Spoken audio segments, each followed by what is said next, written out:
Genius. If I do say so myself, quite genius. Man, it's like, what am I supposed to do? Maybe just take damage here? I'm gonna take damage.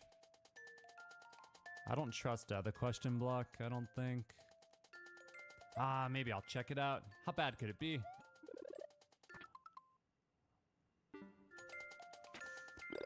It's probably no good. Could you stop it with the freaking things?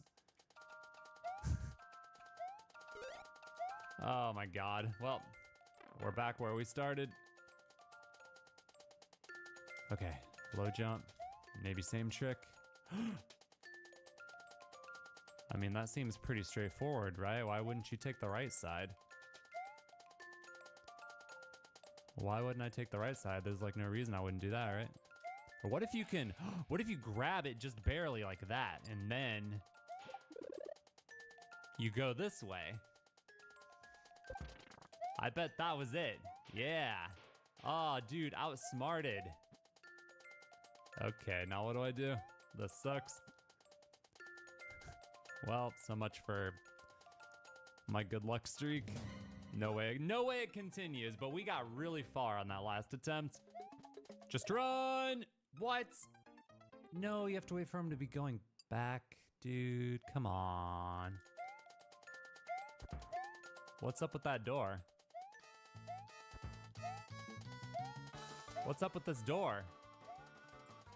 What's up with this door right here? How can I get in that door? There's 100% a secret door behind the saw right there.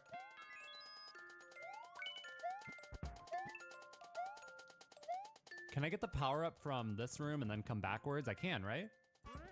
Pretty sure. If you stand like right, oh, you don't even have to do that. You just slide in there.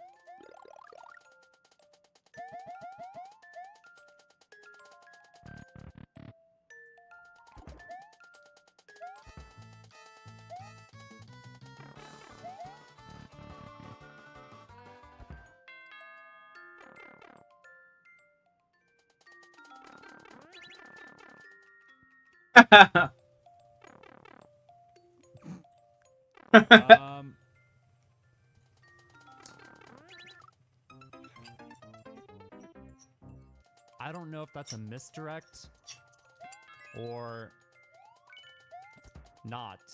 I don't know, and I only have 4 lives, man. I can't afford all these lives. Should I try that one again? Don't go on the pipe. Go down here. Don't get scorched. Okay. Nice.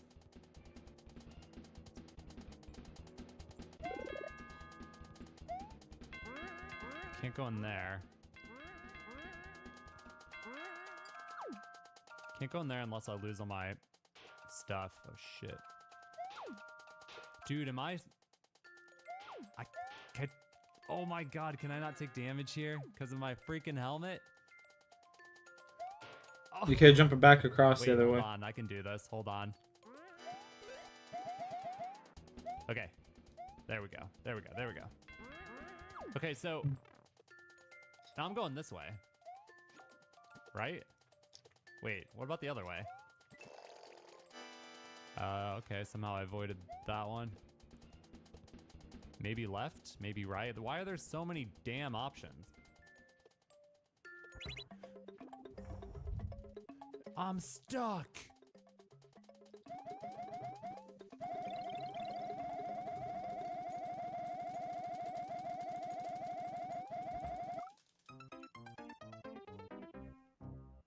If I had a helmet, no, even if I had a helmet, I couldn't have made that. My only other option is there's the pipe up top. Maybe I should do that one first. All right, take damage. And no, I missed the jump because it's so awkward. I shouldn't have got the power up. I shouldn't have got the power up, dude. No, man. Oh, God. Oh, my God. He missed that jump and it's all over. Come on. Maybe I should try the door again. What do you guys think? Not that you Come can on. answer me. Should I try the door? Should I try the clown Come on. car? I feel like the door is a misdirect. I feel like it's a lie.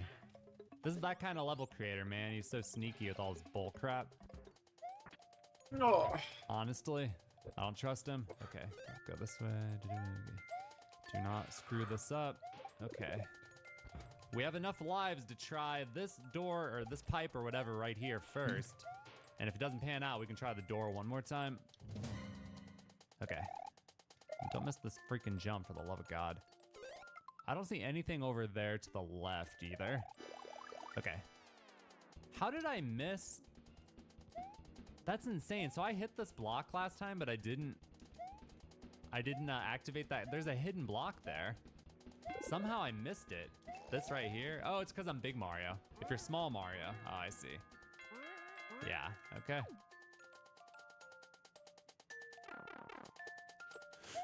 Oh my God.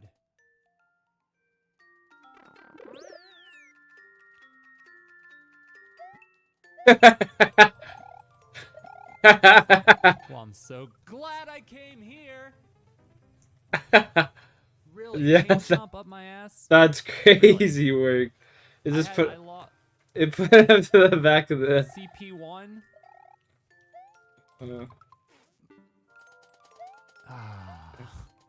God. I gotta do everything again, right? Okay. I can do it. I can do it. I can do it. I can do it. I can do it. I can do it. Oh, that was almost really bad. Alright. I can do it. I can do it. Yes, I almost died, but I can do it. Almost choked, but I can do it. There we go. I'm back. I'm back. Alright, so get the mushroom.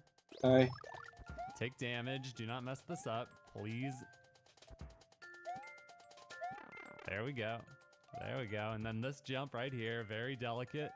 Yes. Very delicate. Okay. And then we hit these. Door, hold left. Mushroom. Got the mushroom. Okay. Last life. This is it. My only guess is a hidden block. It's the only thing available. Oh.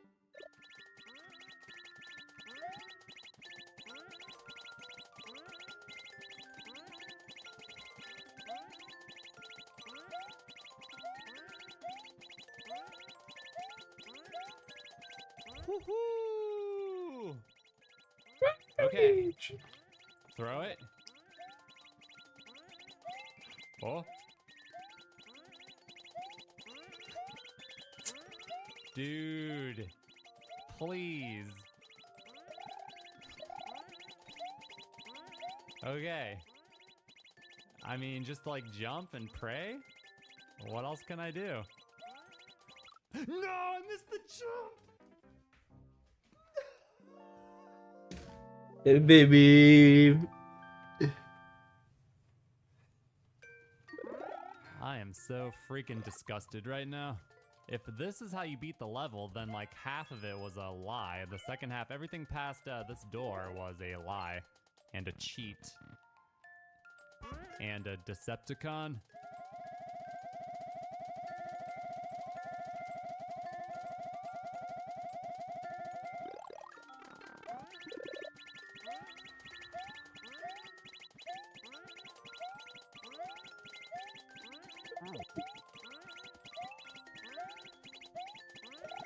No!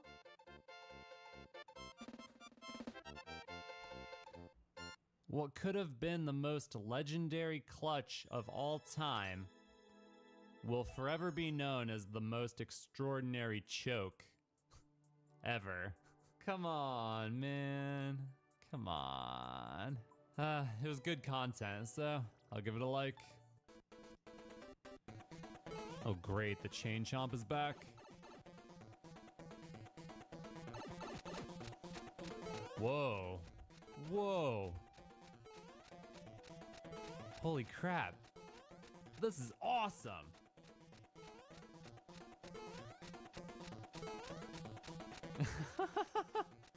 This is cool. That was pretty neat. Escalating difficulties.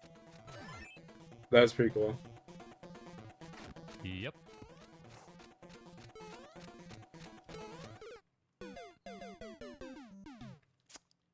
Excuse me? Are you not supposed to jump max height? Like, hold on.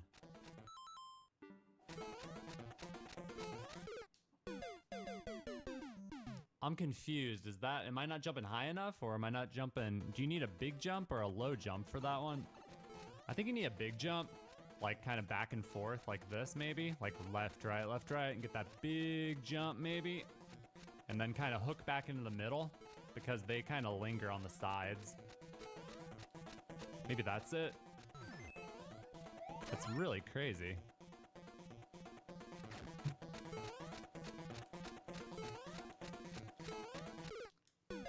Dude, I don't know. I'm getting destroyed though. It's not particularly clear what my objective is, because I think you need to jump low on some of them, but again, I'm not quite sure. I'm gonna try a low jump. So I think the first jump in the next room is a normal jump, but then the second one might be a low jump. Or this one. Oh no, you don't even move. The third one, do you not even move on that one? All right, 2 normal jumps. 1, 2, don't jump. You have to wait for the initial one to go by, and then you have to jump under the second wave.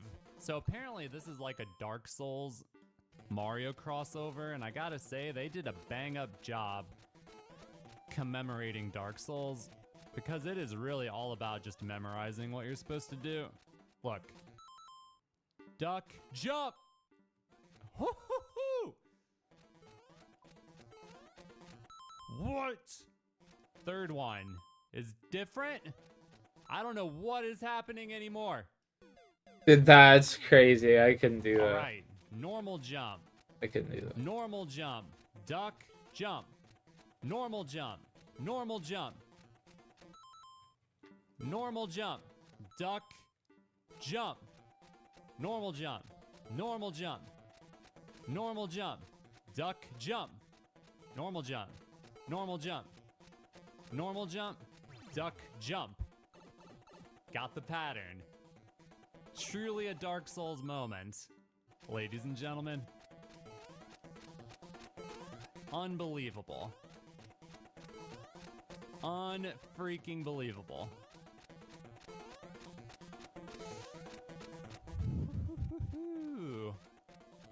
This one is more straightforward. The timing is a little bit tighter than the first room, though. How is this not over? This one has saws and shit? Oh my god. This is crazy.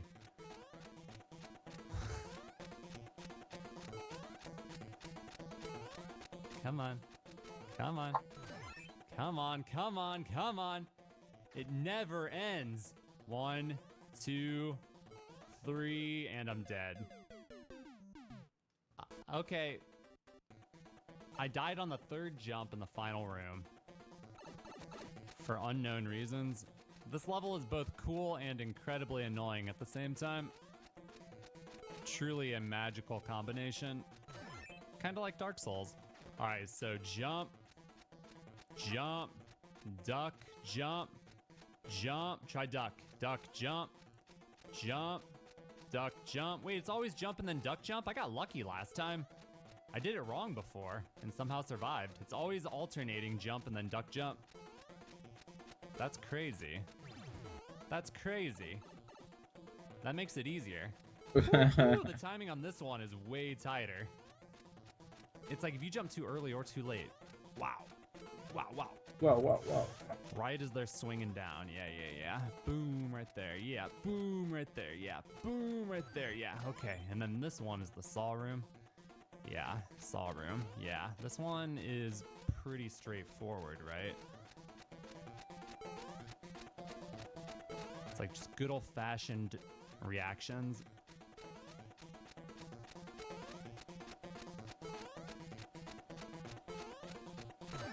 Okay, now this room right here was 1 jump normal, 2 jumps normal, and then the third one killed me. So what is the third one? I think it's a duck. Was that a duck? I think it's a duck.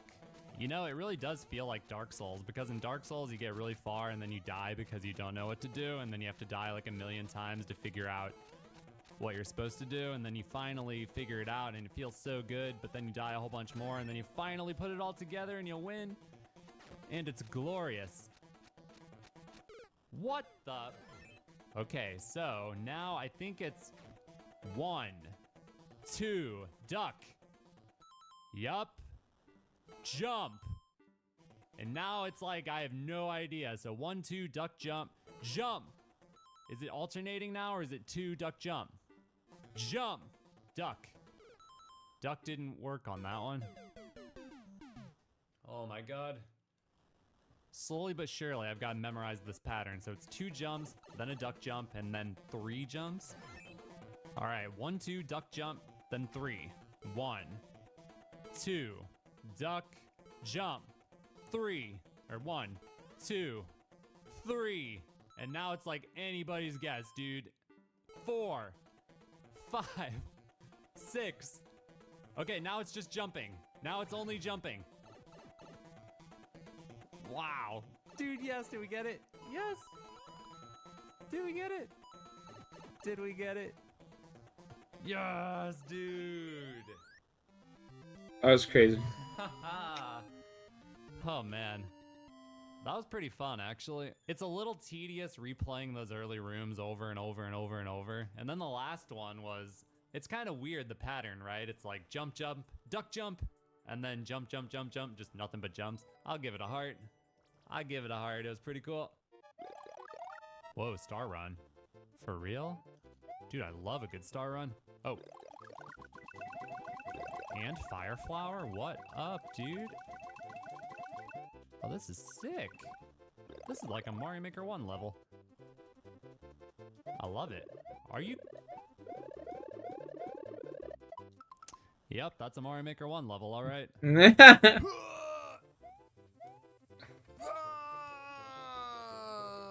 Oh, come on.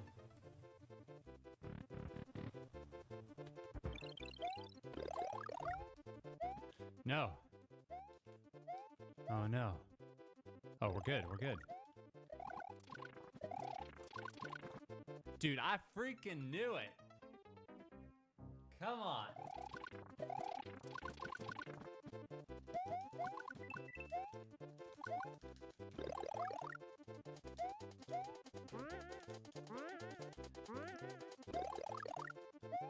No, you guys got trolls every turn. Every freaking turn. Where am I going?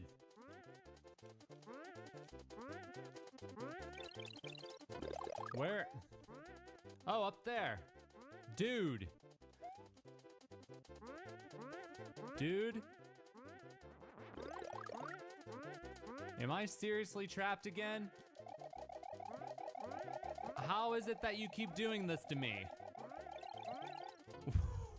Where do I go? Just gotta take damage and go up top there. Why, man? Pretty sure. Holy hell, that star grab was insane. I had to look it up. I had no choice. I couldn't figure out where to go. I had to look it up. Dude has a hidden cape.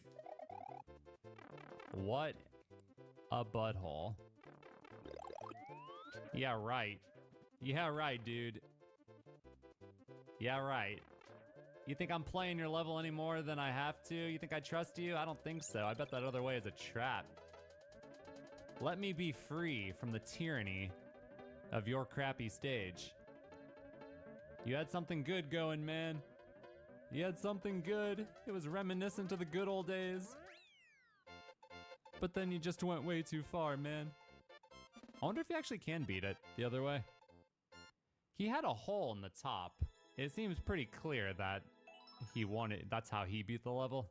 right? I'm looking at the level, and it looks like you can beat it the other way too. So there are 2 ways to beat it. A bit of a question mark why he has the little hole there for the pea balloon. That can't be a coincidence. All right, everybody, thumbs up. Thank you for watching. Check out my other channels. Peace.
What do we have here?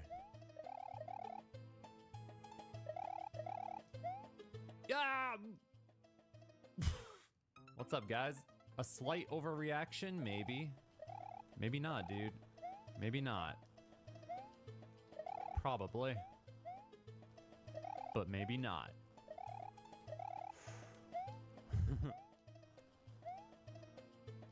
Now what? Whoa, that was so lucky. Oh, there's floor down here. Still, pretty lucky. Ooh. Nice. Whoa! Hoo-hoo-hoo!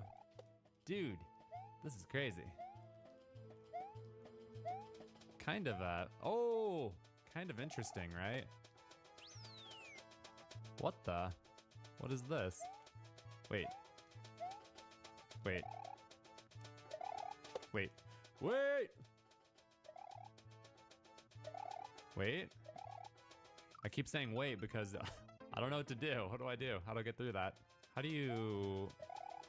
Can you somehow do this? No? You can do that with the thwomps, but this doesn't seem to work. What the hell, dude? What do I do? Really? Come on, man. You can do better than that. Stupid star. Well, everybody, it's November already. November, the year 2024 is like over. Christmas is around the corner. What happened? Who knows? Stage 1. 30 lives, Japanese. Reach the goal as Super Mario. Interesting. So, there's no coin requirement. Oh, shoot. Crap. Ooh, low double jump. I did not hit the thing I needed to hit, dude. Level looks decent so far. It does, for real, but oh! Will that change? Probably. It's a new Super Mario Bros. Speedrun after all, and I feel like every single time they always commit some unforgivable atrocity. Am I good? Oh, I'm good. Woo, dude. It's actually a good speedrun. What are all these coins? This guy bounced off the... Yeah. What the heck was that? Hold on. Wait a... Dude. Hold on. There we go. Okay. Okay. Alright. Are we gonna have, like, some unspeakable timer on this stage? Oh boy. Oh boy. Any chance the timer isn't tight? That would be awesome. And very surprising. Oh crap. Oh my god.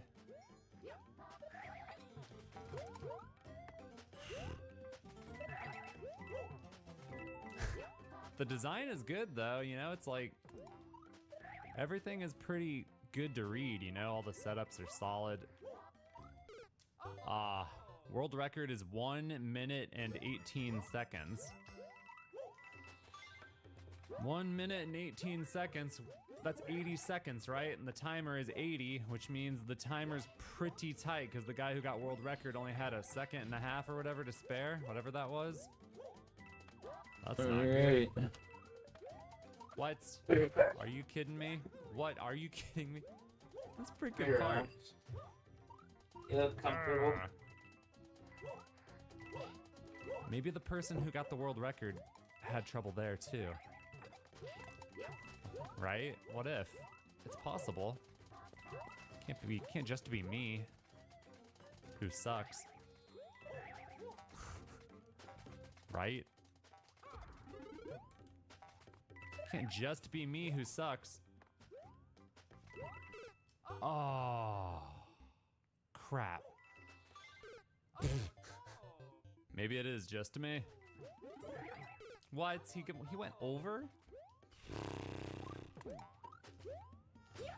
Oh. Oh, I recovered. Oh my god, I recovered. Dudes. Dudes, no. No, I was so slow there, dude. I don't know where I'm going. I'm going this way. I was supposed to hit that spring, I guess. I didn't triple jump. Oh. Damn it. Damn it. Oh. Okay.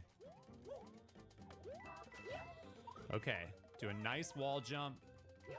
And it works real well. Feels slow, but hopefully that's how you're supposed to do it. No. Damn it, I missed it. Crap. Damn it. Oh my goodness gracious. Oh, what? Idiot. No! I forgot. I forgot, no!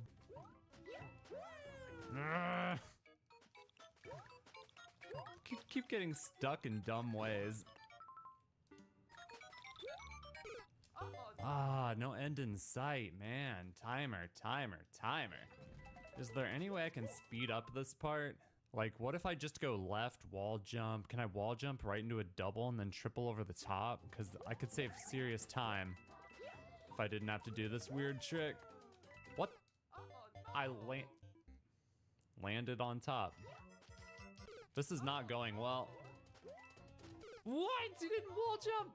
I'm dying in weird ways, you guys. It's not good. Not good at all. You gotta walk off of that block. Yeah, that block that appears. Jump onto the block. Walk off. Yep. That's what you gotta do. No! What? I swear every other time I've done that, I didn't hit the switch.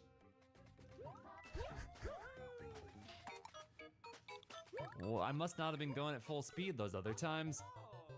If you're going at full speed, it looks like it lines up. Come on, man. The ending has to be close. It has to be like right there. This is not good. What? What? No. No. No, I missed the spring, dude. Everything sucks. That time I didn't hit it. What is this? Hold on. You gotta get a good... Okay, the thing is, like, you've gotta jump up here and then get that wall jump.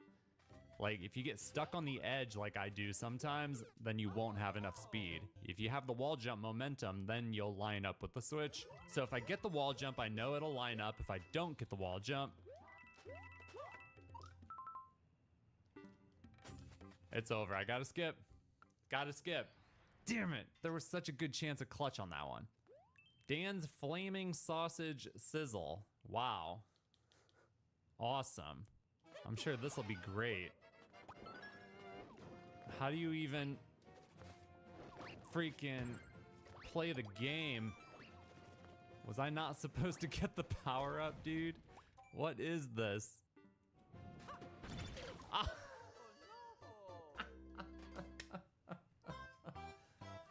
Damn it.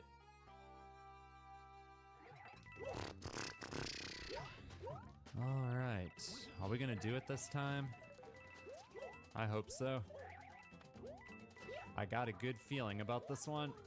Just wait. Just you wait.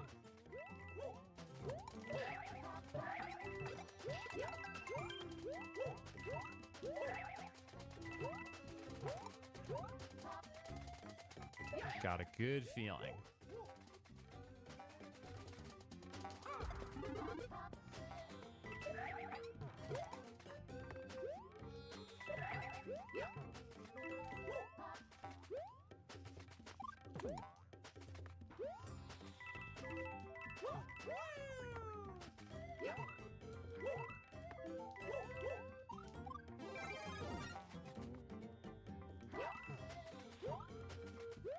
Didn't get the wall jump, so I won't hit it. Yep. Cool. Nice. Twirl. Yes. Didn't hit the freaking corner, which is nice too. Duck. Duck. Duck. Jump. Door. Done! I told you I had a good feeling. And that's how close we were. I think I got it on the first attempt or second. Was that second? I got a new record. That was a really good run. Not perfect, but close. Not bad for a new soup speed run. I'll give it a heart. Really not comfortable playing a stage called Dan's Flaming Sausage. You know? Really don't feel great about that. What the? Damn it. You can't make that jump without backing up, so I think that is required. You gotta get the speed. Gotta get the speed. I don't really get this part. Can you get out of there before the other guy ruins your day? Oh, you can. Look how that lines up, all weird but funny and perfect. Wow, maybe Dan's sizzling sausage ain't so bad after all. What the?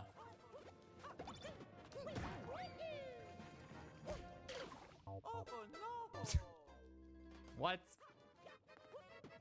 Hey, that's interesting, right? That could be the way. That's definitely faster.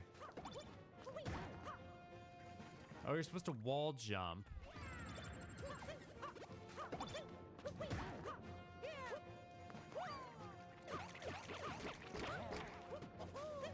Dude.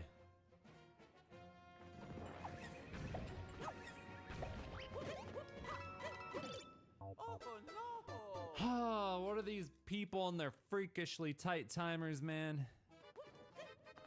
Oh, wait, that's probably a long jump. That first one, right?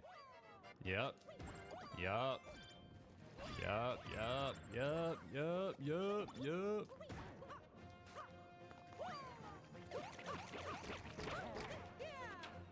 Solid.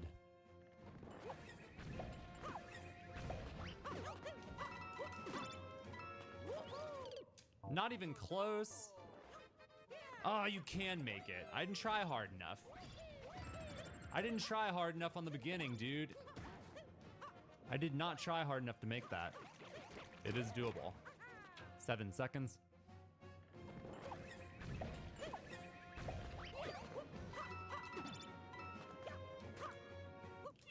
Wow. Wow. Damn. I was much closer to timing out, but I'll take it.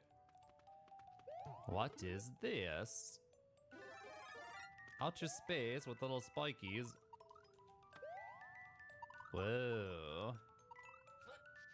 Whoa, interesting, dudes. Whoa, that was close. Very interesting, actually. Huh.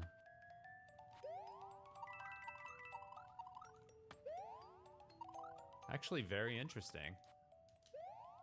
That was stupid as hell, and I am very, very mad about it. Damn it. I wonder if you could go up top with your mushroom.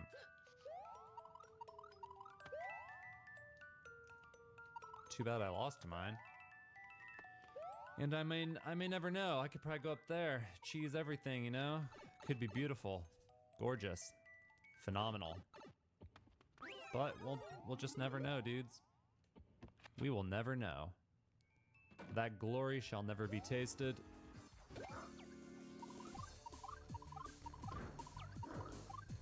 Huh. What kind of boom boom fight we got here? Woo! Oh, I went right through him. Damn it. Whoa! That guy, that little red guy. Damn. What the?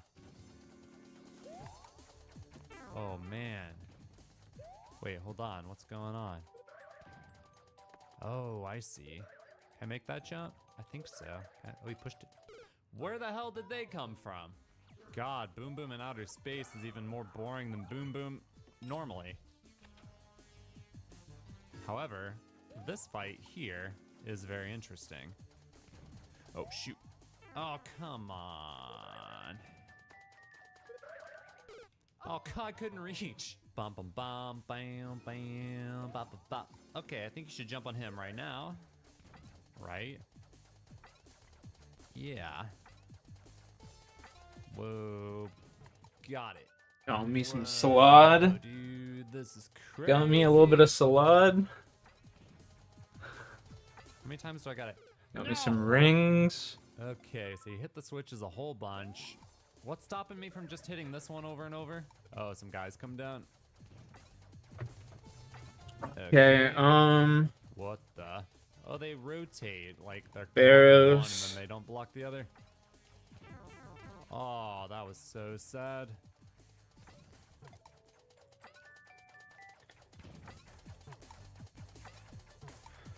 There they are. I see them. I see them. I see them. I see them. Yeah, dude. Okay, don't die, would ya? Try not to die. That would be great. That would be really good. Woo! You know what? That boss fight was somewhat interesting after all. Sort of. Kind of. Let's see here. Hey, we did it. Okay, wait. But could we have skipped the entire level? Nope. Nope, nope, nope, nope, nope, nope, nope. Oh yeah, fire flower, yeah. What the? Oh my god. Oh my god. It's freaking... What's that the name of that bullet hell game that I still never played, but I like the music from? Yeah, that one. It's that game. Forgot what it's called. Shit. So awkward. Starts with a T, doesn't it?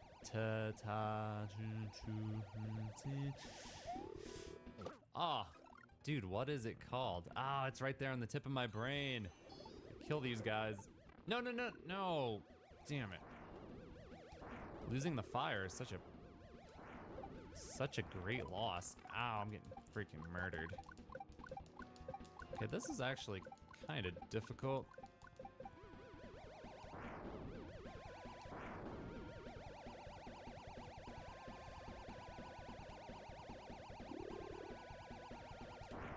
Really wish I had that fire ball right about now.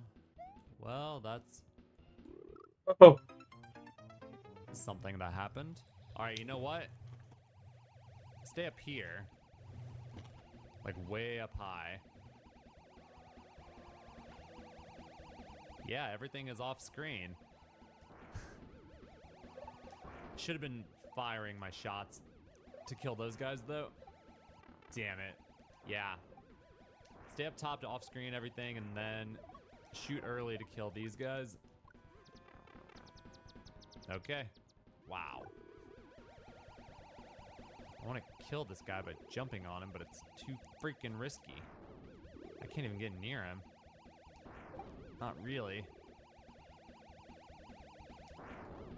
Wow, he's gonna kill me, dude.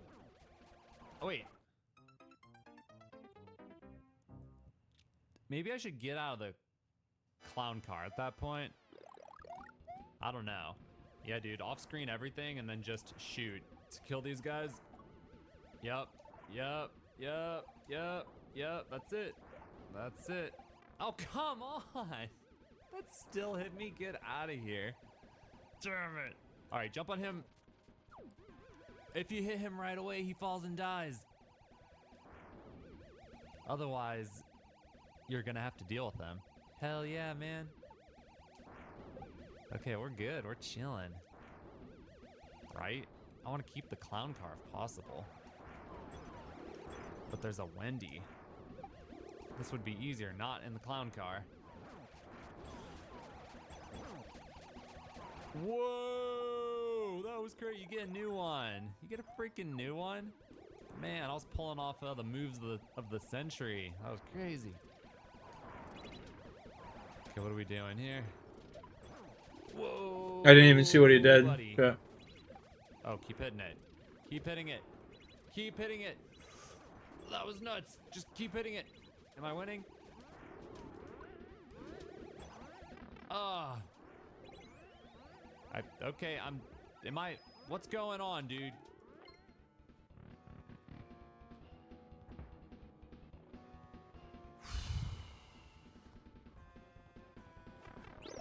That was chaotic. Whoa, whoa.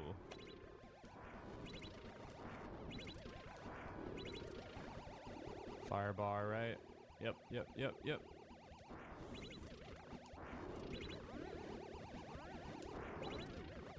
And yet I get mime event once more. Then I get the glass box, and then it's just pure XP lamps. What?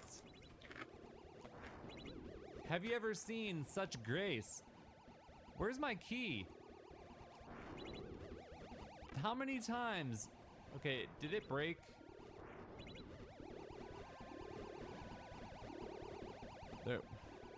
There's no key. What even happened? Okay, I see the chain chomp. I lost my fire flower. Down, down, down, down. Still see him. Down, down, down. Off screen. Same thing as before. Off screen. That's why I didn't register. That's crazy. Keep your eye on that guy. Yeah, it's not that many hits to get him where he needs to go. He's there. Go down. Yep. That's really strange, right? Wow, did I not get damaged? That was crazy. Yo, that was a pretty chaotic stage. It was fun, though.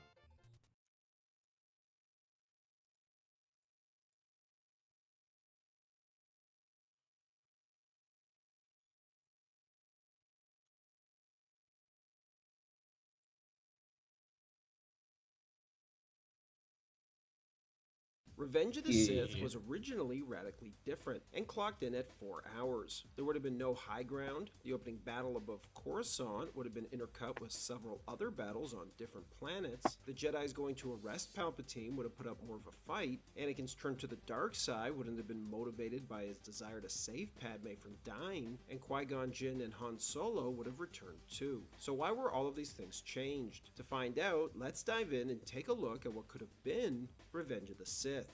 Before we dive in, a quick shout out to this video's sponsor, CyberGhost VPN. an essential tool for protecting your digital privacy. Trusted by 38 million users worldwide, CyberGhost is one of the top-rated VPNs on the market. With more than 20,000 5-star reviews and a near-perfect Trustpilot score, it's easy to see why so many users call it excellent. Incognito mode might hide your history from others on your device, but your internet provider, school, or work network, and even the websites you visit, can still see everything you do online. To stay truly anonymous, you need CyberGhost VPN. With one click, it encrypts your entire internet connection and reroutes your traffic through secure servers in over 100 locations, making it virtually impossible for anyone to trace your activity. It works on all major devices and operating systems, and you can protect up to 7 devices at the same time, perfect for sharing with friends and family. And when it comes to streaming, CyberGhost unlocks content from streaming platforms like Netflix and Amazon Prime that may not be available in your region.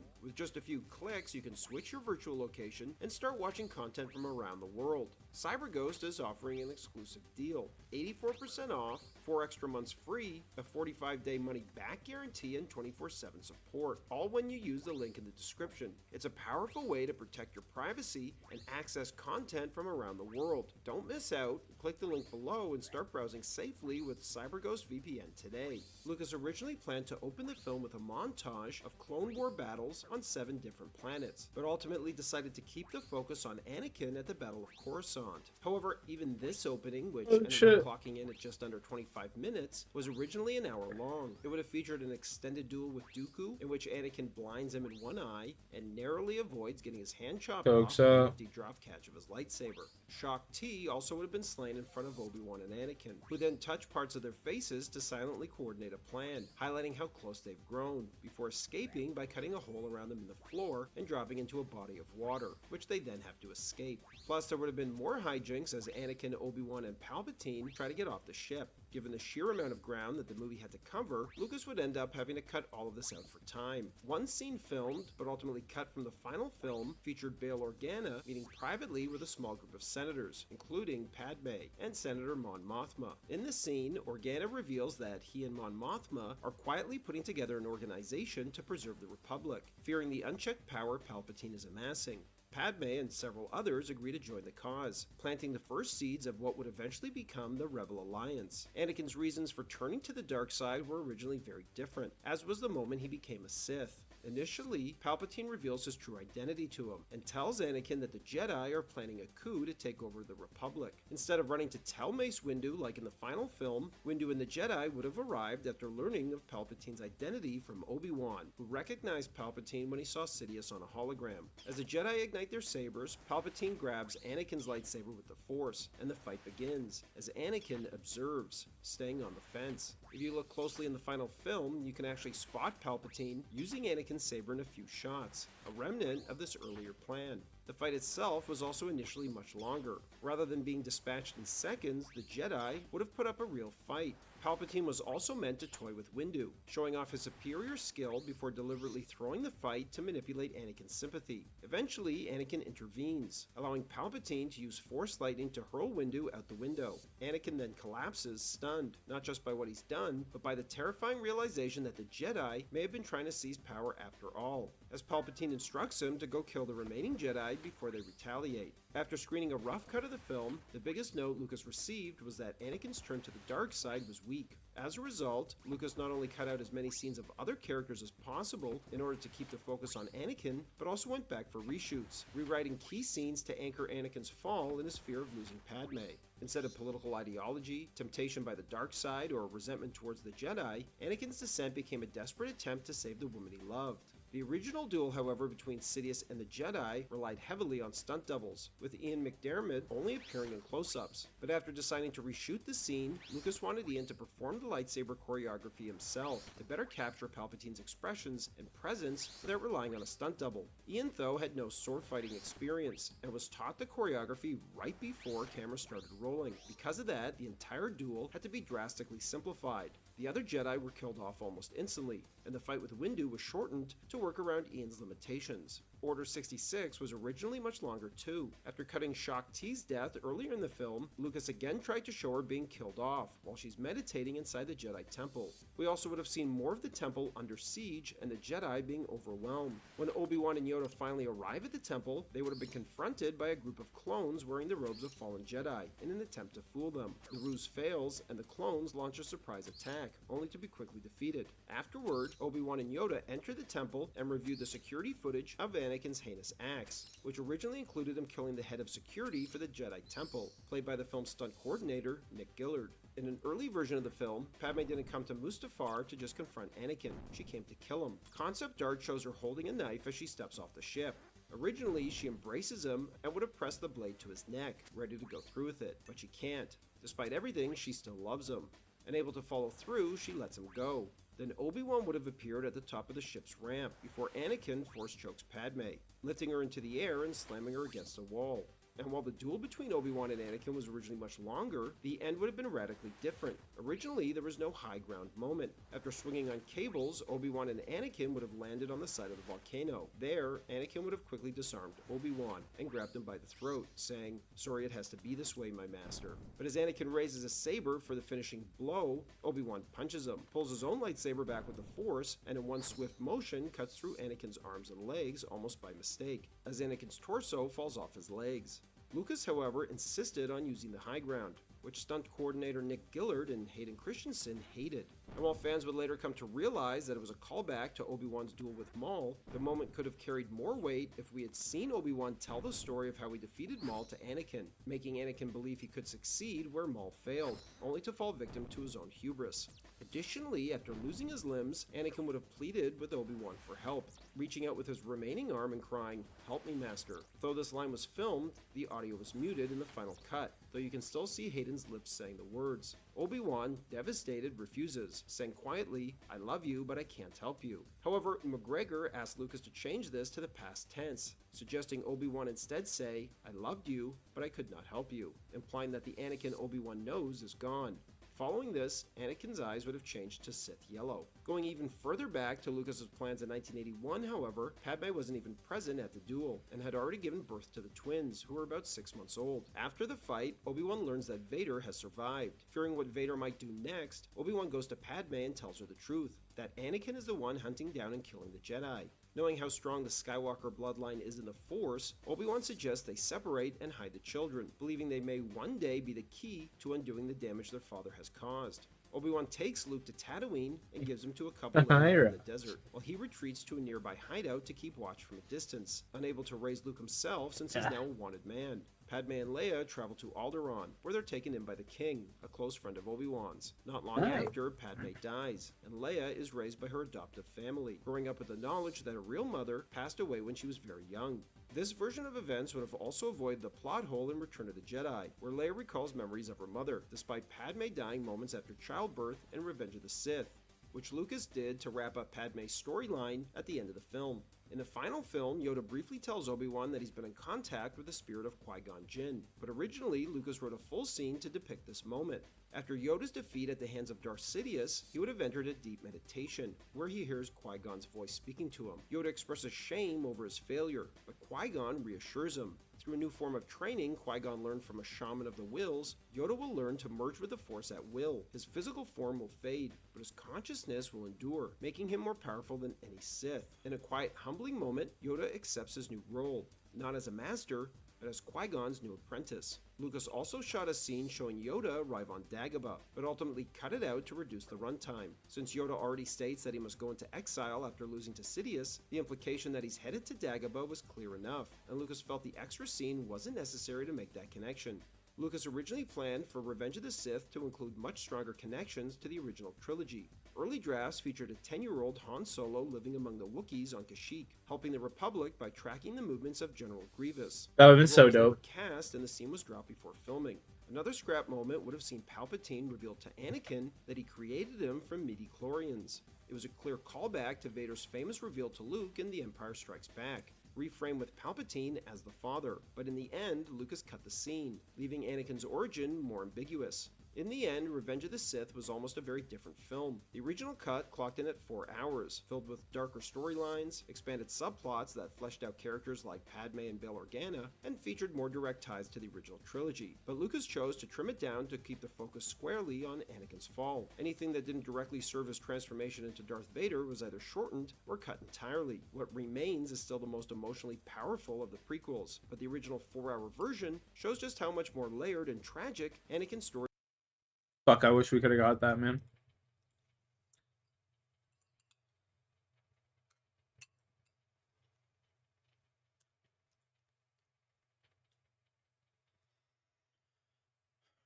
The 3 legends with the highest pick rates right now in Apex had nobody playing them only a few months ago. So what happened to these 3 legends to make them skyrocket to be must picks for pro players? Well, these 3 legends are Ash at a 29% pick rate, Ballistic at a 13.6 pick rate, and also Alter at a 10.2 pick rate.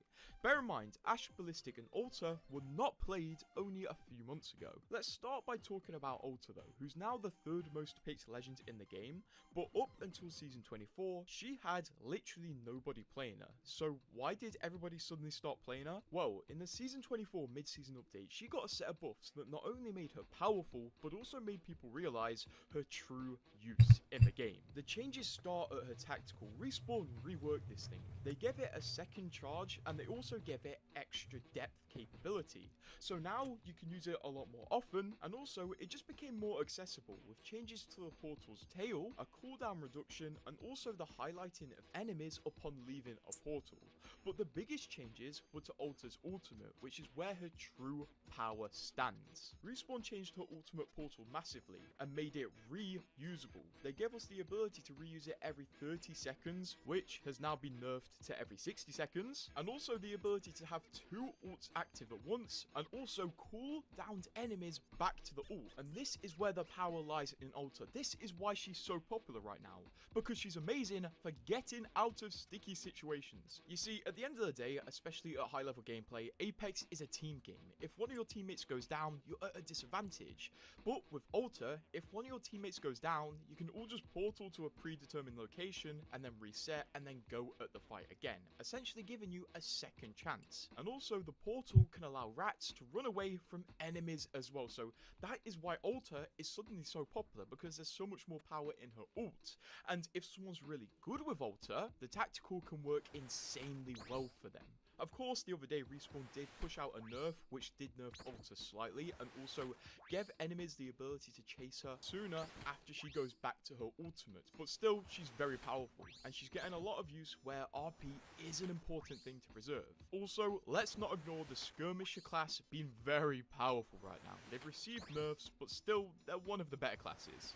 She is only the 3rd most popular legend out of the 3 legends I'm going to talk about though.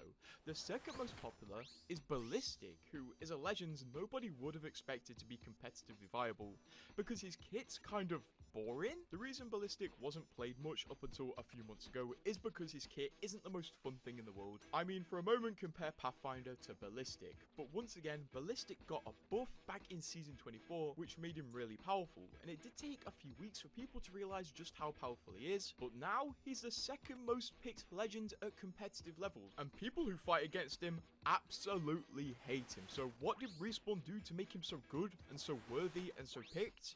Well, back in season 24, they buffed him along with Ash and kind of gave him some really family.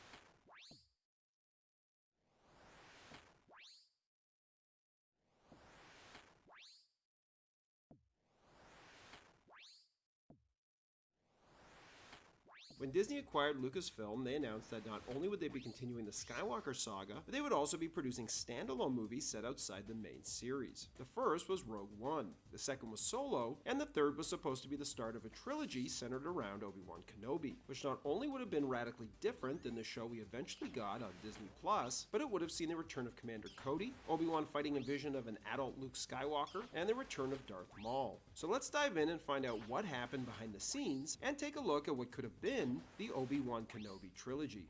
Before we dive in, a quick shout out to this video's sponsor, Factor. Get chef-crafted, restaurant-quality meals delivered right to your door that are ready to heat and eat in just 2 minutes, and they're always fresh and never frozen. Choose from a weekly menu of 35 options, under a variety of categories like Calorie Smart, Keto, Protein Plus, or Vegan and Veggie. Given my hectic schedule creating videos, Factor has taken out the stress and time of trying to figure out what meals I'm going to cook and what ingredients I need to buy each week. Plus, it eliminates the hassle of prepping, cooking, and cleaning up. Instead, with Factor, it's not only quick and easy to choose my meals for the week, but picking them is something I look forward to doing. Factor also offers loads of snack options like breakfast, smoothies, juices, small bites, and more to keep me going regardless of my busy schedule. Get 50% off your first Factor box and 20% off your next month of orders using my link. Click the link in the description or scan the QR code with your phone.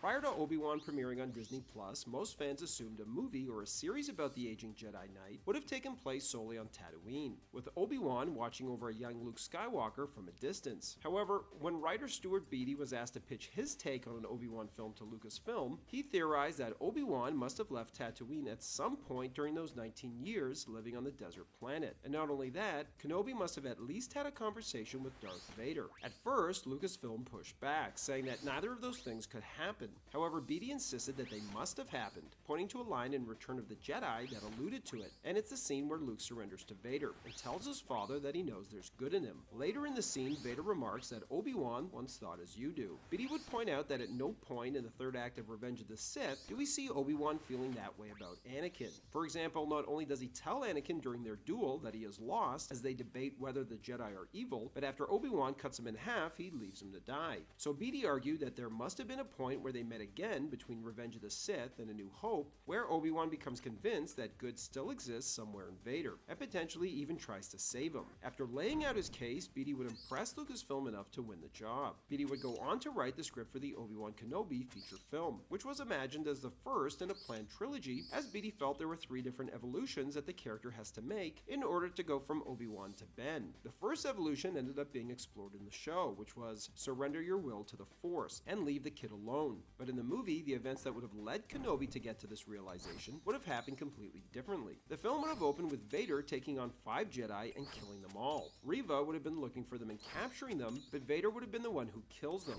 almost like an executioner. Beattie's film also wouldn't have included the Inquisitors like the Grand Inquisitor or the 5th brother. Instead, Reva would have led a squad of 10 stormtrooper marshals, commanded by a guy named Commander Jet, and they all would have been former clone troopers and veterans of the Clone Wars, still with their biochips in them, and all would have been played by Tamura Morrison. And while they all would have been absolutely ruthless and not missed when they shot, unlike the stormtroopers from the original trilogy, whose poor aim has become a running gag over the years, each one still would have ended up dying over the course of the movie. Beattie chose not to include the Grand Inquisitor because the character appears later in Star Wars Rebels, so he felt audiences would know that the character wouldn't die, taking away some of the jeopardy from the story. This is why Beattie created the character of Reva, so audiences wouldn't know whether the character survives or not, and also for Obi-Wan to have a foe he could defeat, save, or potentially kill, since he couldn't do that with Vader. However, Beattie's version of Reva was dramatically different from the one in the show. In the movie, Reva didn't know that Darth Vader was Anakin. It would have been Kenobi who told her, which would have made her go from a villain to realizing that the guy she works for, Darth Vader, is the one who massacred the Jedi, killed all her friends, and almost killed her, leaving her for dead.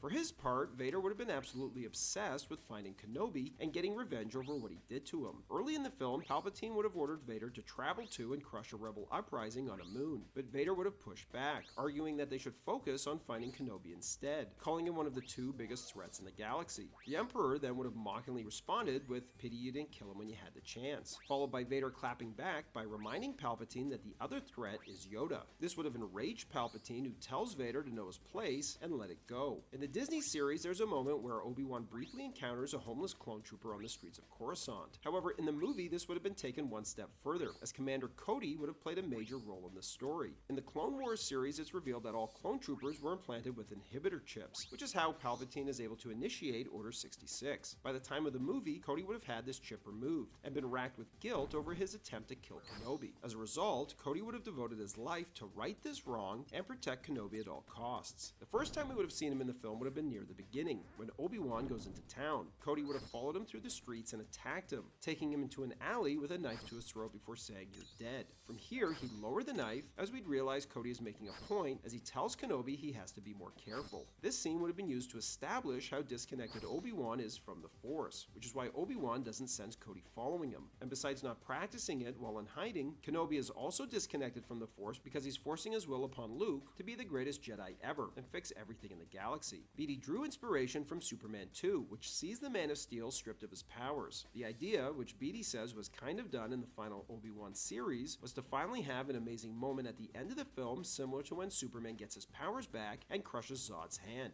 And so by the end of the film, Obi-Wan would find his way back to the Force and surrender to the will of it by leaving Luke alone. At one point in the film, Obi-Wan would have helped a group of religious refugees invade the Empire, and this group would have worshipped a goddess that they claimed controlled all life, until Obi-Wan realizes that what they're worshipping is the Force, and the leader of this group, Tau, would have taken Obi-Wan to their sacred shrine, where he would have had a Force vision on Mustafar reminiscent of the cave scene in The Empire Strikes Back. Seeing a man in a dark robe with a lightsaber, Obi-Wan would have assumed it was Anakin, only to realize that it's actually Luke, all grown up, who attacks him as the two have a lightsaber battle on the lava planet. The duel would have ended with Luke almost killing Obi-Wan, before Obi-Wan snaps out of the vision and wakes up back on Tatooine. What Obi-Wan would have taken away from this vision of the future is that if he keeps trying to train Luke and put all this pressure and guilt on the kid, Luke's eventually going to turn to the dark side. Keep in mind this appearance of a de-aged Mark Hamill as Luke would have predated his appearance on The Mandalorian. Similar to a buddy cop movie, the relationship between Obi-Wan and Cody would have been like an old married couple, as the two would constantly bicker all the time, but also reminisce about the good old days, saying stuff like, "God, it was so much better when we had an army at our backs." Eventually, just like in the Disney Plus series, Obi-Wan would have had to leave Tatooine. Except in the movie, Obi-Wan would have asked Cody to watch over Luke. This would have given the film a fun little B story to keep cutting back to during Obi-Wan's off-world adventure. At one point during the film, Cody and Owen would have discovered some bounty hunters that had discovered Obi-Wan. After killing them, they would have argued about what to do with the bodies. Eventually, they would have settled on dumping them in the Sarlacc pit, so they travel to it, and while they're tossing the bodies in, they're busy having an argument about Cody shooting Obi-Wan in Revenge of the Sith.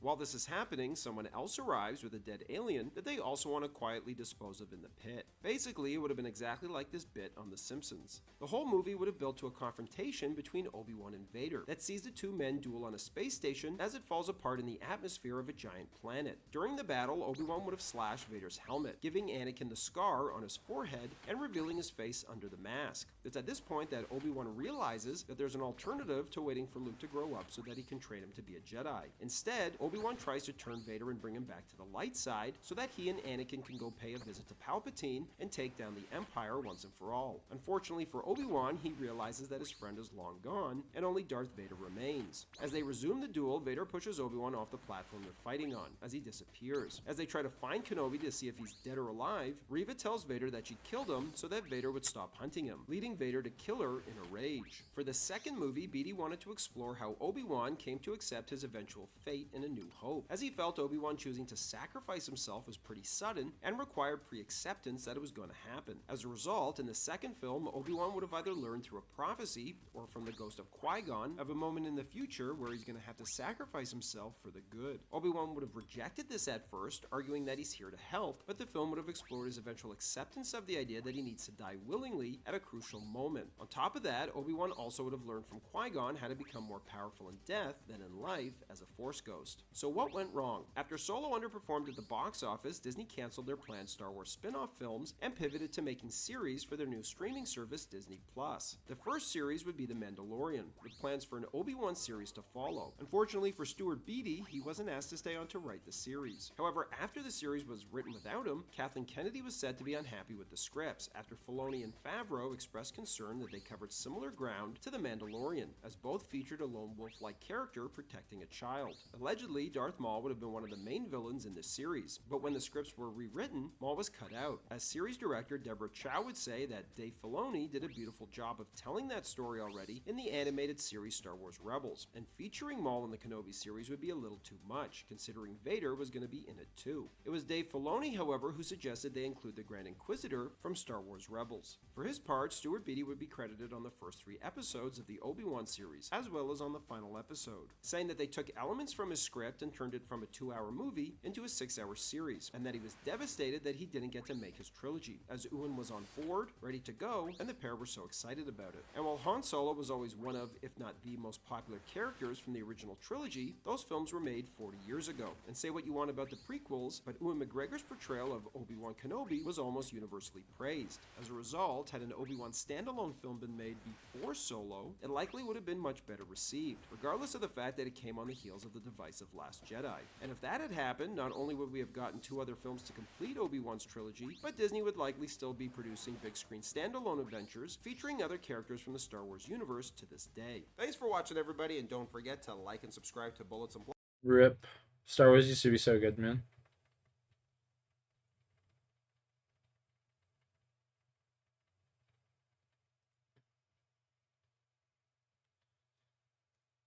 Squeeze through and give themselves another chance at victory. Yeah, I mean, like you guys mentioned, like having the bubble there is one thing, but we have like bubbles on top of bubbles, right? Because we have relegation, and then we have regional finals, and then we have, of course, the mid-season playoffs. So a lot to play for, a lot at stakes. The majority of our squads have to be on top of their game to have any meaningful games here that actually impact their lives in large ways. So this is a very important final match day for so many of these squads. Yeah, some of these teams coming back into a doubleheader for this weekend. If you've been watching, of course, it's a doubleheader. We've had 3 weekends like that in a row since the Open to get us to our final match day of our regional finals. Shit, he's doing it. All right, give me comms, boys. I'm locking in. Match day 8 for North America. The beauty of having so many games in a row is that you do get to find yourself warming up here and there and maybe staying warm if you perform. Earlier on, it would be Twisted Minds.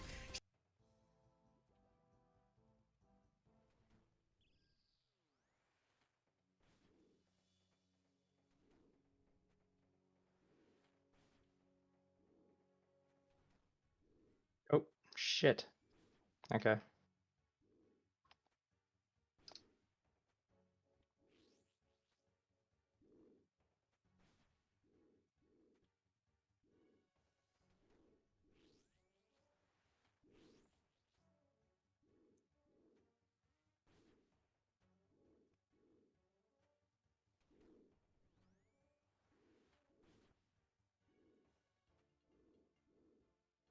Shit.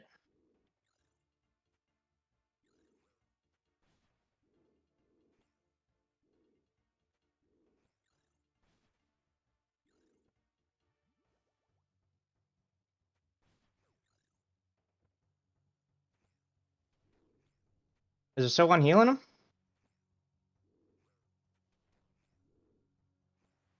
I can't tell.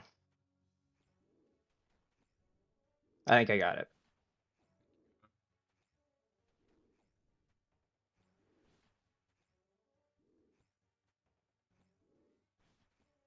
Nah, this is fucking easy. I'm not even that nervous this time compared to fucking something like TOA.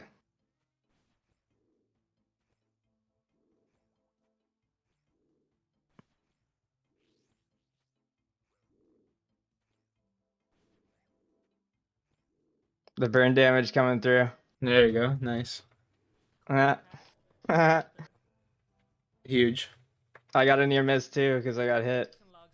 Collection log slot. Did I get pet? Did not.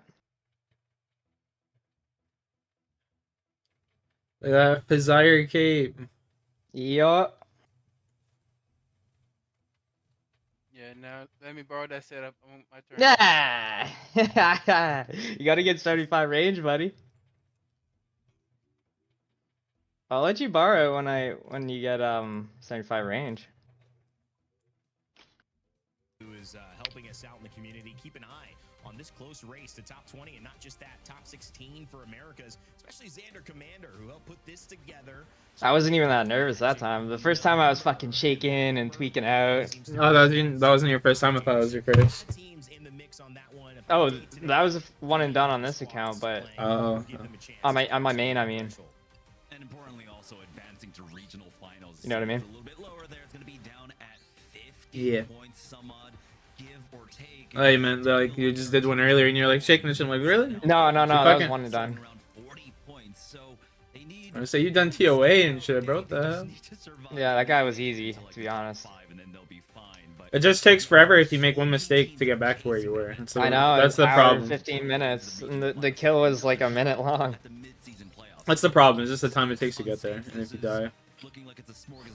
Yeah. Okay, now I get 75 magic, and then I can do Royal Titans for that Twin Flame staff, and then I can go to Zulrah.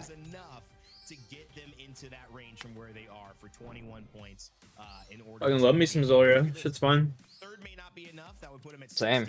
I believe it would put him at 64 or 60, maybe 65, 66 if they were able to get second place. That's where they want to land. If you can see the regular season, first place always adds 25 points to their total. But coming up in the regional finals, it's even bigger. So getting into that top 20, maybe you eke in like your Team Orchid. You have a great day. Now you're sitting in maybe 20th place. You get any items yet since I started the Fire Cave run? I haven't been watching. Nope. Regional finals, you'll actually be able to earn more points for your good placements. Yes, first place will qualify to EWC. I've done. All of the other point totals have been extended and added to more gravitas to them, so that they are weighted more. 10 runs since then, nothing. We've actually seen a lobby filled with the top 20 teams in either EMEA or North America. It's going to be a fun weekend next weekend for sure, as we kind of take a look now at what this weekend is going to culminate with, which of course is B versus C. These are the teams. Some of them played yesterday. Some Man's got 2 sets of Barrows gloves. Today, and if you look at yeah. it, there's a lot of names, a demon, as we mentioned, at the very top of the top and at the very bottom of the bottom, trying to make it in. I'm thinking about Omit, currently sitting on that bubble, literally, of being relegated themselves at 22 with 38 total points. They would literally need to probably win like the day and pop off. You also highlighted Team Orchid earlier on before, another team that is at risk if they don't have a standout performance. We're thinking about maybe like a top 5, top 3, like you had mentioned before too. And then other squads as well. LG, talk about Orchid, you can't ignore LG, also sitting at 21st. So a lot of these teams feeling that risk, influencing how they're going to try to open up today's series. A lot of teams. Fuck, that was easy. For sure. And, I mean, from a top-down perspective, I do. Brevin's done Jed. Days, Jamerson, that just like 2018. A different spark to it. Personally, I'd like to play on this type of a day. It would get me motivated versus playing maybe last week or yesterday, where there's still another match day sitting by and watching. What do you think? Yeah, you'll be fine. A little bit better to have control. If you can do 2A 150s, then you're fine. If you can do the Wardens thing after the pillar, you're fine. If you don't do it, you're in trouble. I just need to remember the rounds. You know what I mean?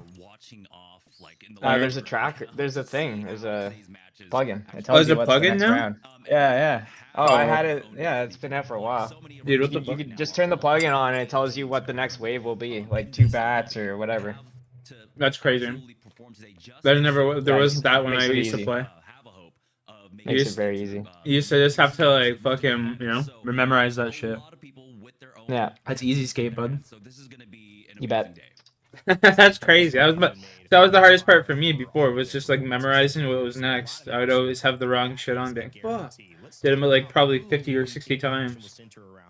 Yeah, you don't really have to know very much. Just Ranger, I think at level like 11 or 12, and then Major at 32, right? Yeah. Formerly Team Spectre, who are currently sitting in the 18th place overall with 51 points. Alright, I'll be back in a minute. The analyst and the coach from Echolos, both of them actually, both in Zany and their other coach Darkside, were both coaches in helping the success of Echolos Laser during their Man's got the fire cape. Oh my god. With the squad sticking together when they were formerly Team Spectre. The specific performance though that really was on my radar was their day 7 Group A versus B performance, where they found themselves consistently in the end game for Yo, Black Ops 7, that's crazy. I don't even think that they should have fucking stopped like Black Ops 4, bro.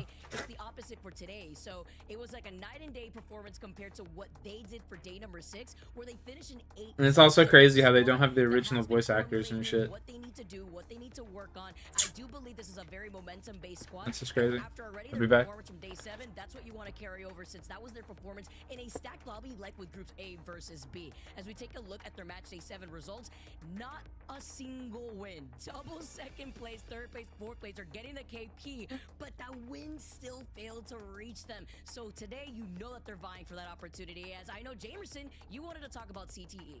Yeah, CTE, just one of those squads that are currently on the bubble, tied with Omit in 22nd place. So that is firmly on the bubble. And this is a squad that really hasn't shown up throughout the rest of the season, but they had at least one standout performance that really is keeping them alive right now. But this squad definitely, has a lot to learn, and it feels like now that the pressure is on, they're trying their best to rise to the occasion. So Chase Mob, Cruel Buckle, Jay, honestly, the pieces are there for them to have decent days. They just haven't been able to convert on a lot of it, unfortunately. Luckily, though, when we take a look at what happened in match day 7 for them, their last day played, it came down to one miracle game. That first place finish with 16 kills, the 28 points out of, I think it was like 45 that they had on the day. That was the huge difference maker that put them up enough to get 15 points on the day on the overall leaderboard to put them here in 22nd place, tied for 22nd place. So if they can have a monstrous day, or excuse me, one monstrous game like that, maybe that's going to be enough, that clutch factor for them. Take a look at Cruel Buckle. Last game, 9 kills on that Pathfinder. If they can have 1 or 2 games like that, that might just be enough to keep them here in Pro League. Well, when you look at this team, you got to look at another team who might be on the bubble. And that's not because this team hasn't had performances where they've gotten top 10s, top 7s, and been a threat. It's because they haven't capitalized on the moments that were available to them. They played yesterday, and they went from 15th place overall into 16th place. That means they're not moving up the leaderboard. They're not really falling as well. Luckily, they had a match day in hand, and this is that one. So it needs to happen now. January, Dan Mantic, and of course, Kimchi Lee.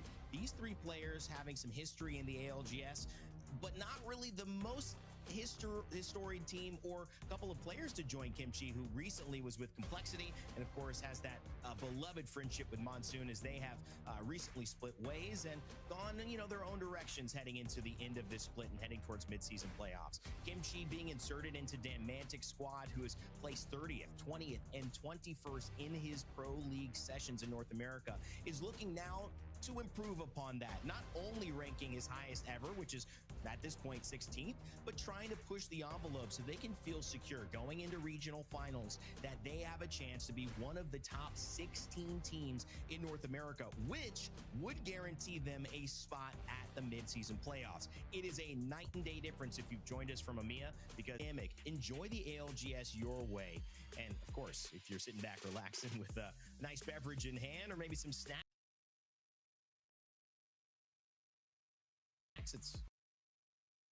you get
Rocky.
I'm gonna be back.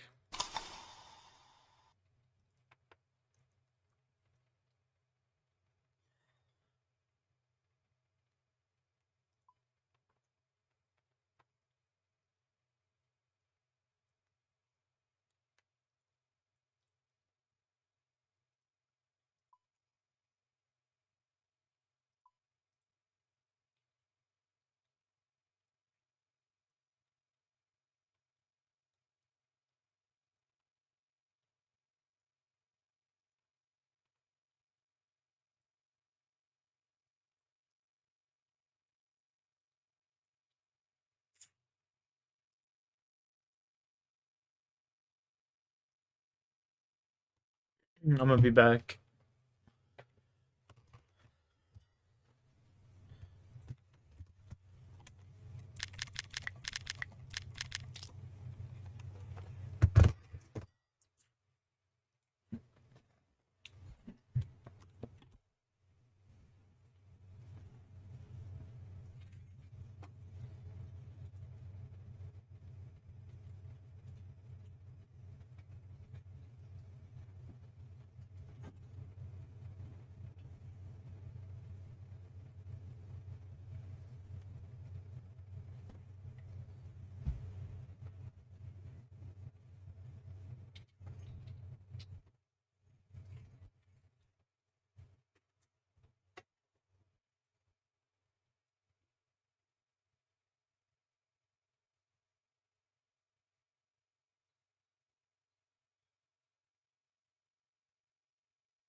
Thank you. Damn.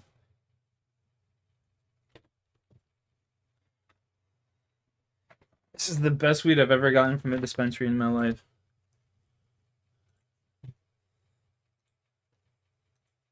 The most I ever got off one plant. Holy fuck.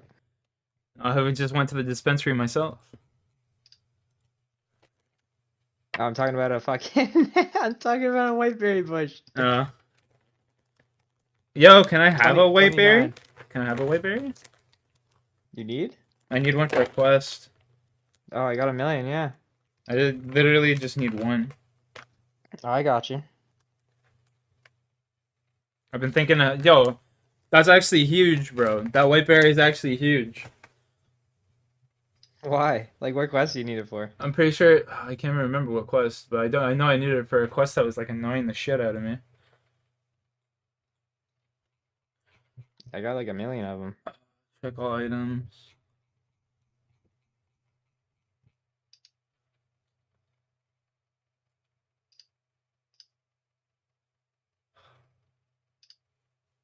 I know I need it for something. I just can't find out what it's for right at the moment, but.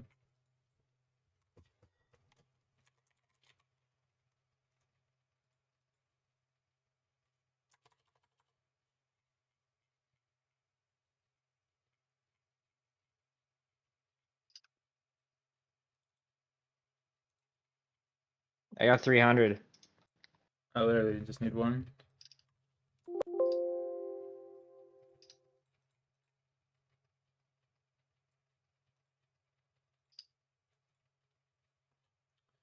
I just got some of the best weed I've ever got from a dispensary. Shit looks nuts. There's more moss in storage, I guess. I think Bree took his half. Okay. I took my half or the other night. I took my half. No, I just put more in last night when you got off. Oh. To play Apex. Oh. Damn. I fucking caught like 400 more and got off. Damn, son. Yeah, I might need some more soon. Yeah. He's so... Well, it's Slayer catching. You guys are fucked, bro. Hey man, I've been doing my birdhouse runs, so one day I wouldn't even have to rely on you, you know? Yeah. I have, if you notice, I haven't asked you for any black warlocks. I'm just saying. No, you able to catch your own now? Yep, I've been catching my own. Fucking A. It's a nice little, like, decent chunk of XP too. When I go catch them, I do like roughly like 50 or 60 of them at a time.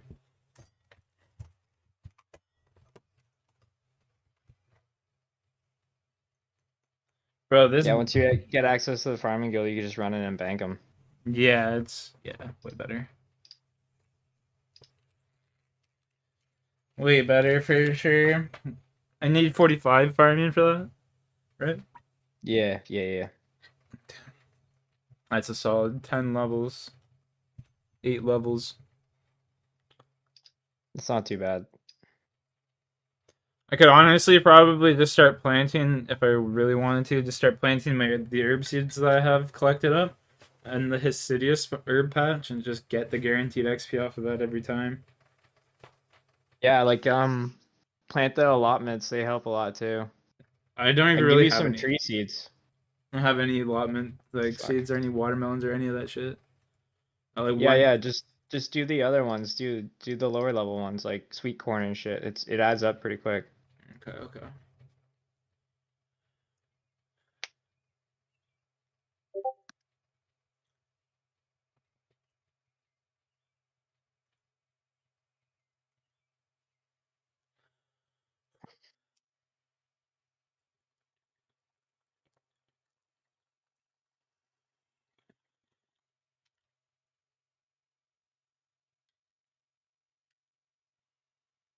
Wow. That's some of the best weed I've ever gotten from the store. That shit tastes amazing. Len bought me a fucking little weed pen too. So now when I go to work, My break is gonna go get absolutely fucking blitzed.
How many chests are you up to now? 71. This will be my 72nd chest. Not bad. So my last drop was literally 50. So I'm 21 dry right now. I don't even know what the rate for all these drops are or anything. I haven't looked. I think it's like a 1 in 14 or 1 in 16 or something. Okay, that's not too bad then. That's not bad. I thought it would be like a 1 in like 70 or some shit. Nah, it's not that high. Yeah, that's if you kill all of them, right? Yeah, I have been killing all of them.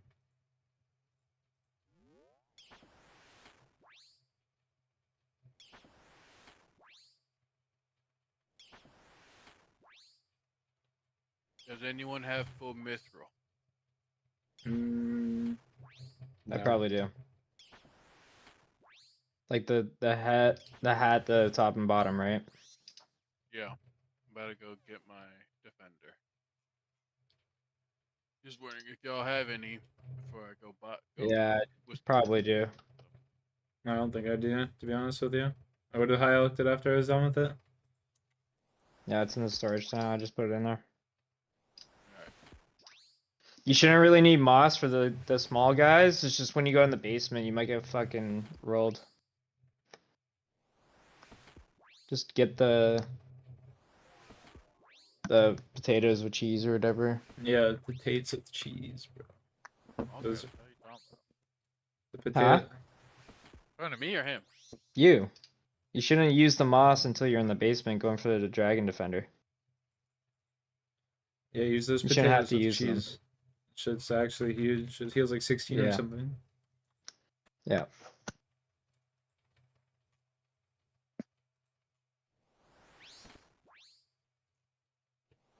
I can give you like 50 crom ones too if you want, so you can double eat.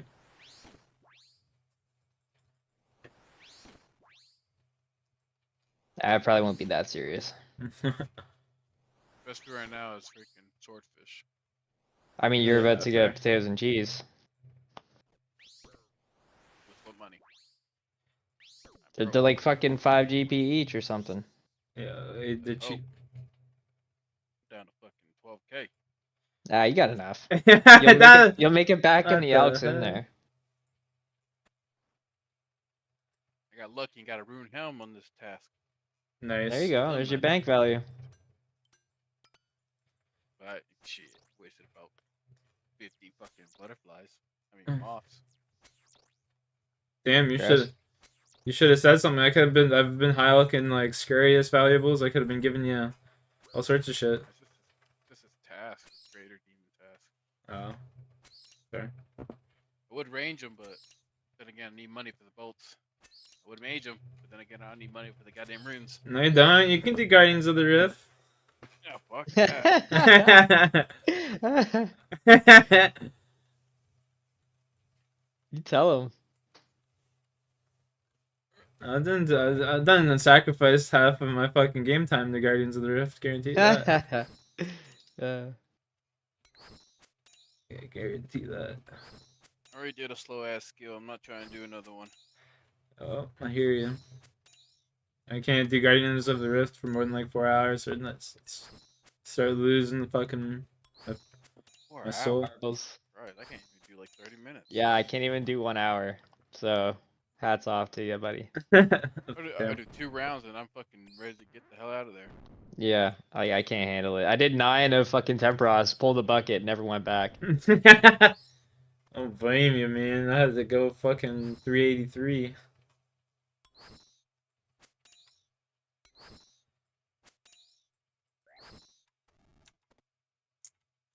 Oh no. I was not prepared for that.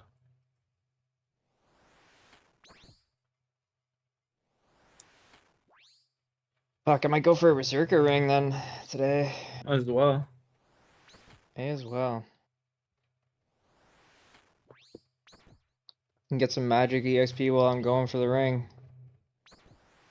I've just been saving all my high oaks, so when I go get some seeds, what is it? Fucking, what are they called? Seaweed spores. I can just stay in high oak, waiting for him. True, yeah. It doesn't take that long for them to come, but you could probably sit there for a good half hour and have enough for a long time. Yeah, let's do that then. Just sit there for a half hour when I'm at work on my break. Fuck, I look stacked now. Fire cape, fucking defender. Where's the range boots, bud? Come on. Huh? Where are the ranger boots, bro? Come on. Oh, I got the other ones. Mixed hide boots. Where are the ranger boots at? I don't need them. Overrated. 175 of these to kill. That's fucking ridiculous. 175 what? Caliphites. Oh, I'm still on the Caliphite task? Damn, that's gross. I never did it. That's gross. Just pulling an Anakin and killing the workers, you know? Killing the babies. Killing the younglings. Yeah. They don't poison. I don't have a lot of anti-poison, so I'm not fucking... I'm not doing the other ones. Oh, shit, America's playing today for ALGS as well? Rebellion won their next match. Doesn't it start usually at 7:30? Like, should it It's be live on right now. Or is it? Yeah. That's what I mean. It probably started 7:30 my time, I think. It was when it started. Yeah, it starts 6, yeah. 6:30 here. In the throw of things, Carter taking a little bit of damage, bounces outside.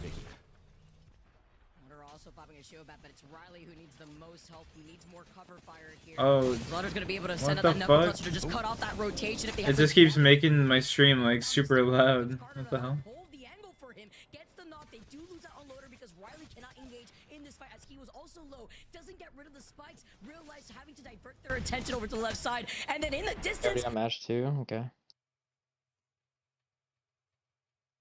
A charge rifle? I think that may be Habino over in the far distance here too, but Riley says, all right, well, I'm getting griefed by another team. I won't be able to get to the rest of my squad or even engage before they reset, so now I'm forced to back away. Very tough for Sentinels. They're on the wrong side of this engagement. Not only are teams looking at them, the zone is moving in for Ring 2. And they've still got Citadel Gaming to go through. It's going to be a long one for Riley. He's going to have to wrap around, maybe try to find some respite on that southeastern side. Easier said than done, though. Citadel Gaming happy to just come out of that one with all 3 characters alive. I buy an ancient staff for bursting. Will you guys use it after I'm done with it at 75? Because then I could just use my Blue Moon Spear. The zone closing in, right? Yeah. Riley's going to be able to try to navigate away. Still going to be able to coexist with the zone being right there, but where can you find yourself other than a crevice with 2 teams looking at you across the field as we take a look at where this zone You gotta have and all Desert Treasure done now to use. already finding themselves in the middle here of that next zone pool. Yeah, I have a bunch of quests I still gotta bang out. I want to do Barrows. I gotta get my fucking my smithing up to 50, leaving to 50, and my herblore to 50. I've just been kind of doing Barrows. Yeah. Kind of got addicted to this, you know? I might even try and do fucking Beneath Cursed Sands. Yeah. Get into fucking TOA.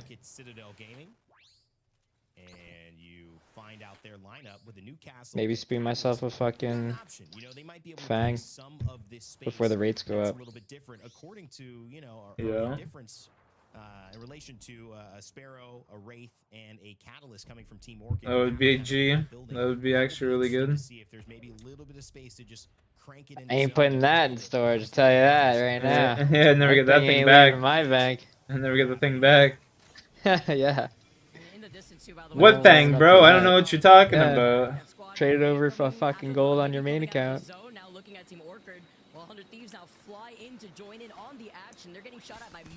Since they said they're gonna update that shit and make the shit more rare, the Fang was like 30 mil the other day. 30 mil? That's damn. It was like 9 or 10 last week. Yeah. I remember. Yeah, I was gonna say. I remember when it was like 9 mil. I bought mine for like 12. I bought mine for like 48 or 45. Yeah. That's made me like way more back. Oh yeah, for sure. Bring us to 14 squads here. Now NRG, maybe the main protagonist of this zone push, as they want to claim a little bit of space on the outside of this ring. But Oh, I hate to say it, but I gotta start fucking farming a bunch of herbs and then using them at fucking mixed mythology. Wasn't mixed mythology? That new game mode? It's a herblore minigame on Valmore, yeah. You get these goggles every time you make a potion. It's a chance of it being a 4 dose instead of a 3, and there's also another thing that gives you your secondaries back sometimes. Okay. So it saves you so much supplies. Yeah. So much resources. That's crazy. I don't even really care about the fucking potion storage as much right now, but that'd be nice too. It's a lot of fucking time in there and a lot of herbs you gotta spend to get it. Up here, inspectors, here we come, baby. What a good ultimate. Level 3 makes a big difference in that one. Shopify Rebellion, though, say a devotion, that's no problem. Tracking almost perfectly Koifel there. He misses a few shots that would have broken the shield, but Koifel holds that door, realizes it's getting blown up anyway. He backs off, gets the shield back, ready to go. Shopify Rebellion now. Empty with the bow check. I'm feeling a drop this time. I'm actually feeling it. Yeah? Yeah. Be nice to get some tank legs.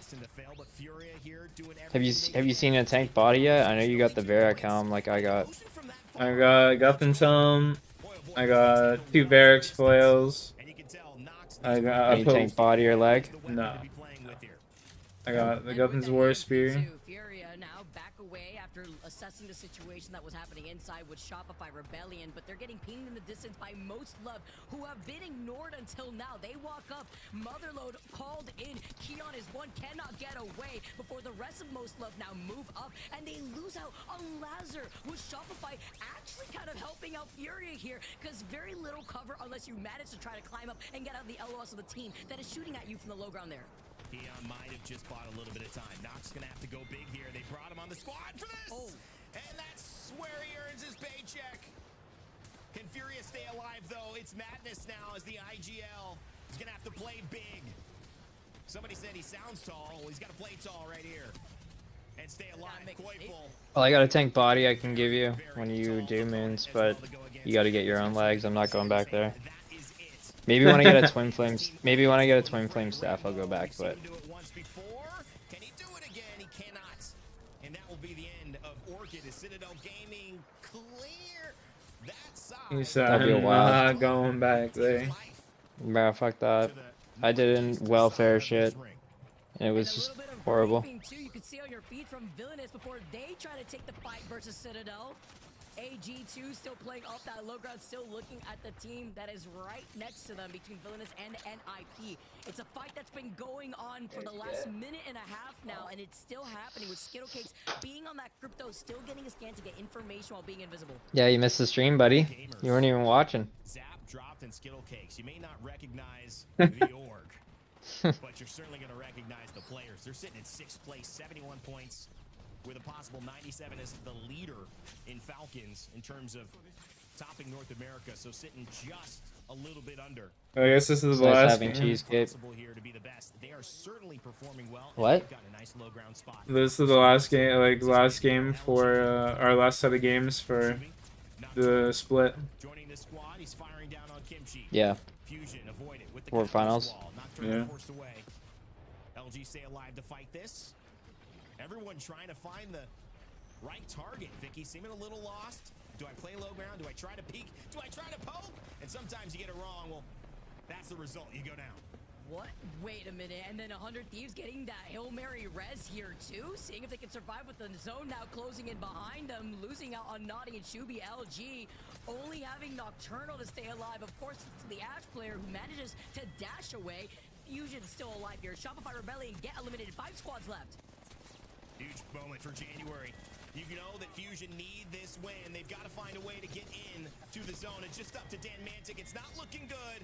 And it's not looking good for Villainous either. They cannibalize each other's chances. And sometimes that's what happens when you leave it all up to one last day if you want to qualify. It's pain for both those squads who could use the points. But NIP up on top. Kurev, Vayne, and a Stinger Bolt that's destroyed thanks to Watson. That's why she is so good to counter Sparrow. It's not one of those things you're going to bring out just for the case, but it's a real nice asset alongside the rest of the kit. Another Catalyst Q destroyed as well. That Watson getting so much value with her pylon. It's the beauty of these counter picks right before you even load into the game, but NIP still have that positional advantage over by high ground. Kuriv is trying to take a different angle, and he gets beamed. LG now showing up. Zapto gets called out by the crypto drone. He's forced now to reposition as All Gamers are now still playing this out as a duo. One member of All Gamers being in that middle console here, while Zap being over to that left, that bottom left side. It's going to go down as a mistake for Kurev. It could definitely happen a couple times. You learn that combo. You learn the counter to it. But that is too valuable of an ultimate, staring down at a team in basically just a valley by themselves to waste without trying to get rid of that ultimate first. It was just an overstep.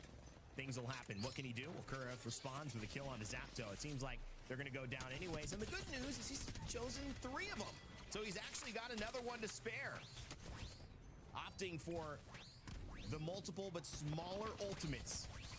And that's going to be the big win. NIP take it with ease. A little bit of Sparrow action. Said might have missed the first one, but I'll see you for round 2. Kurev certainly living up to where he needs to play. We're talking about NIP from the very beginning, and Kuriv's mentality and getting ready for today's matches. NIP has definitely come to deliver. Already taking game number 2 here on Broken Moon, and already showcasing what they are able to do, getting a good amount of KP. And I also want to highlight too, I believe it was Villainous that I got down within top 5. They were popping off that game. They were lighting up the kill feed. That's another one of our squads that we highlighted that needs to do well today. I think they finished with like 13 KP. Yeah, I mean, Villainous is in 18th place right now.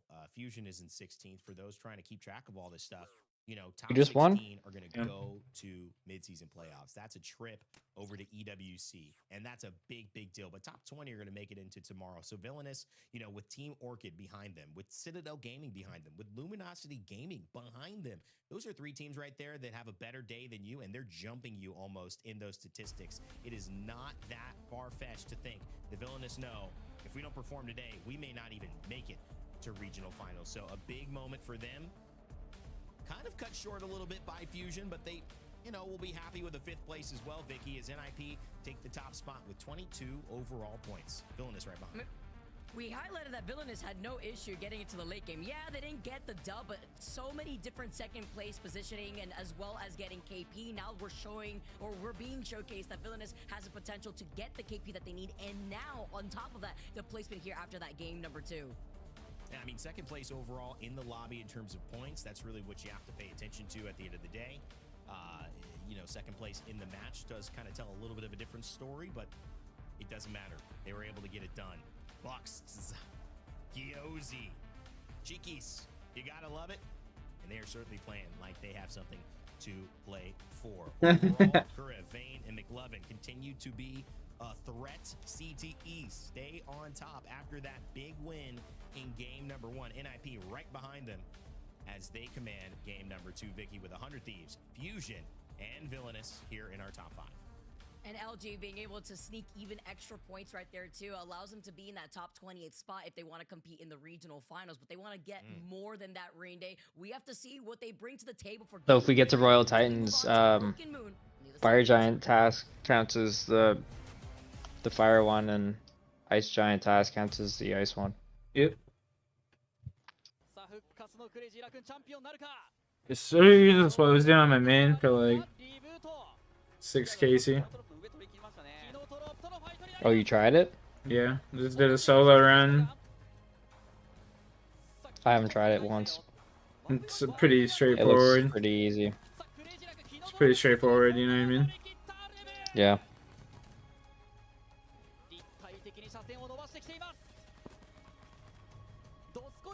It's pretty easy, honestly. It's just like a pain in the ass to run to, so I stopped doing it. Yeah, once you get the necklace, it's fine. Yeah.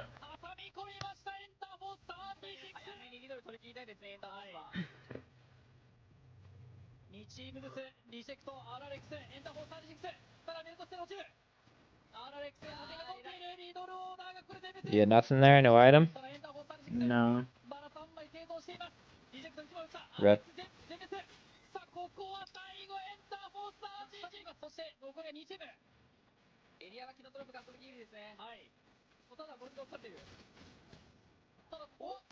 Damn, I should have done a birdhouse run. Oh well. Next one. Yeah.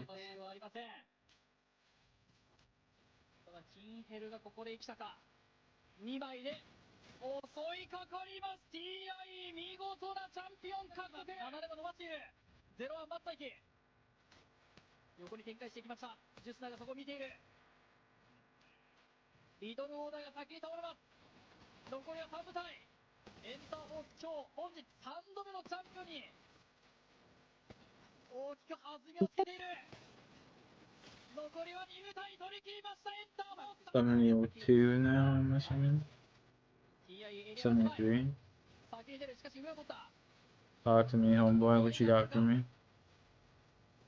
A kebab? I'm good. Thanks, though. リドルはアーマー状況が良くない中で TI リドルファイトってなると CR がだいぶ不利になってますよリドルが先に落ちましたさあ落ちてくるところクレイジーな君が取り切った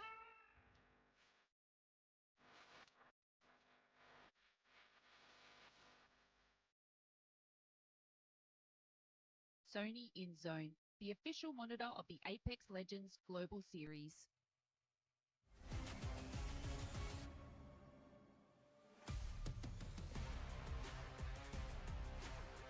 Welcome back, everyone. NIP coming off of a fresh win as I welcome back Jamerson. It's been great action all the way around, but also some surprising underperformances from squads that we were Oh, hopefully this Spori kill gives me a fucking bucket. That'd be nice. Yeah. Fingers crossed. Bucket and cape in the same day. I mean, your RNG would be used up for months, dude. Careful, man. Well, the cave's for sure. I know. Cave's guaranteed. I know. You think my RNG is gonna be used up for months, buddy? I doubt it. My RNG is fucking OP. Keeping that side of the zone clear. Unfortunately, a lot of teams did. RNG sucks. In the second game, I don't know exactly what happened to them there, but I say that, and I'm gonna probably go like 300 kills dry at Rex. when they get zone pulls like this, it's not over zones That would suck. That's where they have like almost like a 90%. Fuck, do you guys know how to get rune throwing axes? You can buy them from the range guild, I'm pretty sure. Can you? I'm pretty positive. I might just go over there with my main to save an inventory slot and let my main do it. You could do that too. It's weird to say that they're middle of the pack right now because they are 9th overall. I'm thinking getting this win save only a you don't need slot a for pet more rock. prayer. Not if you have another person. That's what I'm saying. You don't So need my a pet rock. main will do that too. Yeah, that'll save 2 slots then. Fuck. Yeah, I may as well just do that then. And then I can have my main run in there and distract them, and then get to the spot without getting hit. yeah. I'd probably do that then.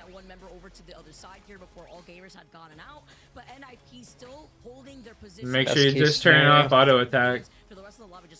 Oh, I always have that off when I boss. Yeah. I should never. It's probably even off right now. Yeah. When I was doing Jad there. I just meant for your main, so you don't fucking accidentally hit him. Who, Rex? Yeah. Ah, whatever. I could just kill him one time with Rex, and then just it's always in rotation. Yeah, that's fair. There's another buddy on my friends list. He wants to do.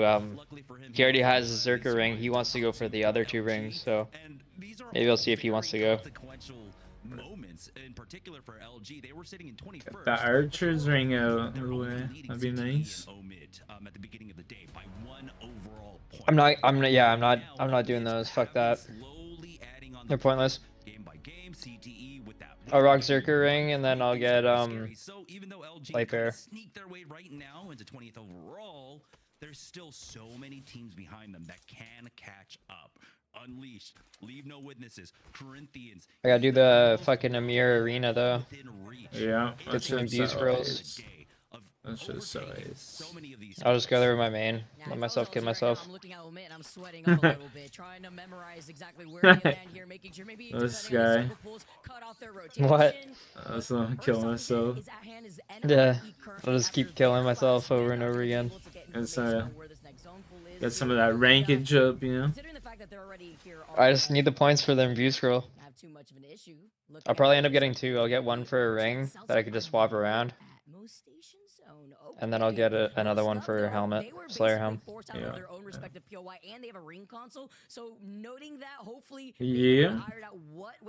I'll just throw that in like my salve amulet and rings, I guess. Maybe I'll get 3, I don't know. Yeah, I got a salve am too. I got imbue as well. On your Ironman, I haven't done the quest yet. Easy.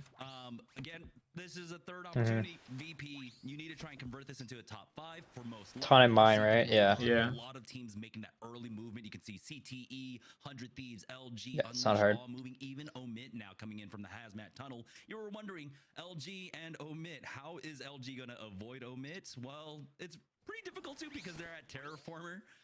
While Omid come out. I want to try and get those tormented demons unlocked and you got snaps. the gorillas too. Yeah, synapse would be so nice.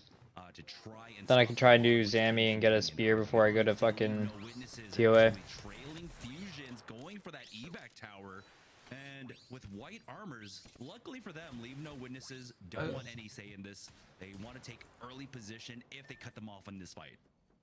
It's been so enjoyable to also see the That's what my task is right now. My main, go fucking kill homeboy there.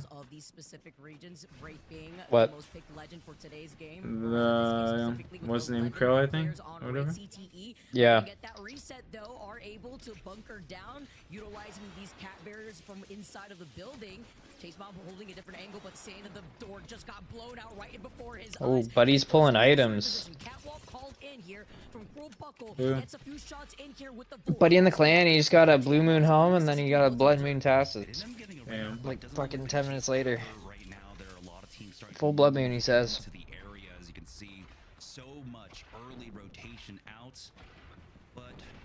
Only has like 100 chests done. He is full blood moon. Fucking lucky bastard. And for CTE, again, they're trying their best to survive into the late game. Even in game number 2, we saw.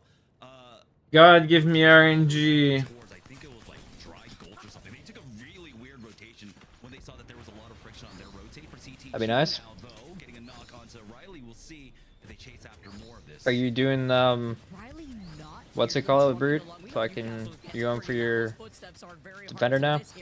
another angle. Citadel move up. Sentinels You going for defender now? in the feed Yeah, too. I'm doing it right now. Looking like Legolas is able to get Nice. the knock onto Sykes, and Citadel are looking to try to get the revive. How's that coming along? Which one are you on? You just started. Right now, I'm at 400 Oh. like 5,000 You got the 30-30s, you got the G7 scouts.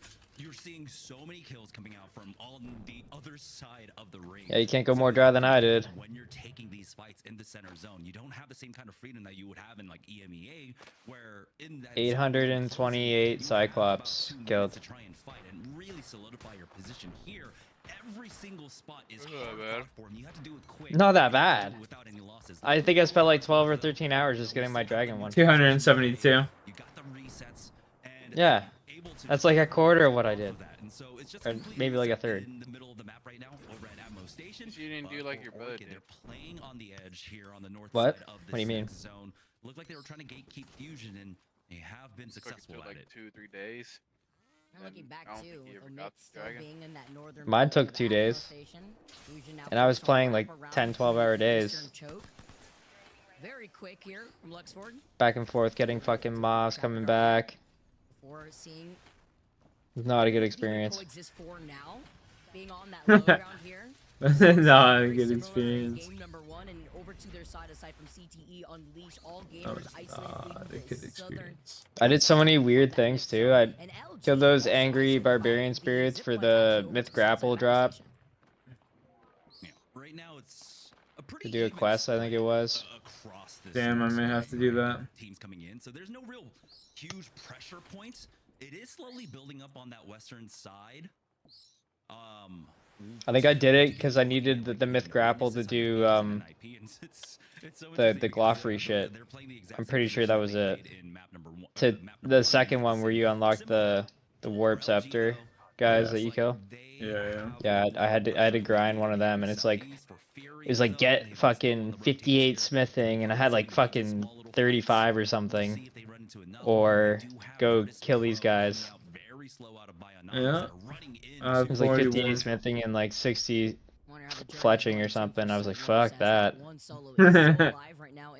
I'm a pass. Their teammates Shopify were also pretty deep outside Man zone, said, and I'm a behind pass. VP, now moving up, sees that they're gonna take that portal right behind them. Straight up. Platter is January. Got melted on the initial engagement from VP here, and now Zach looking over to the side after Lou was able to get that finishing blow onto January. Are gonna be able to take that KP and run with the extra loot.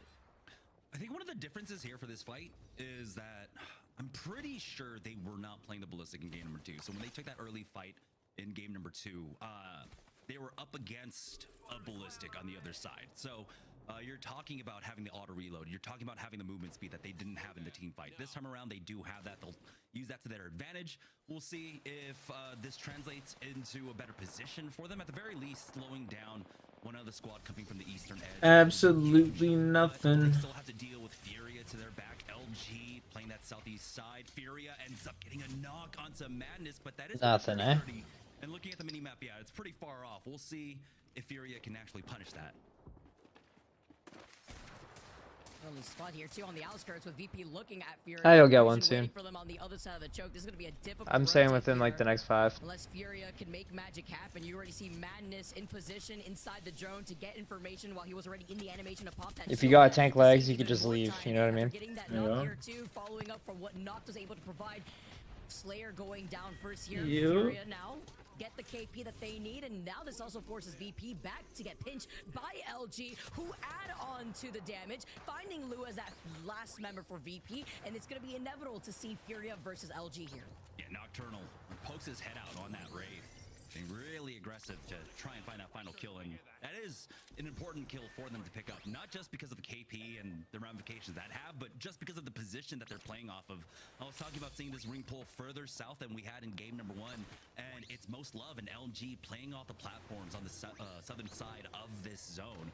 And so it's going to be important for them, both of those squads, to really keep it clear here. And so LG poking their head out there, really important.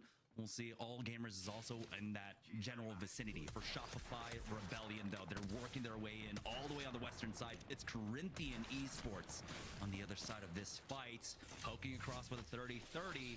Koifel does have that Tempest ready to go if they want to get aggressive on this fight.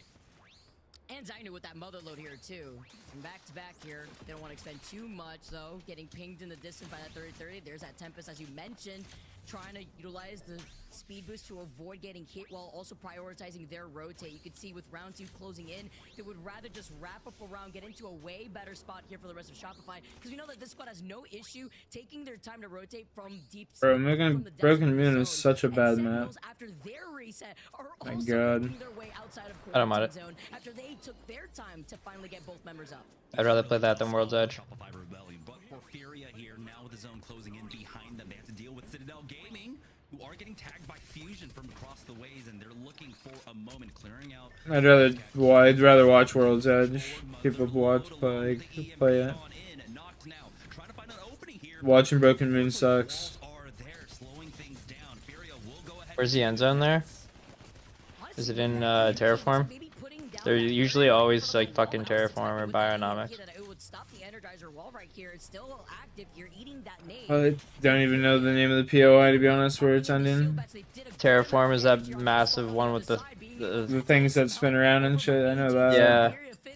I just don't know where it's ending in this game. With Fusion not getting fully involved, but Team Orchid also looking to see where Furious positioning is going to be once they're forced out of the choke.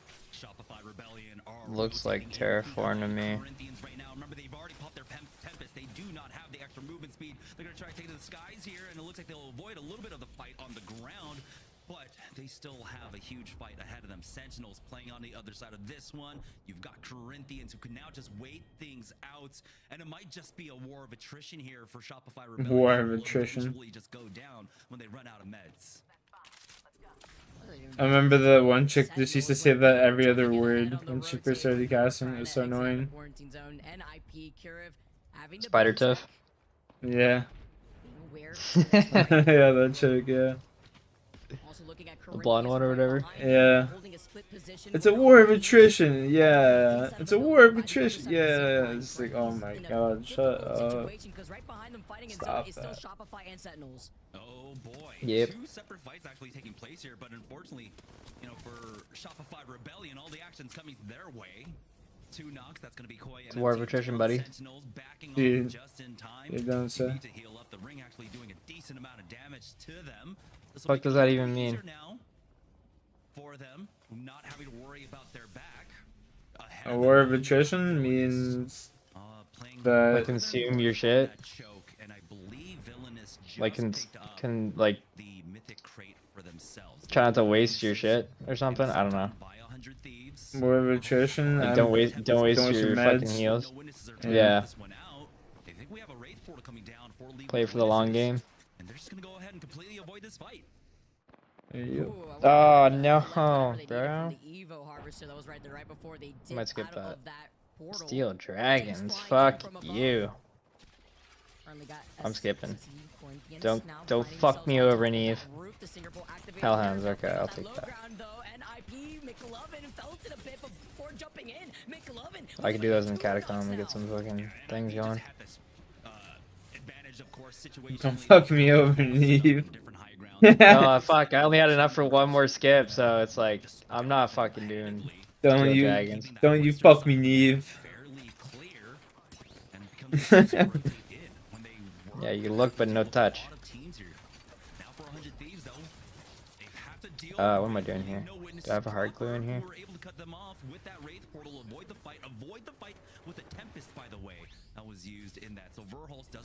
Wilderness, Rogues, Castle, fucking terrific.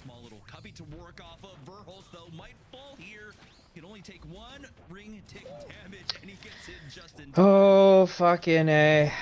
But he knew what he was doing. He knew exactly what he was able to do to wrap around. But everybody from 100 Thieves God damn. Wilderness. God damn. No Rogues Castle. Yeah, Rogues fucking Castle, buddy. Even with that red helmet, backing away, not trying to overextend in case there's a third party Enjoy. who could pelt them with these long Oh yeah. as you're currently seeing in the kill feed. I'm sure gonna enjoy it. on the ground. We'll see. Thank you, production. Nade's Fucking joke. We'll see if they can connect with this one. As it looks like Villainous just got a respawn on northern side, I believe. It was snipes out from Omit that were able to get that at the very least. Corinthians themselves are able to go for the full reset now. We'll see if they can use that to actually push onto Omit. Omit are kind of spread out here. There's an opportunity now for Corinthians come in as a full 3 to jump on top of them. For NRG though, they need to start moving. We got 17 seconds until zone starts closing in, and there's a lot of teams around them. You got Unleashed, you got CTE, Most Love coming in for the south side, and of course, Leave No Witnesses will be rotating in from the north. For NRG, if they don't move now, this could be over. For Leave No Witnesses, they have no choice but to move forward. And they lost out on that one member you mentioned too from Omit, unfortunately, after playing a little bit split here too. Seeing that there is a respawn beacon right there, they can try to res him, get his box right back at his feet. Survey beacon also activated in front of Leave No Witness, missing out on that Kraber shot. Ooh, but he heard me. I had to prove something real quick, getting the quick 150. Also, NIP in your feeds, being able to get that knock onto NRG. 13 squads left. Looks like Omit were able to get that res earlier on. At least we're not hardcore anymore, so it doesn't matter, I guess. Gets another Kraber shot. 3 bullets left here. 4 blades. Yeah, Leave No Witnesses, after getting that mythic, are really able to convert off this one. That Kraber creating huge opportunities for them, but now they need to take some moments to try and reset. Oh my god, look at all the teams coming in from the north side right now. About 5 teams on the scramble. Blaze is gonna try and hit that Q. Timmy is there. And it looks like they might be able to just get into the edge of the zone. Blaze trying his best, and his team will be able to survive, but just barely. Zell ends up falling here, but they have a small corner to play off of. Now Rita's ends up falling, but they're safe. They're safe for the reset. There's a fucker there. No way. Yeah, he looked kind of newbie though. And then multi. I don't know. In the rogue send, yes, but I wasn't there yet. I just pulled the lever and he was fucking right there. Oh. He was pulling it out, and I was like pulling it as I'm getting there. Oh.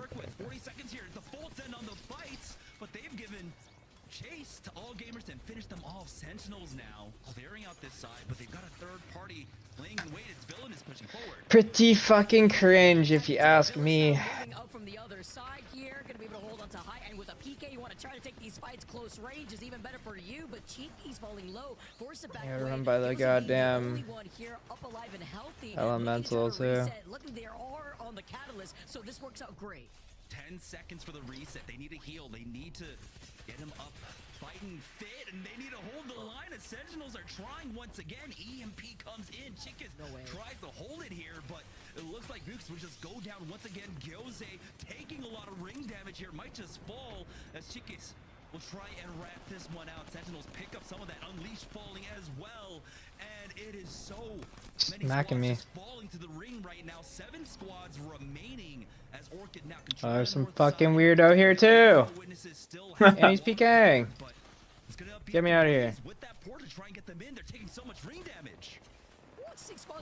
Pizza. I come in peace. We go to the fucking German world or some shit. Yeah. Oh great, there's another fucker right here too. No way, 3 for 3? They're PKing every world, dude. It's ridiculous.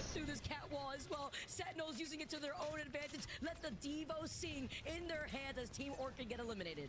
It's Sentinels, NRG, All right. Most Loved, and LG Are they bots? They look like bots. For NRG, it is just their Wraith trying their best to survive. Never mind, Timmy will fall. It's the final 3 here. And this is what I was expecting for this squad to go deep into this zone. Go all the way down towards the southern platforms. It was LG on the southeast one. I believe Most Loved took the southwest one. They're bots and they have auto retaliate on like idiots. There was no pressure Kill him. LG alleviated a lot. Fuck that, dude. I'm out of here. I don't even get to keep their loot. Keeping the other squads moving in from the Oh, I have a casket. Get me the fuck out of here. Well, for every other team, they just kind of piled up on the northern side. That's why we were Oh no, there's some guy doing a fucking over there in Atmo. Chaos Elliot with the fucking crossbow on. I'm out of here, dude. What the fuck is this? Why is it so busy? What's going on over there? What a mess. Thankfully, Sunday. to that party instead. I guess I've seen like fucking 5 PKers already. And they have the weapon loadout to do so as well. You see, holding these different angles here with Naughty. Having that 30-30, Sentinels forced to look first at Most Love. LG are not going to be moving to the zone, closing in right behind. Fuck off, Chaos Alley. Coming in from Loader with this 30-30 after calling in the Tempest as well from Carter. Yeah, this is going to be a difficult catwalk. Oh, I'm at a run. But they at least have it, and now it looks like Sentinels are going to try and full commit onto Most Love right now, and it's all up to LG So to cringe. finish this one off. Oh, who the hell are you? He looks like a bot. Level 70. With the Trident on only. It's fucking weird, man. Some weirdos out today. Not only are they the game 3 winners now, they have overall 33 points. So very, very pleasing. Who the fuck are you? Oh yeah, he's a bot for sure. He's gonna get the fucking Rogue's chest. Oh, bot, see.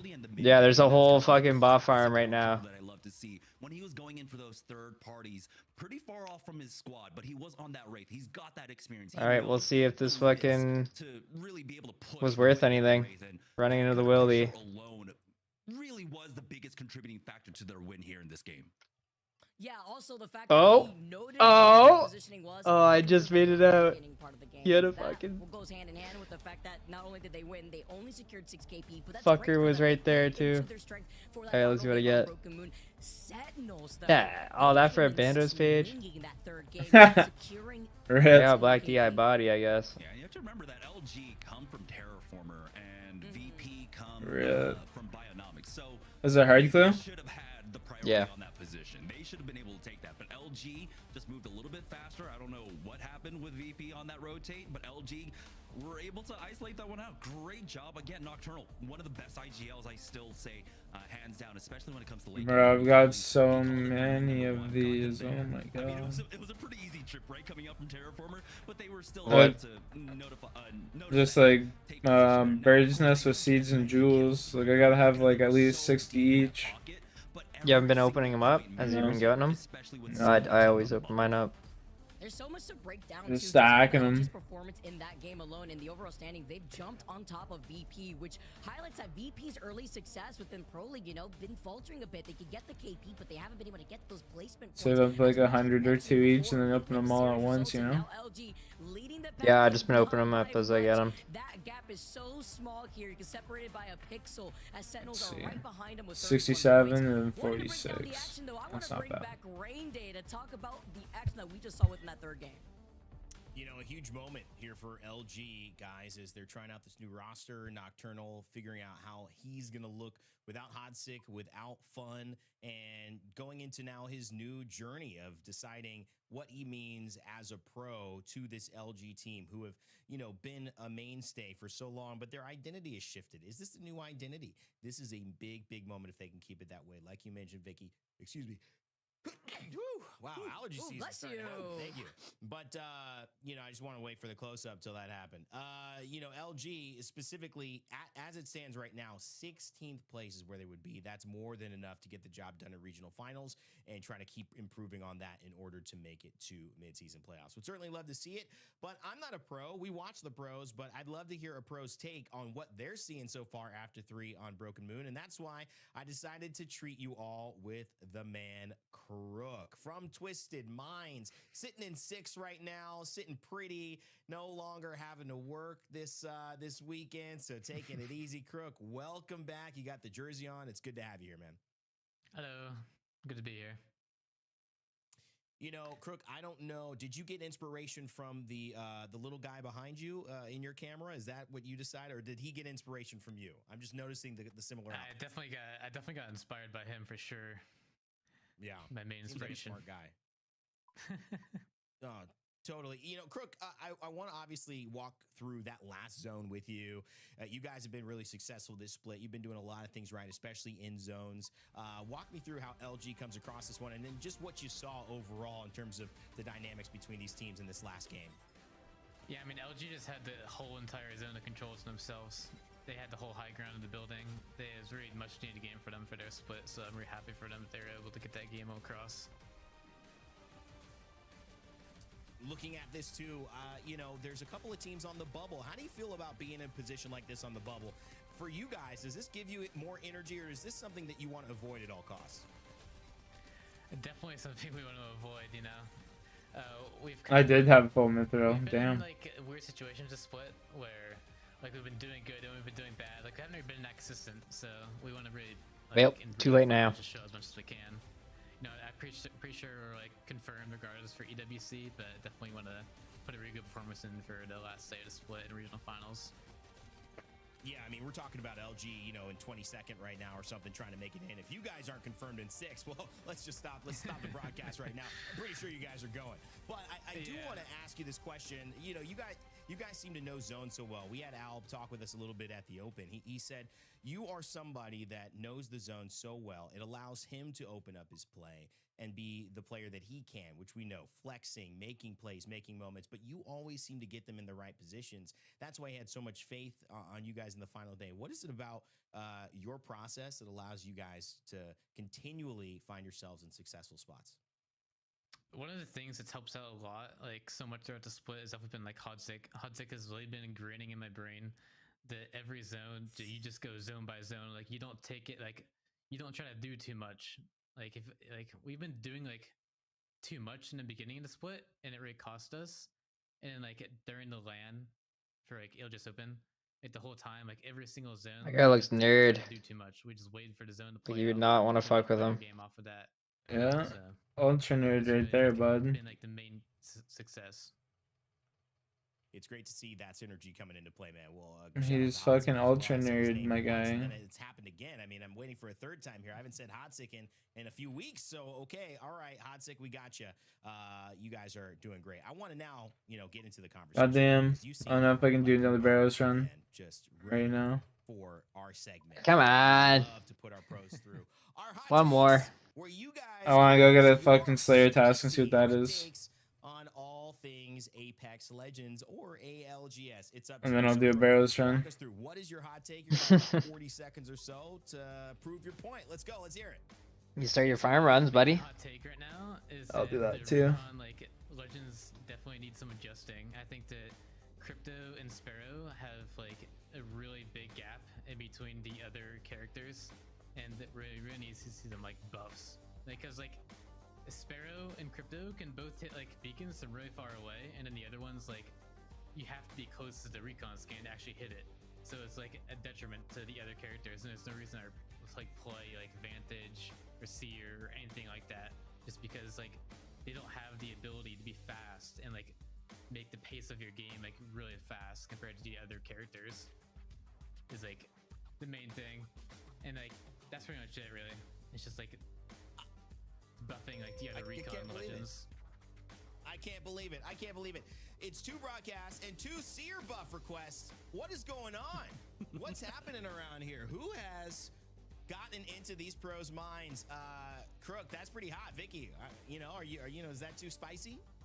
I don't know how I feel about Seer. I'm totally biased take, but like what Crook is talking about is so facts, because you're gonna have Crypto, you're gonna have Sparrow out here remotely hit these beacons. I know you can see that for the other like recon legends, but Bloodhound needs help. Like you have to implement something that these other legends provide, where their other kit is so strong that they don't need these remote scans. That I didn't even They come want, here like, for. Sable I Bloodhound, don't like even remember. Valkyrie, Fuck. Vantage doing their absolute best, but crying at the same time.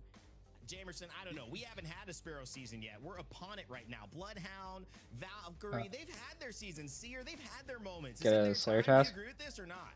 I mean, if Yeah, Sparrow that can was shoot it. an arrow to get the ring scan, why can't Vantage snipe console as well? What do you mean? Scan for themselves, you know, just let I want to hit the tree. We haven't really seen Yeah. Have a gun. Do the shortcut. very Yeah. niche compositions. I ran over to Edgeville, but I can remember why I came here to begin with. So I was kind of just like pondering, but you reminded me. I'd like to see Vantage. Stone moment. You know what, Crook? This is a hot take. I totally disagree. Let Sparrow have his time. Stop trying to get all these other recon legends back. We've cast enough of them. I know you want to not have to stop at the beacon while you're running around, but so what? That's part of the job, buddy. Okay, good job, though. Good, hot, spicy take. I appreciate it for having fun with us here. You know, Crook, being a good sport, we want to also introduce you to another segment where we ask the chat some questions they might have for you. You guys have been successful. You've been all over the map here, representing 59 Iron Dragons. barring some Huh? No. You're fucked now, buddy. Should have kept the Barrows. Fuck, dude. Okay, great. Should have kept your ass at Barrows, buddy. Oh no. I always love how chaotic SR's comms are. May sound chaotic, but it works for them. How you feel about, Shopify Rebellion's comms? You think chaos is good, or is that the spell of something that could be bad in the future? Our comms are almost like to the point where you can't even understand if we're speaking English. So I think it can work. It can definitely work. There's a lot of times where like you watch back our VODs and we're just like, how did we even understand what each other were saying here? Because we just have no idea. Like we all speak so fast. You're locked into the source code. Like mainly me and Enemy just speak so fast that like Mac like doesn't even understand what we're saying like sometimes. So it's like, okay, let's do that. When you speak so fast and you mumble, basically he can act like he's hearing you guys, but just do what he wants to do anyway. He's like, oh, yeah, sure. Okay, let's move over here. I'm fighting this guy. Okay, now let's go to the next one. We've got somebody else who wants to chat with you. Man. Chat, what do you think? Let's go. Bring it up. That's cringe, bro. Grizzle Brand 357. Yep. I think the names are my favorite part here. What if winning team? What if the winning Where do I even find the Iron Dragons? Like Brimhaven Dungeon. A little bit of prize awarded on top of yeah, or the Crown Dungeon, I think, too, has them. Legend you want, so you can still play that character. Interesting thought. How do you feel about that, Crook? I don't know. I feel like you just get targeted so hard. Every team in the server would know who you are. I don't even know, like, if like I'd want to even pick that character. Everyone's be like, okay, this is Twisted Minds. Let's just go int them. Like, all right, just go bully him. No, I mean, we just got the legend ban system in. We don't need to iterate on it right now. We love what we're doing. Like, no. In terms of cons. Sure. Yeah. Man, maybe I'll hit it. Idea. I like the creativity behind that idea. I feel like we wouldn't have gotten legend bans the way they are if we didn't have some creativity, involved in our esports. So keep them coming and keep them coming to our pros and to us at Play Apex Esports on X in general. Maybe we'll start a conversation on broadcast without even having a pro nearby. But Crook, thank you so much for being the pro nearby. It's been great to have you along. Thanks for sharing your knowledge and having some fun with us, buddy. Take care and we'll see you soon. Of course. Thank you so much. All right, Crook and Vicky going to take a bit of a break here, Jamerson, as it's time for us to get ready to go into Game 4. Switching things up over to Storm Point. That means familiar territory for a lot of these teams. It also means working with the legends available still to try to come up with a strategy. And to me, this has been on my mind, and I know we've been talking about it from kind of more of these hot take perspectives. But the Valkyrie, I mean, really, Valkyrie became the Storm Point legend. And when you look at it, all these legends who kind of are successful. Oh, fuck me, I forgot my spade. Crypto's always been that, but Sparrow that's has cringe. his ability to shoot his arrow, get recon information. Maybe he becomes kind of the long-range, fast recon legend. Every character who does well tends to have a thing about them that they do. Bangalore, even for a long time, a big factor. Better not have to do the fight again. That'd be cheese. Ability to maneuver in that wide open space, make cover where there isn't cover. So, what do we feel about any of these legends actually coming back? I mean, is there a play for Valkyrie to be considered? I feel like we're kind of, while we get a lot of flexibility, we really don't ever see Valkyrie in any of these lobbies in North America or EMEA. Yeah, there are very few niche picks. Nothing. Which comes to mind is VKG, right? Whenever it comes to open land or land. Fucking has story, dude. It sucks. Enter open joint and go smoke it. Basically cut off priority for do any it. other team around them, and they do an amazing job for it. But I think in particular, just because I'm gonna make some food quick. I got it all prepped. I just need to cook it quick. Unfortunately, nice. Thinking ahead. I made a bunch of. I prepped a bunch of spicy chicken yesterday. I'm just gonna make wraps again. Yeah, I did. That's what I'm doing tonight. I'm making a bunch of spicy chicken for wraps tomorrow. Yep. That's hilarious. Some sriracha lime chicken, dude. Nice. I just got hot and spicy. It's like a rub or something. Bass Pro Shop fucking seasoning. It's pretty good. I remember you telling me about that before, actually. Yeah, they got a couple good ones there. I'm obsessed with it. I'm obsessed with it. first, let's take a look overall drop spots. We got dual Macaladdles again. Oh, you're back there? No, buddy, in the clan chat. He's just pulling items. Oh. Don't give me the RNG there, buddy boy. Alright, Jesus, buddy. Give me some of that. All really do come to mind in particular when we do have a lot of these southern pulls, which we did get to see some throughout EMEA, right? We had the launchpad pull in, I think. Alright, Jesus, buddy. Call him up. Call up Jesus. Yo, imagine though. Who are this?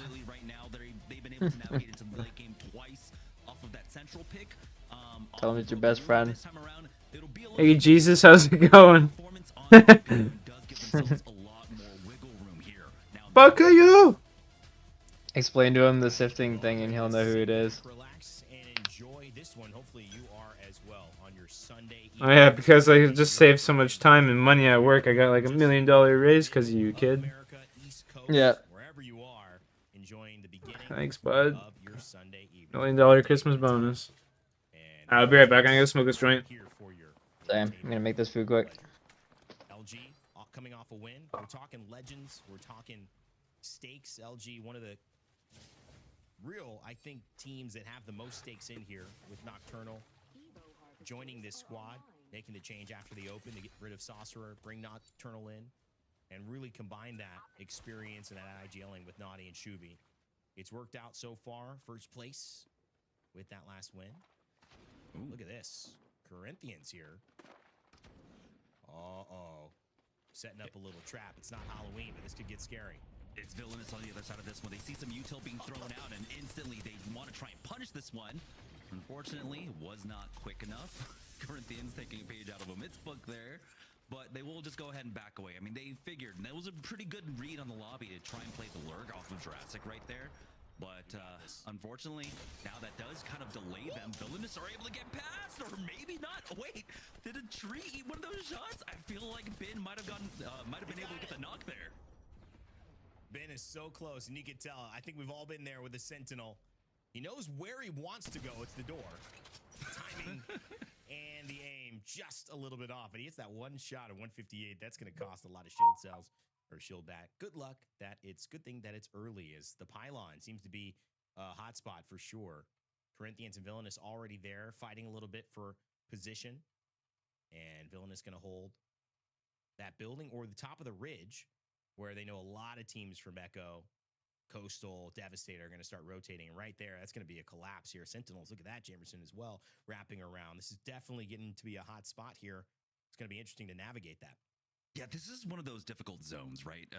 In that zone 2 read, you still don't know. This could pull to Echo. This can pull down towards Coastal Camp. This can even still pull over to Pylon. You're working effectively, you know, on 33.33 repeated, of course, where these pulls can go, or it can just go dead center.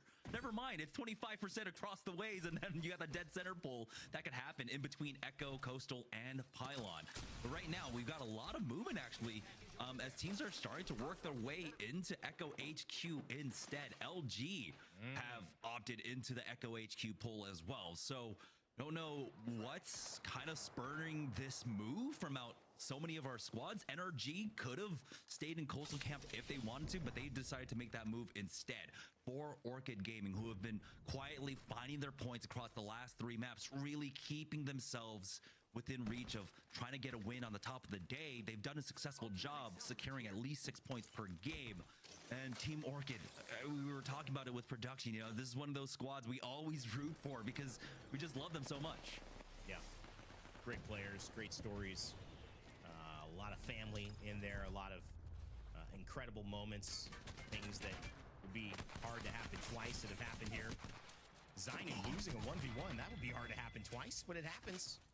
Maybe not a 1v1, maybe a 1.5v1. All gamers ready to go. Zapdos, Skittlecakes, and dropped. Continuing Shopify Rebellion struggles. This is a team that is literally in the top position alongside Falcons with a match day in hand. They could easily overtake and be the #1 team heading into regional finals in North America. But they've just not gotten it done. They've not found their rhythm yet. And coming off a 6-point match day, I'm surprised, Jamerson. That is probably one of my biggest surprises so far looking at this. What's gone wrong? Yeah, it's hard to try and call it all out, honestly. All the pieces are there, you know, we're expecting so much more, but sometimes, you know, the stars just have to align, and other times the lobby just does things that you can't really read. So it feels like, you know, it's just kind of getting back into form, and I hate to say it, like that it sometimes does take until the final game day to really get there. But yeah, I think honestly, this is one of those squads. Potential is always there. I never should count them out. No, and I don't think this is also a team that, to me, if there's a team that's going to take, you know, a day off if there's a chance to do so, I could see maybe that happening with Shopify Rebellion. Not that they don't want to win. It's not taking a jab at them in any way, but it's just kind of saying that they know how good they are. They know how talented they are. They know they're already in a position to not only be qualified, but for midseason playoffs, but for regional finals, and just be in that lobby. And they know if they're in the lobby, they can win. When you have that much confidence, you know, a la Falcons, you know, a la sometimes 100 Thieves, a la sometimes Shopify Rebellion, you're okay with an okay day. You know, because it happens, and you know that you still are one of the best teams in the world. You just got to play that way. Yeah. Now a lot of our teams starting to make their way into Echo HQ. All gamers playing off stairs. We know this is a particularly strong spot. If the zone continues pull down to the southeast here for NIP, they're making their way in from the northern side. They are checking their back. They've got Citadel Gaming, and I think McLovin might have just seen them on the rotate down. Yeah, he does. And so now Citadel Gaming, they've got to be careful. But NIP don't have to commit to this fight. They can just continue to try and cut them off here. And it looks like they will go ahead and start moving under a little bit of pressure from PvE, but they'll be fine. Yeah, those Prowlers never take a day off, do they? Hardest working dinosaur-like creatures in the game, I gotta say. Storm Point continuing to give us a good amount of action to start, but it's all a little bit of the tease. The rising action here before really something occurs, and we hit our climax. 19 squads still remaining, so while we have seen a few kills, a few knocks, only one team has gone down. Actually, no teams have gone down, excuse me, because this is a 19-team lobby, so there has really been a lot of action and a lot of bark, no bite quite yet, Jamerson, which is okay for a lot of these teams. As we take a look now as Ring 2 is about to close at where our Ring 3 zone will be, and an idea of Ring 4. Yeah, so Echo HQ, definitely the pull. There's still a chance that it pulls out towards where Unleashed are, but for everyone else that have a power position inside of Echo HQ are definitely happy. It's difficult in this particular spot for any team to really control the zones around them. It's going to be a lot of teams just kind of slamming into positions, and you know, you always have to worry about the wraps from teams like, well, Virtus Pro with the Trident that can come in from the south side. For 100 Thieves, they're going to have to keep an eye out on that, along with Omits, who are still playing off of Coastal Camp right now. But for the time being, while we're taking this pit stop, let's go ahead and listen with VP to see how they want to navigate this next zone. Okay. Holy retards. I'm gonna get out and shoot them, I guess? I don't know. We can't. Cracked one. Get in and we go now. Get in and we go now. Because only going in.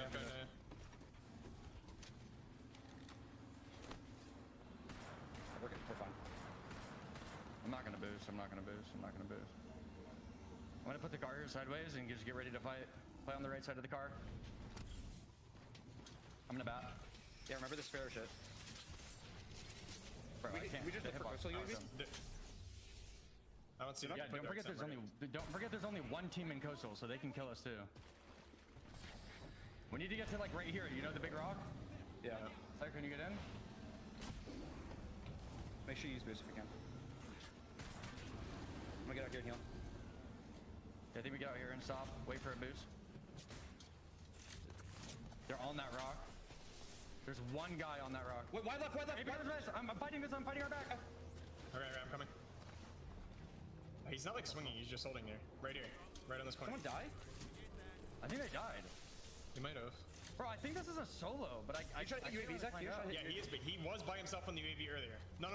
All three. This is not, I can't hit the recon. We need to try to get into coastal, guys. Okay. Yeah, we do. But, Yeah, it's really tricky. We're gonna try our best, right? We have 21 seconds left. They have all of Coastal themselves. We need to use this team on our right to keep us alive, okay? Come to me for now. Right on our head. Hopefully they shoot us right on our head. Yeah, I'm gonna try. I think 7 seconds. No, that team's still there. I'm burning it. I mean, I can spare ult them, and we need to try to get around. We need to try to get around. We need to try. Oh, I'm going to Zach. I'm going to Zach. There's still a team on the left, guys. Yeah, I keep calming that. We can try to get around. I'm here. This team's about to look down on us. I can get out wide left and shoot for you. I'm way ahead of you. That team's wrapping. In top bowl. Pop cells. Wait, so don't give him entry, guys. Do not give him entry. Is there a team back here still? They're ballistic. No, they're wrapping. Okay. Alright, we're good. You guys have meds? Guys, I'm 1 bat, 2 cells. Play up on the staircase on me, maybe? Play up on the staircase on me? 1 bat, 2 cells. What do you think, Zach? I'm 12, 11 too. I mean, we kind of just need to prep a fight here. We have a solo on us, right? Isn't this a solo on us? Routing? No, it's not a solo. Oh, is it? It's like a solo to me. It's not. 4 hours on the map. You guys no, there's no solos, Zach. It's a meds. 1 bat, 1 cell. 1 bat, 1 cell, guys. Here, I'll give you 5 cells. Drop your cells. We're in a tough spot. We kind of just need to win a fight here. Okay, I'm down. And then play here. I have Ballistic ult. 40 for Ballistic ult. Yeah, we have to wait for it. It's really hard to win this. I mean, we have to try.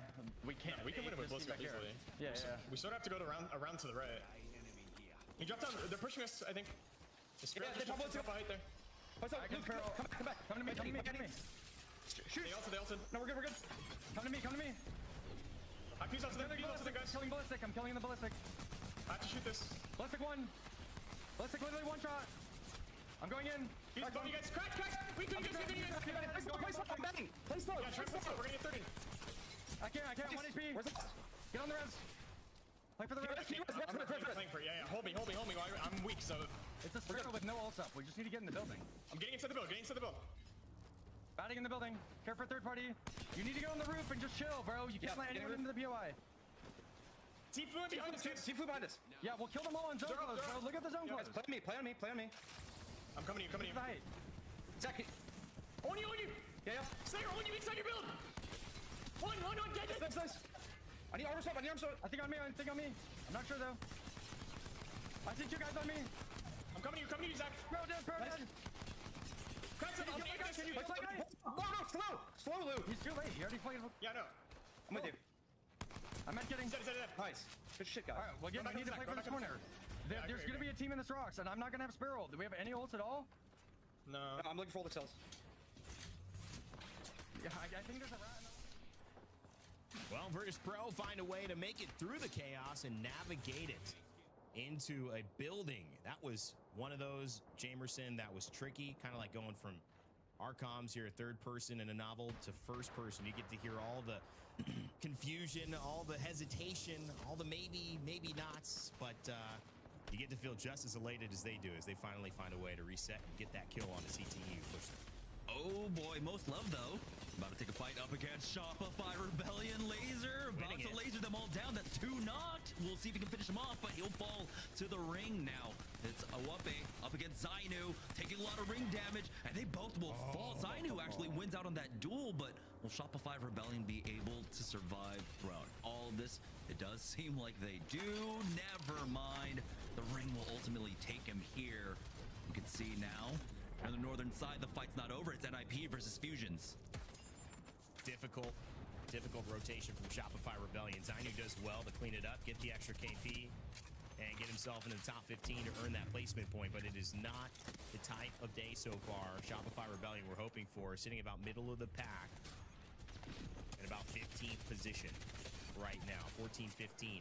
NIP, though, McLovin, loving that start. No more resets on the Tempest. That was a change earlier on this week.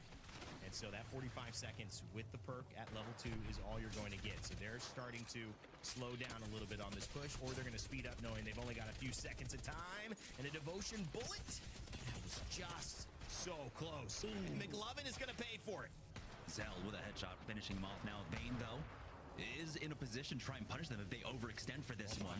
So now it's all patience here. Doesn't get the one click. There we go. Blaze falling. Vayne now trying to regress onto them, but NIP have not reset. Leave no witnesses. Find an off angle there. It's all up to Karev. He has got to play hero. Now I'll tell you what, he's got that Stinger Bolt. We know where the Watson pylon is, but he's going to be fighting against 3, make it 2. Well, he's fighting an uphill battle if you ever saw one, in both senses of the word. Hopefully he can get this res here. And I think that just may give Karev a little bit of time alongside NIP. Virtus Pro, as we check back in with them, have lost 1, but Luke still alive, hiding behind some of those knockdown shields, Jamerson. Will the mother load buy him a little bit of time to try to get a res off?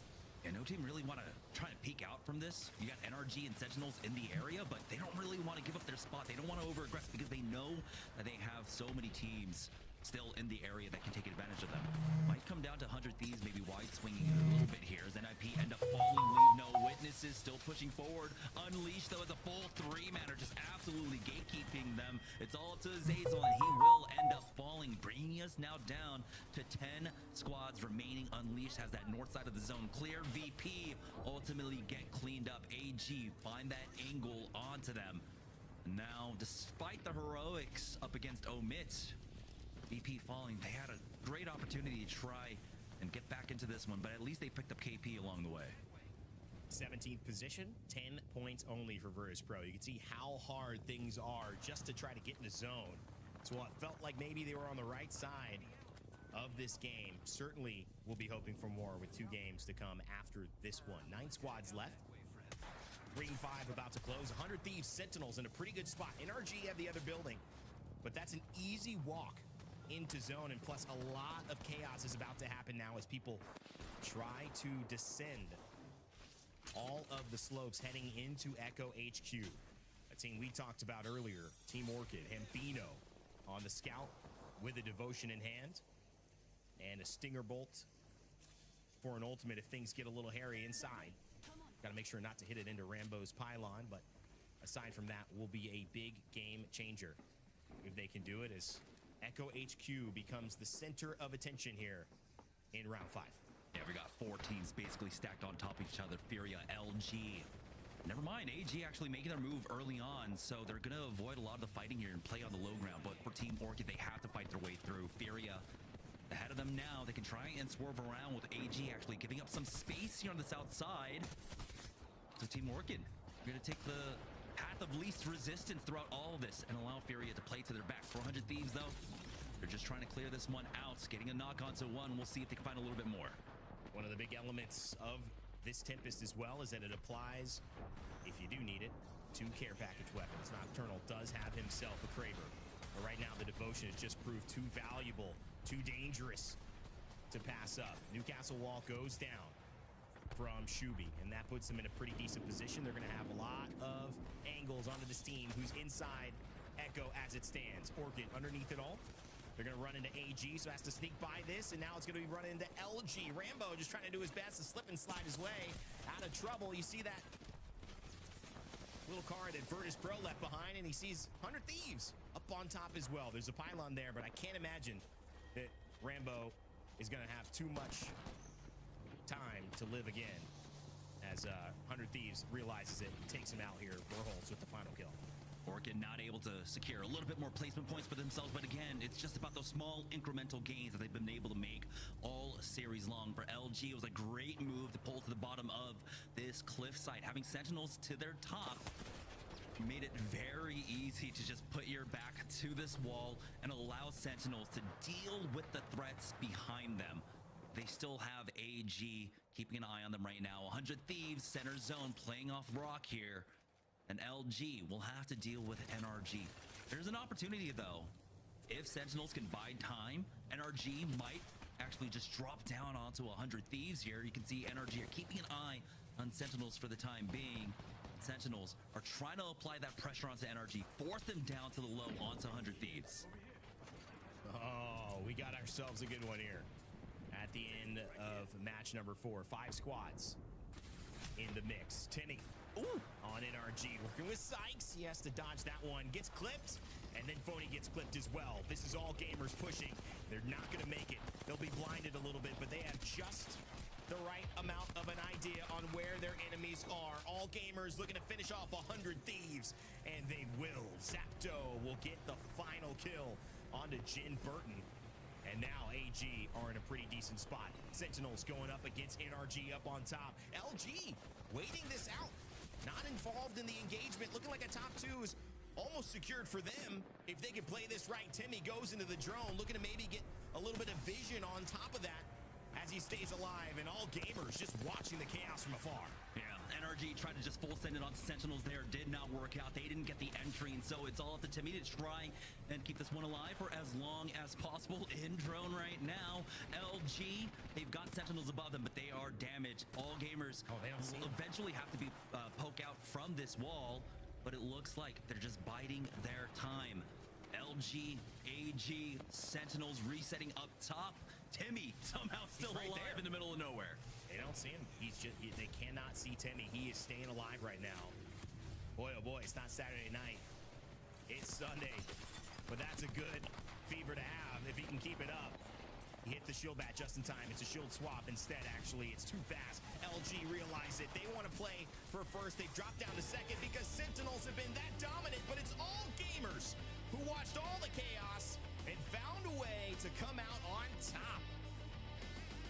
Importantly, that push by All Gamers Global. I don't know what spurned it, what was the catalyst for it, but being able to just push onto 100 Thieves in that power position, the call that they made, I don't know what made them, of course, push for that rock, but it was the right call eventually, and they got that win. Huge win there for All Gamers Global.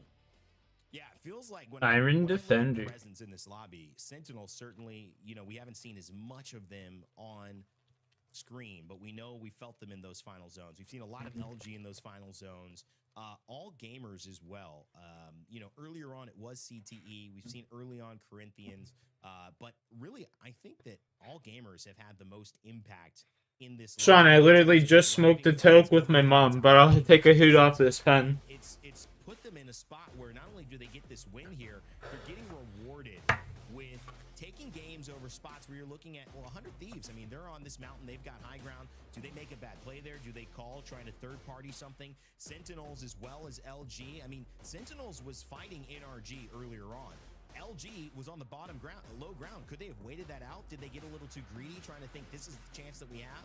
I don't know, Jamerson, but overall, I mean, when you take a look at the standings after this, with 4 games played, what's your takeaway as we look at, with Ballistic being banned, now what has to stand between victory for Sentinels and LG and All Gamers, who are all vying for those top spots? I mean, we have different stakes there, right? For All Gamers Global, they're pretty firmly in the top right now, and especially with a performance like that, they should be more than safe, making it their way into regional finals and mid-season finals. But for LG, the stakes are completely different. Right now, it's looking like they're playing old classic Nocturnal, where they're trying to play center zone. They're not taking too many risks when it comes to a lot of these late game positions. They're happy with the second or third place finish because they are continually putting those on. I mean, what is that, like the third end game in a row that LG have been able to place themselves in? And again, it's off of just the more patient play that I think Nocturnal really does bring for this squad.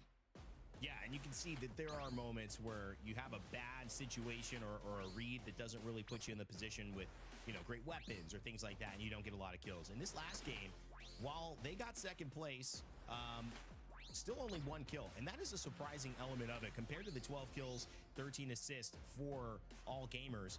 One of the things that tells me is maybe there is a bit of hesitation on what to do. I did notice that when NRG and Sentinels were fighting, there was that, well, should we wait? Do we have the confidence to just let this resolve and know we'll be in the right spot?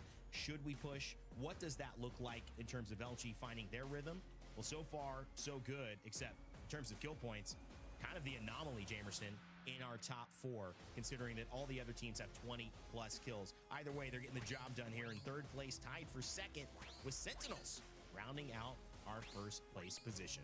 Yeah, I mean, I think that really does reinforce what we're talking about. They are definitely just playing for placements at this point. 32 placement points to the 11 kill points. It does really harking back to some of the more classic, more reserved style of Nocturnal. And I think when they're in this particular position, when they are on the bubble, and they are being treated with a lot of these rings that have been coming their way, they know that all we have to do is convert into top 3s, and that's what they have been able to do almost 3 maps in a row. So I'm glad, again, we're seeing the very immediate benefit of having an IGL like, or someone who can call a ring and late games like this, like Nocturnal, being infused into LG, and it is paying off for them right now. This should, if they continue to play like this in the next 2 maps, convert and make sure that they are able to play into the regional finals. If you're watching alongside us, or you have Face It watches as well, you can go ahead out the next couple of games and listen to LG's comms. You might even go in. Can they do it? What'll happen? 2 more games left in our final day before regional finals, coming up after this.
Sony InZone, the official monitor of the Apex Legends Global Series.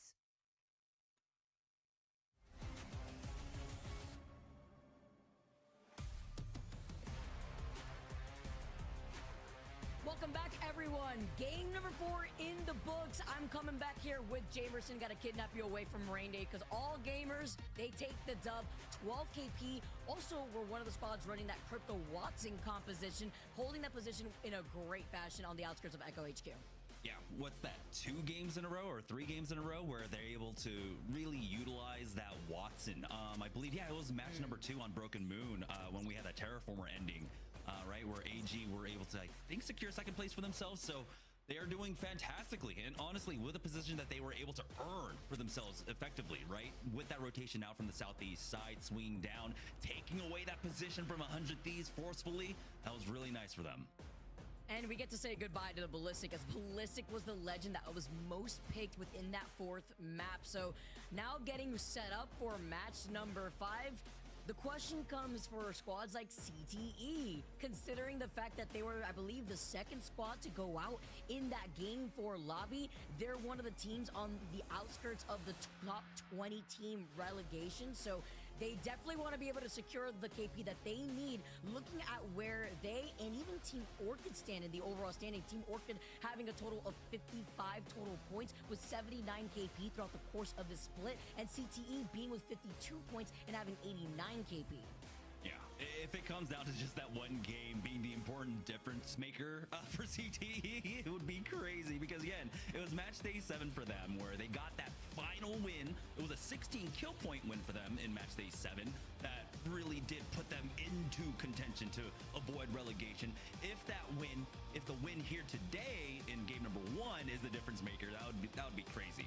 But of course, cherry on top, if they can get themselves into the regional finals would be even better, but they still have so many teams in their way, LG being one of them. Orchid also very consistently putting points on the board basically every single game, so it is a hard-earned one for them. And looking at the most picked legend for this game specifically, it's going to be the Pathfinder that will be unavailable for game number 6, the final game of the lobby. But Jamerson, you know how much I love game 5 situations, because at this point, a lot of these teams are on the bottom end of the overall standings and maybe even at the bottom half of what this lobby is looking at too for B versus C. So these squads know what they have to do differently now. There's only 2 games left to go. If they have to get aggressive, you have to hold position. If you rather prefer to get those placement points because you could be safe away from putting yourself at risk from getting that KP, then now is the time to do it here. Yeah, this is a huge opportunity for our winners for AG to try and make that same move down to the south. But for LG, that we were talking about, very consistently putting placement points down. They get another ring pulled down towards them here at Devastated Coast. I mean, Rain asked me at the beginning of the half, what does this mean? Devastated Coast for LG. Well, we know that a lot of rings can tend to pull down here, and LG are going to be able to, or hopefully be able to, leverage that for a second game in a row.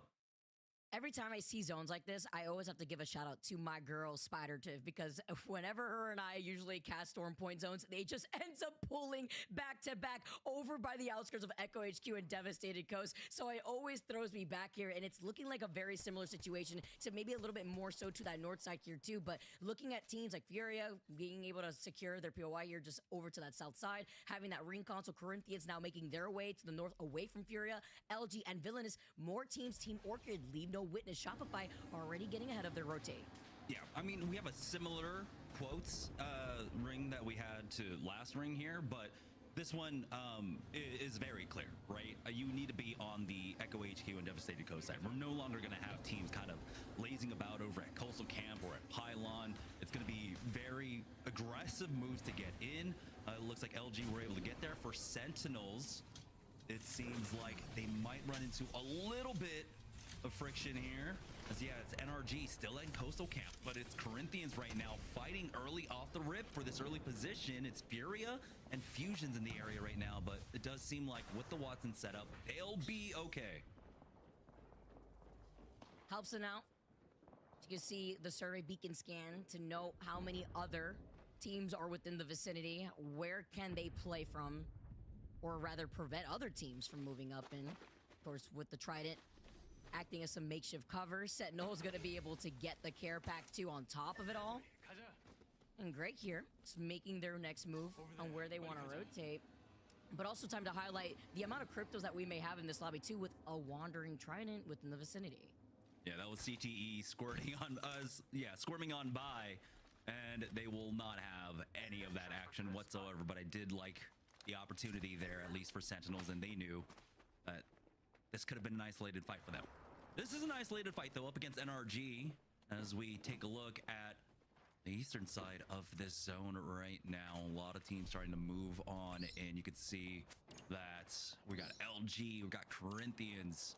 And again, it's about early positioning here. Unfortunately for a lot of these squads, moving in so early on, there's not going to be as many opportunities here at Echo HQ and Devastated Coast. Even with the weapon meta the way that it is, just the sight lines don't afford you that opportunity to try and steal away some kill points. And because of how many teams we have stacked on top of each other, we're not going to see some early aggression either. It's really going to come down to a lot of these teams that try to slam onto a side. That will be the big catalyst for a lot of the team fighting. We talk about Omit's legend comp. Do you think they have enough support legends running the Newcastle, Lifeline, and Conduit? Very interesting here, but maybe they are cooking up something that I'm not too sure about. As Dia could say, Gordon Ramsay would absolutely be proud if he did play Apex here, but it sounds like the food may be burnt here. Catwall also being called in for Sentinels as they're stuck in the middle of the lake. Yeah. Luckily for them, the Catwall is going to be enough. Just disengage from NRG. NRG are trying to move to try and cut them off at the very least. They're trying to find the off angles here. Fusions might even be able to look down on them. And possibly even Furia, who lost out on Riley here, and Carter, and it looks like Sentinels are about to drop as NRG just full swing onto this one. Sentinels are the first squad out here in game number 5. You know, an Energy being a little quiet throughout the day. Yes, they've been able to secure some KP here, but they also had the opportunity to maybe overtake the second seed from Falcons in the overall standings, and currently just not doing enough to be able to secure that just yet. Of course, with these 2 games, anything could be possible here if they want to have that pop-off opportunity. This is how you started off with 18 squads after they were able to get that first wipe. They're still, of course, like in first place right now, right? And I think the plus 25 would put them over it. But yeah, not having this solid game number 5 is going to make things very difficult heading into game number 6. I mean, AG are right behind them with 43 points, and LG as well, both at 43 points. So yeah, this is a huge opportunity for AG and LG to catch up at this point. But wow. Take a look at this zone. All the teams are staunchly in their positions down there at Echo HQ and at Devastated Coast. We have a big pileup of teams coming down from that launch pad site. Leave No Witnesses, Most Loved, All Gamers, NIP, Citadel, all barreling for that northeast side.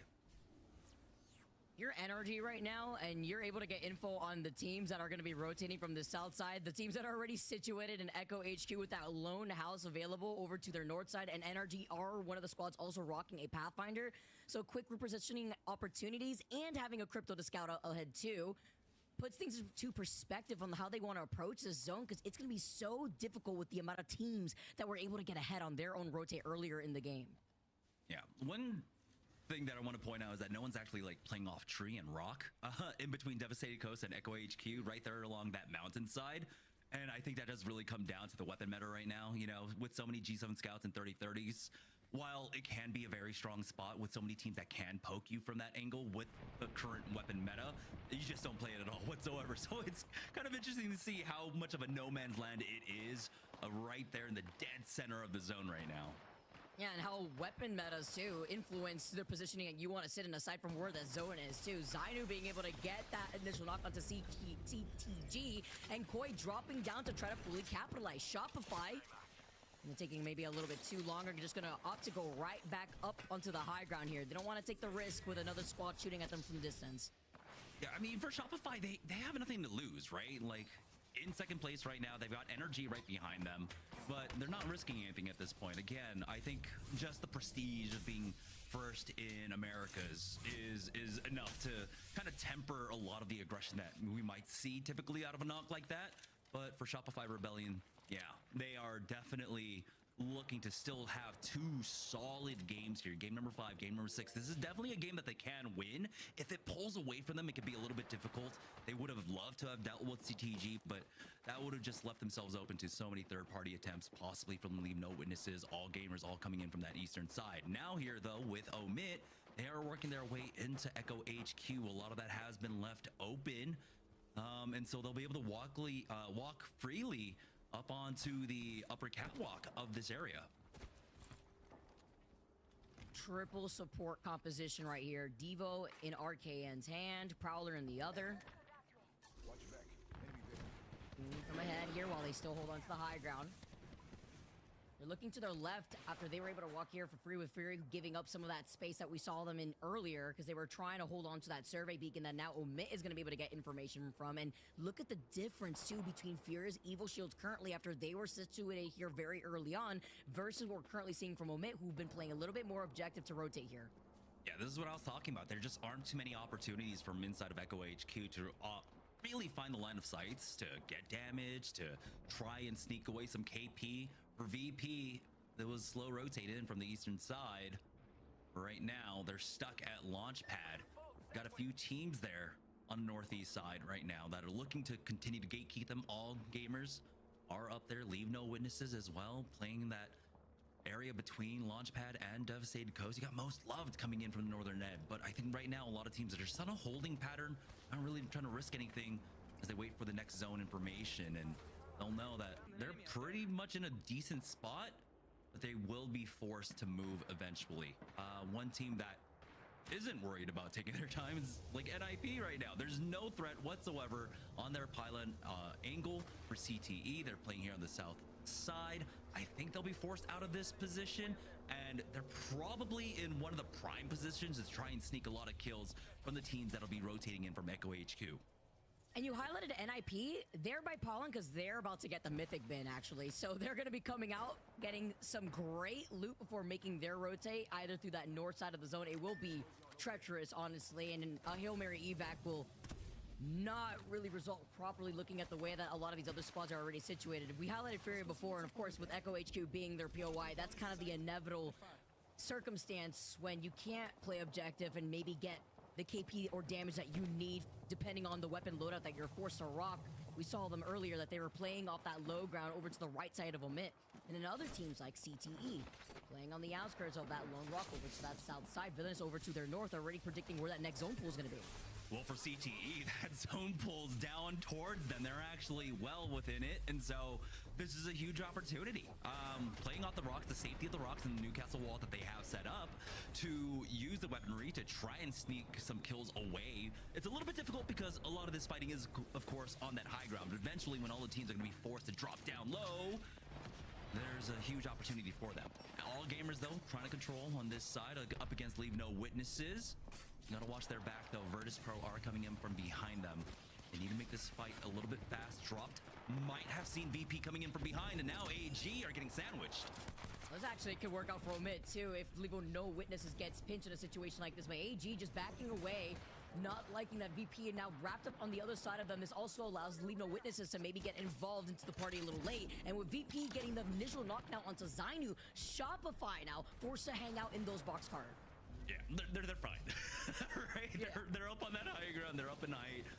But I'm just surprised that, you know, someone from Virtus Pro, when they have two teams around them, still has the opportunity to knock someone across the ways. Here for Furia, though, they're going to be able to pick up a team fight win. Omit tries to swing around from that south side, and they get absolutely punished for it. Furia need these points. They have not been performing too well. Here's VP, though, making the push.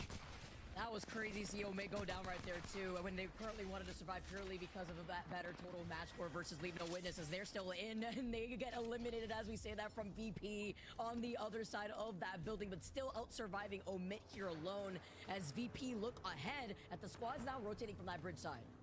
Yeah, they got most loved here, but the fight was so quick. It was so good for them that they don't really have to worry about that. Oh my goodness. Shopify Rebellion helping out most loved now. They've got the man advantage. They can try and finish off Zach Mazer at the very least, but Laser's taking a lot of damage from Lou on the side. Now it's down to a 2v2. We'll see if they can get a little bit more. It's Koi once again, the third party from across the ways. That 30-30, we knew that they were going to leave out of that box cart with the zip line. Instead, with that 30-30 has been causing chaos, griefing the fight that is happening over here. Now, NIP slide in. Vayne with a Devo just letting it roar. Oh, looking on the other side, breaking next, though he's forced to reload. Vayne now drops down, but Curve is right there to back him up. NIP are able to force their way into this. It does allow an opportunity for VP to try and regroup as a two-man. Don't know if they were able to secure the banner and get a res here. Back over here at Echo HQ, though. Got 100 Thieves, Furia, all stacked on top of each other. LG making their move.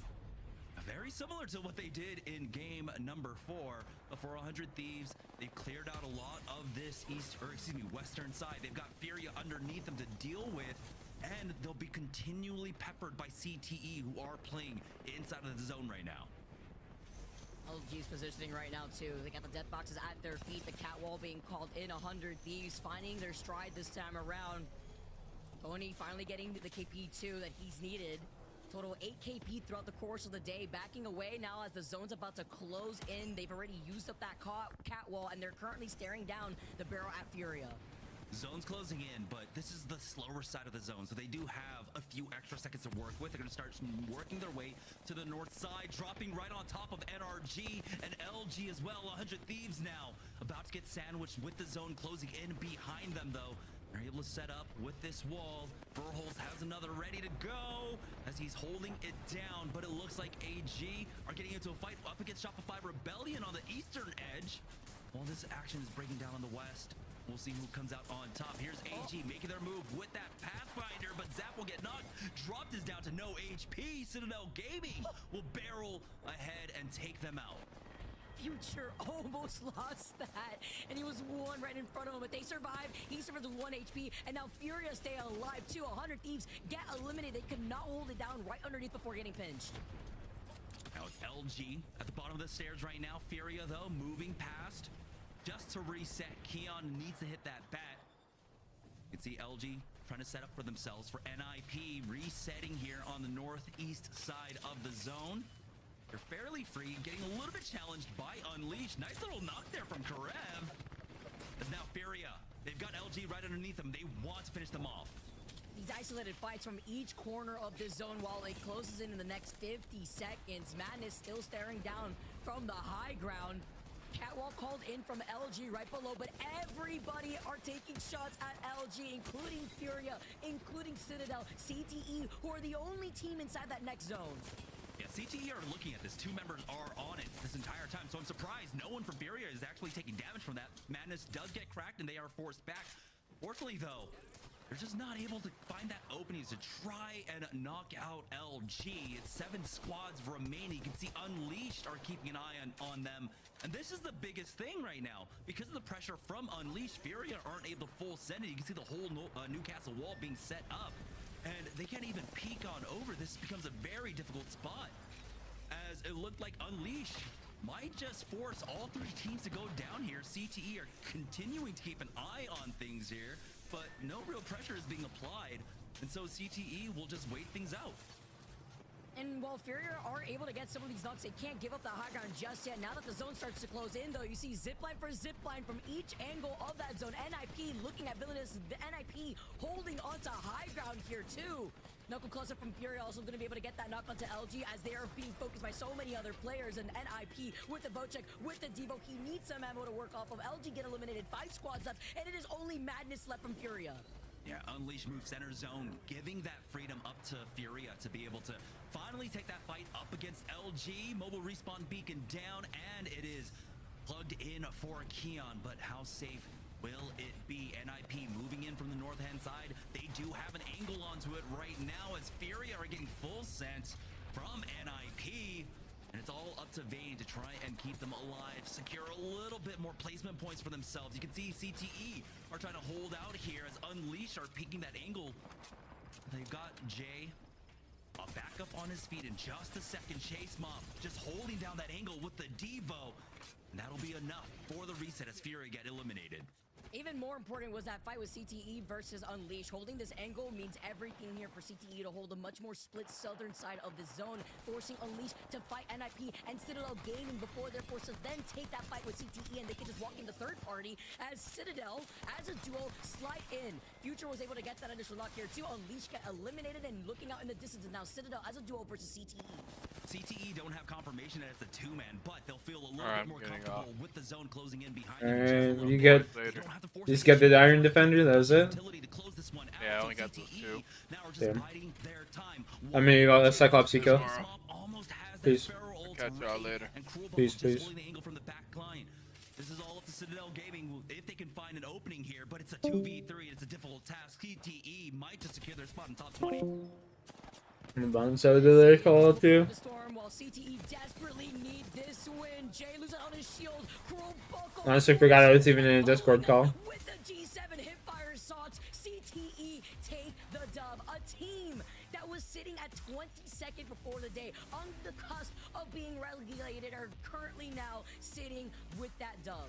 That's a huge performance coming out from CTE. It's not the highest fragging game whatsoever. They played very much central zone. They had the zone pulling down towards them. But points are points. A +12, you take that, especially after your game 1 win. I think they only put on 1 point in the last 3 games before that. So this is huge for them. Like you had mentioned, for the team that was tied 22nd with Omit on top of the day, now they get to leapfrog themselves a little bit more forward, make that so much more comfortable, even put themselves really into contention to make it into the regional finals. Man, if it was one dub where they got double-digit KP with 12 KP, and now this dub around for game number 5 where they were able to secure 5 KP and a dub again. Only team to win 2 games throughout the course of the day here.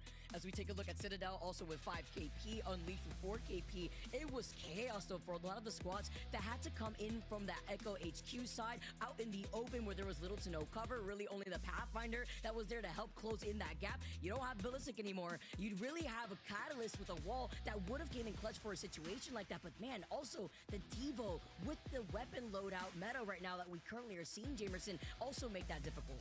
Yeah, you got to see Chase Mob right there with the different ways of how it is utilized, right? Just holding an angle, making sure that no one pushes off of you when you need to go for the resets. Things like that.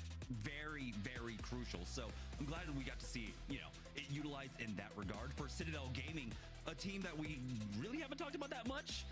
They were starting off at 20th at the beginning of the day with 40 points. So this is a huge swing now. CTE are, I think, about to overtake them. And at least for Citadel Gaming, they were able to get a decent finish here in this game, keep themselves within contention. It's still very difficult. You can see they are currently in 15th place in the lobby with 20 points.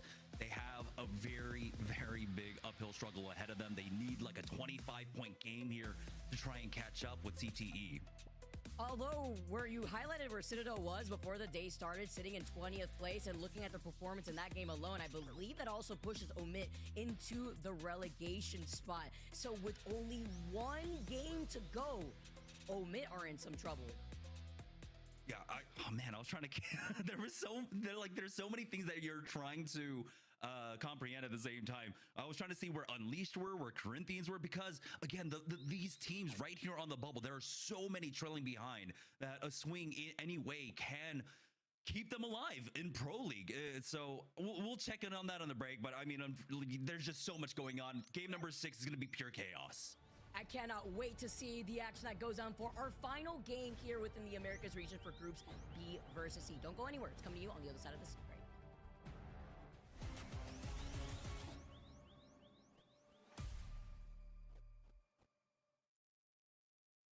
ブーム残り2人15キルしてますから今 GHS ブーム恐ろしい記録ですとんでもないですね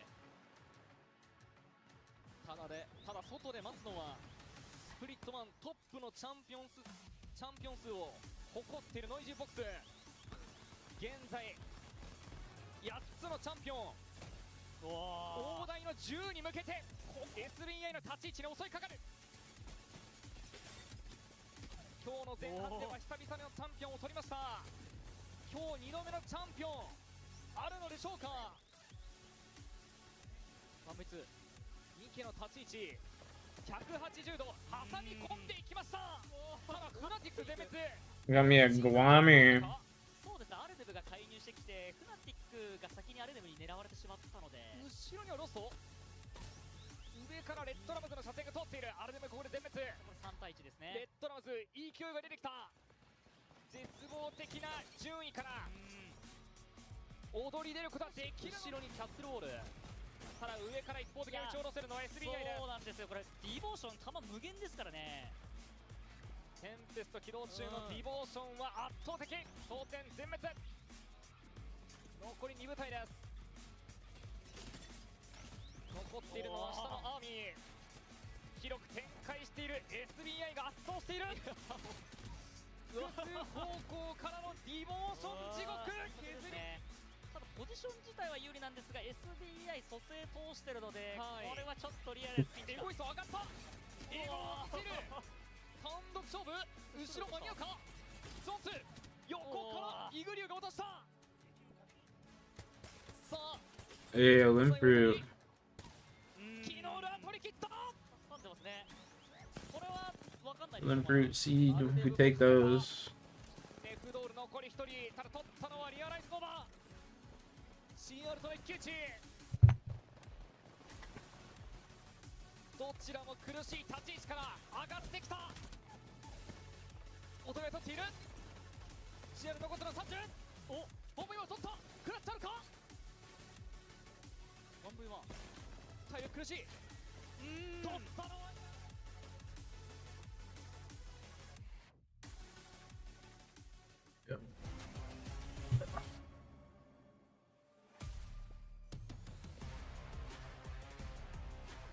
It's getting hot in here. Welcome back, everyone. One more game to go here within our groups B versus C.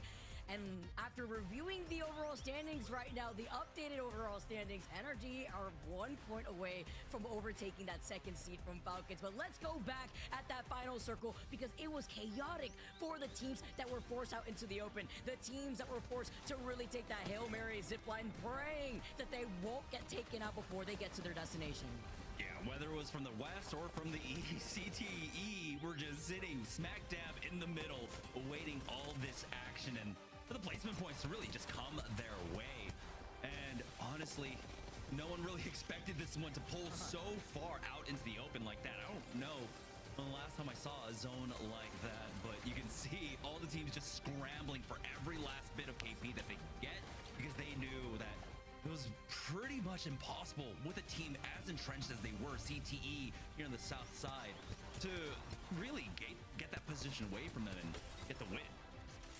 Yeah, it was big here. Lonely Island too, while NIP tried to stay alive before they inevitably were taken out as well. Holding on to this positioning from CTE was big, even bigger that they were able to prevent other squads from pushing up on them here as CTG were walking up, and even with some of these cracks, they were able to come in and take that win. Yeah, and that was a huge win for CTE, who really did lose steam through matches 2 through 4 after their 24-point win in game number 1. And this was a big sigh of relief for them because it looked like things were starting to really get out of their grasp, and avoiding relegations became a question mark. Now it does seem like they're in a fairly decent spot that whatever happens here in game number 6, they'll be able to walk away with their heads held high at the very least and survive this split. Let's ramp it up here for game number 6. The last chance opportunity for some of our squads to prevent themselves from being relegated into the challenger circuit.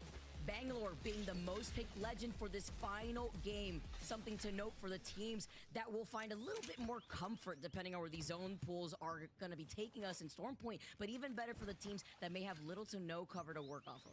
Yeah, no surprises there with the Pathfinder now gone, like you had mentioned, but these overall legend boosts, echoing a little bit at the beginning of what we saw in the EMEA, and then taking a huge turn, right? Because, well, we had Fuse, Sparrow in match number 3 and 4 for EMEA, but it's been drastically different here in North America. But that does, of course, leave the Sparrow open here for game number 6. We saw some smatterings of it. It does look like a few more teams ended up picking up, but just not as popular as it is in EMEA. Which is interesting too, right? Because then you imagine, we only have 3 Watsons in the lobby. That ult really providing some reset opportunities against those like Sparrow, especially Fuse 2 being the 3rd picked legend in this entire lobby. But we are moving over to the north side of Stormpoint. These zones, remembering, all right, adding a little bit of diversity here. Let's get away from Echo HQ. Let's get away from Devastated Coast and moving on to a zone that we actually had seen over by the EMEA region, if I recall correctly, closer to that survey beacon building up that hill over to the north side of Cascade Falls. Yeah, we also got treated to this, I believe, was it yesterday or was it match day 7? I can't quite remember. Some of these are these days are bleeding in together. But you can see that Citadel Gaming are trying to move a little bit more central right now. They got Orchid in the way. You got Unleashed as well. So a lot of these teams are playing for that power position off lift. But it looks like CTG are forced back, and it was Orchid who were able to move just in time to cut them off. Citadel Gaming taking a little bit of damage, trying to wrap around. And the fighting that's already began too in the distance for the other teams that are looking to take these fights early on after recognizing how many points they may need. It's going to get hot here once again in this lobby as Sentinels. Flutter's been doing a fantastic job thus far. Most Love losing out on a whoop though, and taking out 2 from Dynasty is even bigger. Sentinels now trying to tuck tail and run as Loader is absolutely out of there on that trident. Yeah, Most Loved is one of the squads that are chasing avoiding relegation. And they need a monstrous game here, really, to keep them alive. We'll see. Bro, that Catalyst It's so difficult to try and do all the math, and it's kind of distracting with the Catalyst skew doing that. It looks like it's saying hi to you. Oh yeah, it looked kind of like the EQ wave things when like something just absolutely pops off, right? But taking a look at another fight, Shopify Rebellion here up against LG. It looks like Zainu might be able to cut him off. You can see Nocturnal hasn't even been able to heal up as he's trying to make his way up that hill right now, but MT and Koifel really far behind, not able to chase this quite yet. Shopify Rebellion might not be able to cut off LG, but NRG can as Gilderson shows for this. Getting that first knock here. And to knock the Shopify move up. See the EMP right in front of them. Coming in at the perfect time to get involved. The here. classic no reg. Next knock onto Naughty. 3P, their invite must have gotten lost in the mail as they try to rally up from behind NRG. Take this isolated fight for right now over to the southeastern side. Both for NRG and Shopify Rebellion. their performance here really is more about securing a really good spot for themselves when it comes to the mid-season finals, or excuse me, the regional finals. They want to have that better draft for themselves, so they are chasing after these kills. Nocturnal, ooh, caught out there, but the smoke will keep him alive for the time being, but it's just for the time being. It's just a matter of time before he gets chased down, and LG will go down. That's going to be Guild that started off with that first knock on to knock to finish things off. LG are knocked out, but did they do enough today to secure a spot? I mean, they are currently sitting in first place, but they have a lot of teams behind them. Again, like CTE, that can catch up. That was with LG too, even though they were leading the pack, not getting a lot Leader of the KP, but pack. still have been able to get a good amount of those placement points. And that's with NRG, who just fully sent it onto them, ignoring Shopify, who were just trying to reset themselves inside a house here, as Villainous looking inside the bunker. Give me 50 TB, please. This command center vault door. It's a fairly isolated fight too. Not too many teams coming in from the southern side. You can see that a lot of teams have made their way over towards that wall side, over towards that checkpoint area, Cascade Falls. And so they do have a lot of time to work with here for Villainous. And again, they're in a position where, because the top of the leaderboard isn't that high up, right? First place is 49 points. Villainous, with a win, can take the win on the day. What a story that would be here. Villainous holding this position right now too, looking great in terms of loot. Having those purple evil shields ready to go too. Sends out the catalyst spikes. Corinthians also have no issue just waiting patiently here too. There could be another team that could wrap up on the other side of command center, as there is also a ring console there, but they could deny this information from other teams to try to gatekeep them here. Yeah, for Corinthians, it's just purely a waiting game. A lot of today has been a purely waiting game where they try to move in center zone very early on. Fortunately, haven't been able to dissuade a lot of teams rotating in from the edges here. But for Corinthians, we'll see. Again, a squad that I think might just get relegated. It's really difficult to call because of how close the points started off at the beginning of the day, right? With CTE and Omit tied at 38 points in the overall standings. And then you had Corinthians with 30. So I don't know how the math actually breaks down here. I think there's still a chance for them to keep themselves alive and avoid relegation. Here are the way that they perform too, and maybe see if they can pick up some KP Fusion coming in on their 6, eventually moving over to the other side of command center, and the fight has not stopped. We highlighted how important this is for Omit, and they get the first initial knock into a woke. Yeah, game 6, Mad Maggie. No surprises here coming out from Omit, since we're not going to get the full support legend pick off here, but this is the kind of aggression that I kind of was expecting out of Omit throughout the beginning of the day. But it's coming in game number 6, and you know what? I still welcome it.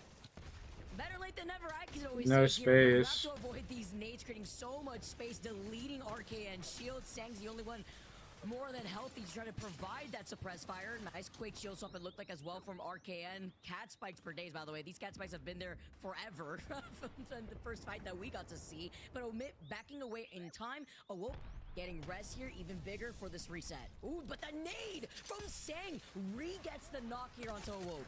Yeah, we'll see if they can try and full commit onto this one. Big knock down laser, and I think they're just happy to secure these thirds. They know that the third party is coming, so they can't overextend onto this one, even though they want to get aggressive. But for now, they'll just bide their time. They got the team fight win. They can still continue to put the pressure onto the teams here on the western edge and still play for the KP. So they're not overextending. They're not just showing their hand. Come They're gonna go ahead and on. slow things down at the very least here. They have more teams that are rotating in from the southwest side. And, you know, eventually it looks like CTE, Sentinels, a few others are coming in from this angle, so they'll have their opportunities to fight. For Corinthians, though, they have poked their head out just to see who's coming in, rotating from the southern side. It is Fusions. Shopify Rebellion are also slow rotating in from that Stormcatcher side, so Corinthians have to keep an eye on it, and it looks like they spot him out possibly just in time. Good call there too. Holding that positioning without overextending versus Fusion, without giving up that space on the mouth side of command center. Most Love are able to get the respawn too on Awoke and Lazur. Shopify backing away now.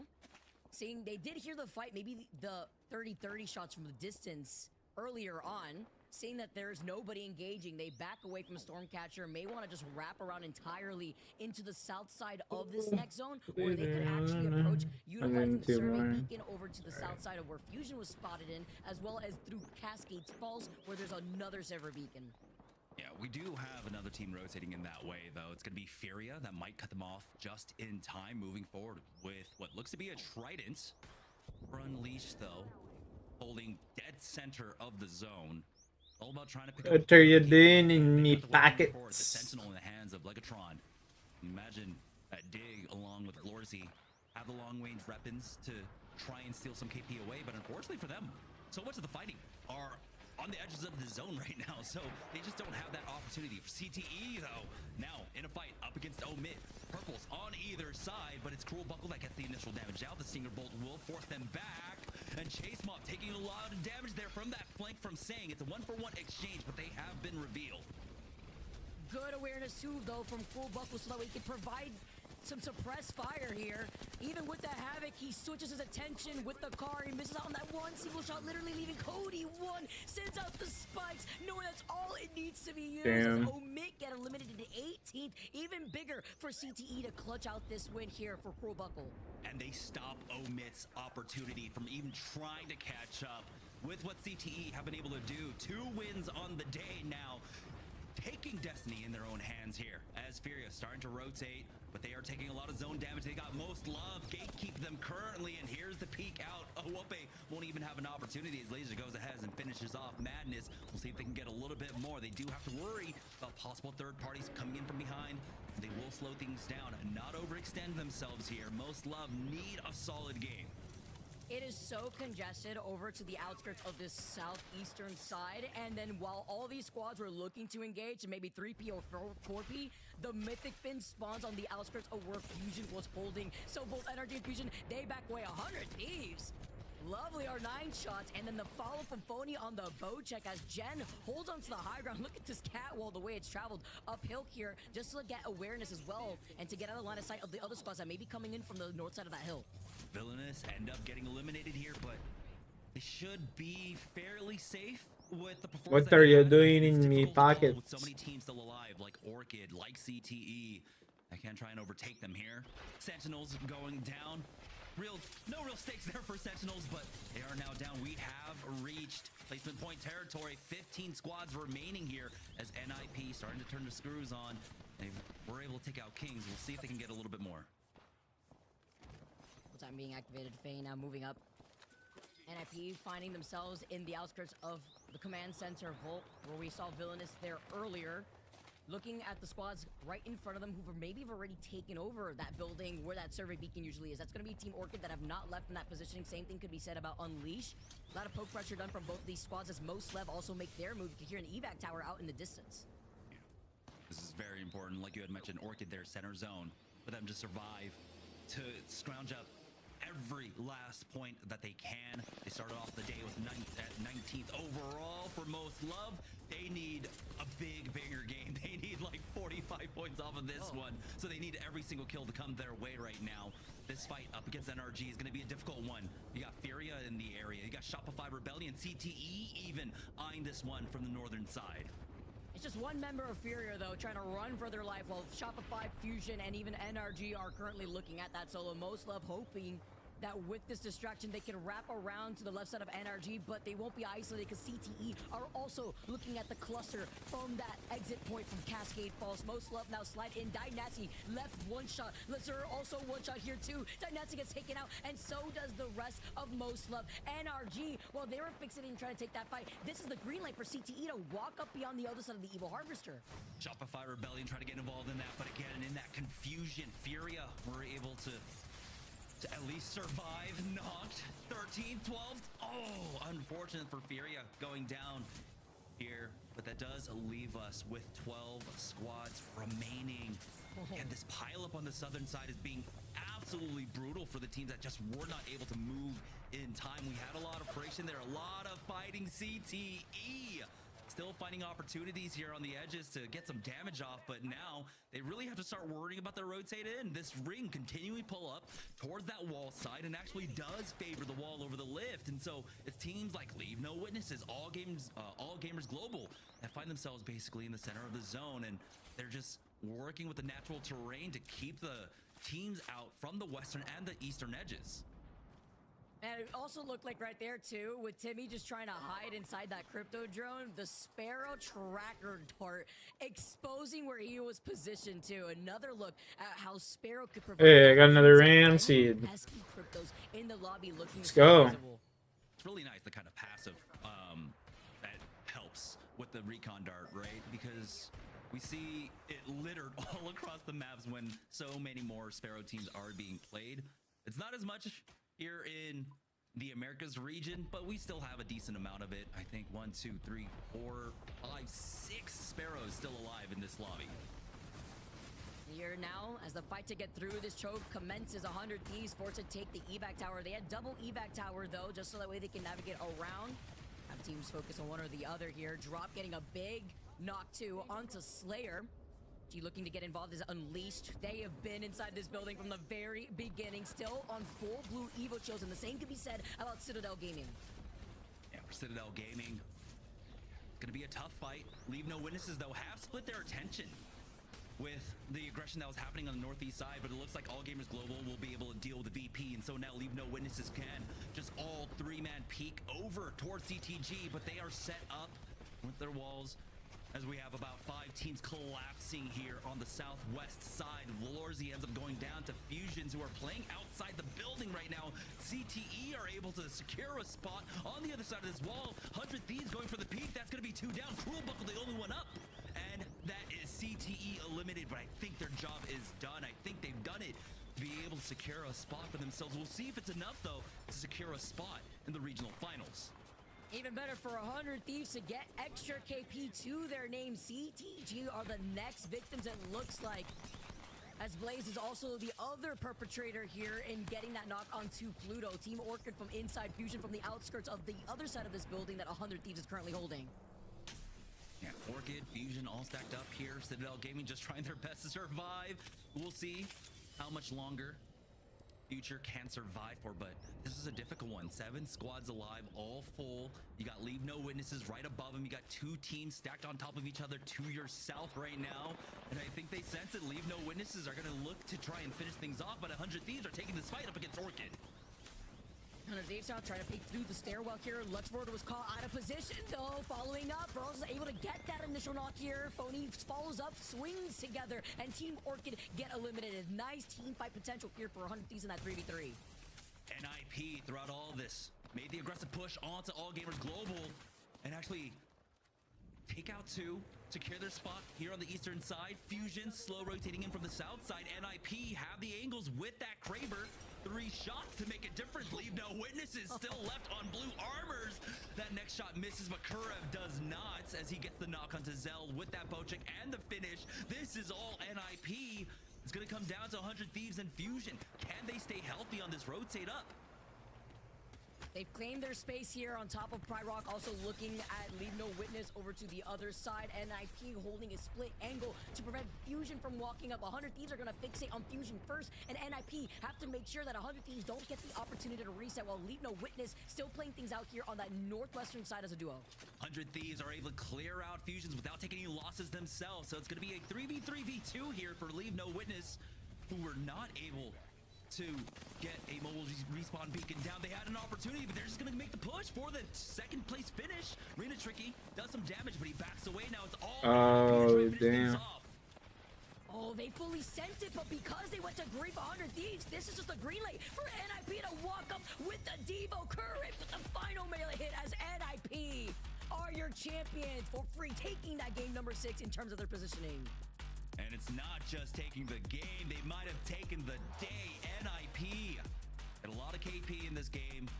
They might have secured that first place, that plus 25. Great game coming out from them to finish things out here in game number 6. How is it, Jamerson? All the teams that we usually end up talking about in the pre-show, the team. What are you doing in me pocket?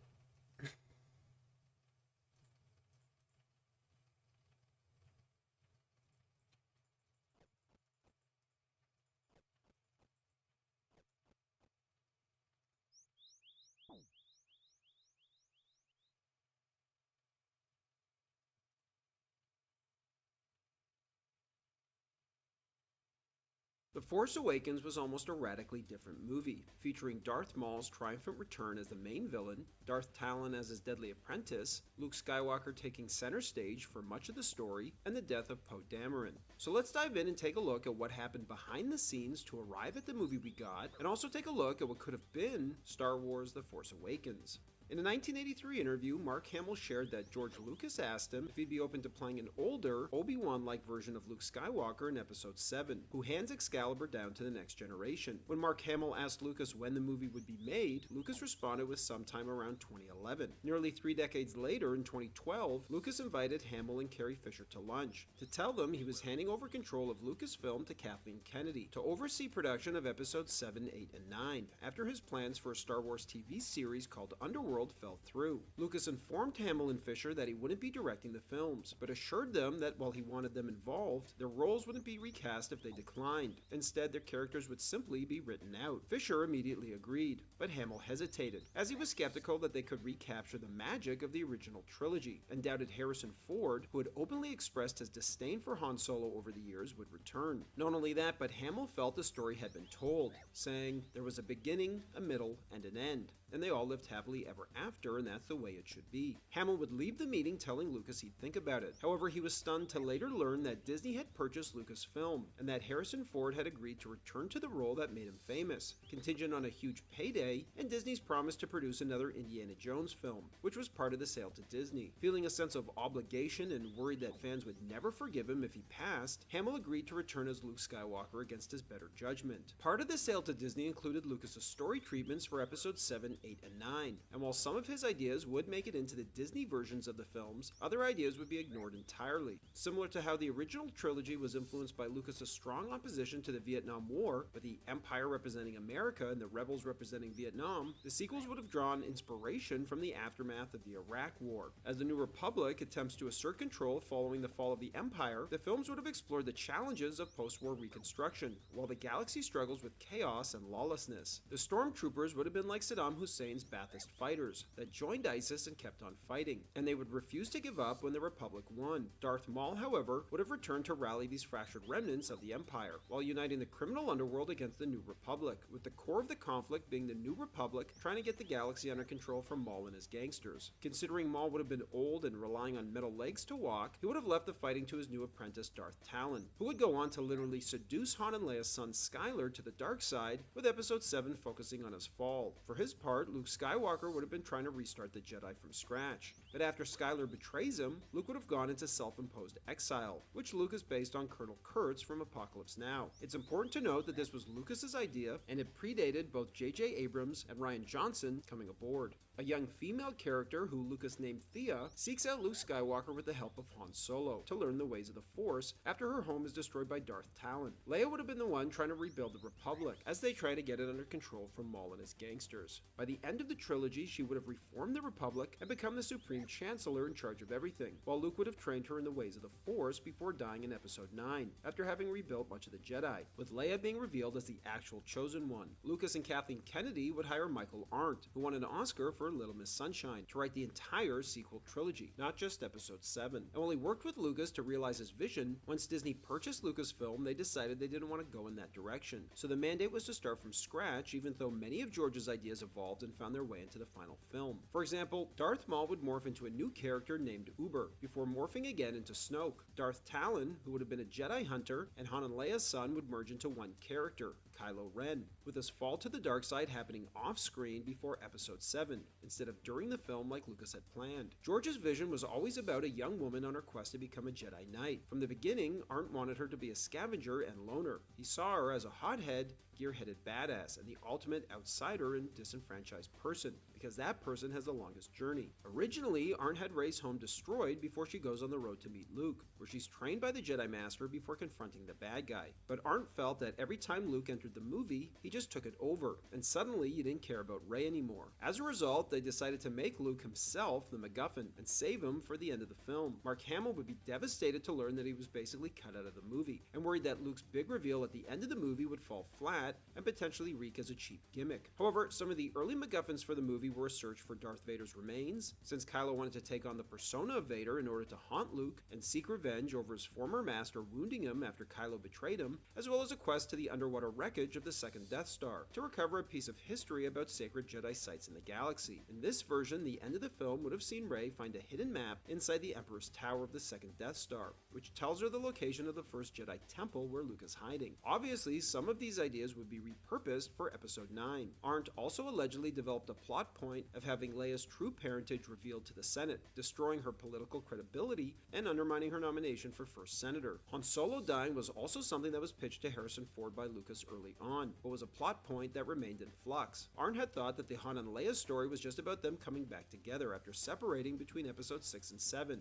and at the end of the movie they would have reconciled and got over their differences. It wasn't until J.J. Abrams came aboard as director that he felt Han wasn't really pushing the story forward, and suggested that Kylo kill him, which is what Lawrence Kasdan wanted to do all the way back in Return of the Jedi. The male lead was also a character Arndt struggled to figure out. At one point, Arndt considered making him a pirate and a merchant marine. Lucas saw him as someone with pure charisma, and early concept art not only shows him as white, but also heavily influenced by Han Solo. It would be Lawrence Kasdan who would eventually suggest making him a former stormtrooper. However, Arndt struggled to complete the script, and after Lucas's story treatments were set aside, a writer's room was established that included Arndt, Kiri Hart, Lawrence Kasdan, who wrote Empire Jedi, Kathleen Kennedy, and Simon Kinberg. According to Kasdan, the sessions went on for months, with little progress, as they struggled to crack Where the story. weed at? I got a bunch of Back on weed, track, Jay. I got and some it really wrote good to hire a weed. director. The Incredibles' Brad Bird was reportedly a top choice, but he was busy directing Tomorrowland. Joss Whedon, who had just directed The Avengers, was very eager to do it, but was contracted to do Age of Ultron,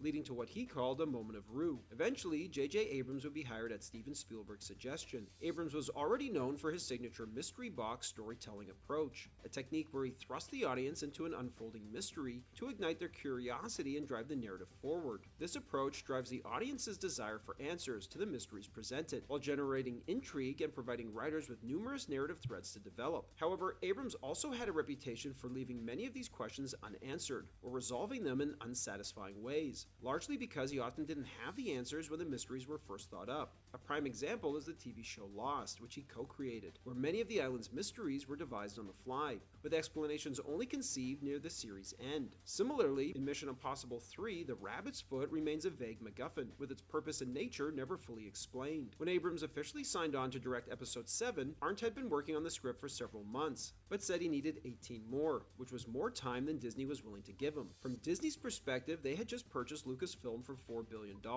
and their shareholders eagerly wanted a return on that investment. When Abrams asked Disney to push back Episode 7's release date so that they could have more time to work on the script, Disney refused. Around this time, Abrams, Kennedy, and Michael Arndt also met with Lucas to discuss their ideas for the film, but as they began to describe the plot, Lucas immediately got upset, as it dawned on him that they weren't sticking to his story treatments, resulting in Lucas distancing himself from the creative process. And with Michael Arndt unable to move any faster, the decision was made to let him go, so that Abrams and Kasdan could take over and pump out a script as fast as possible to meet Disney's release date. However, their original version of the script also had several key differences to the finished film. For starters, the opening of the film was completely different.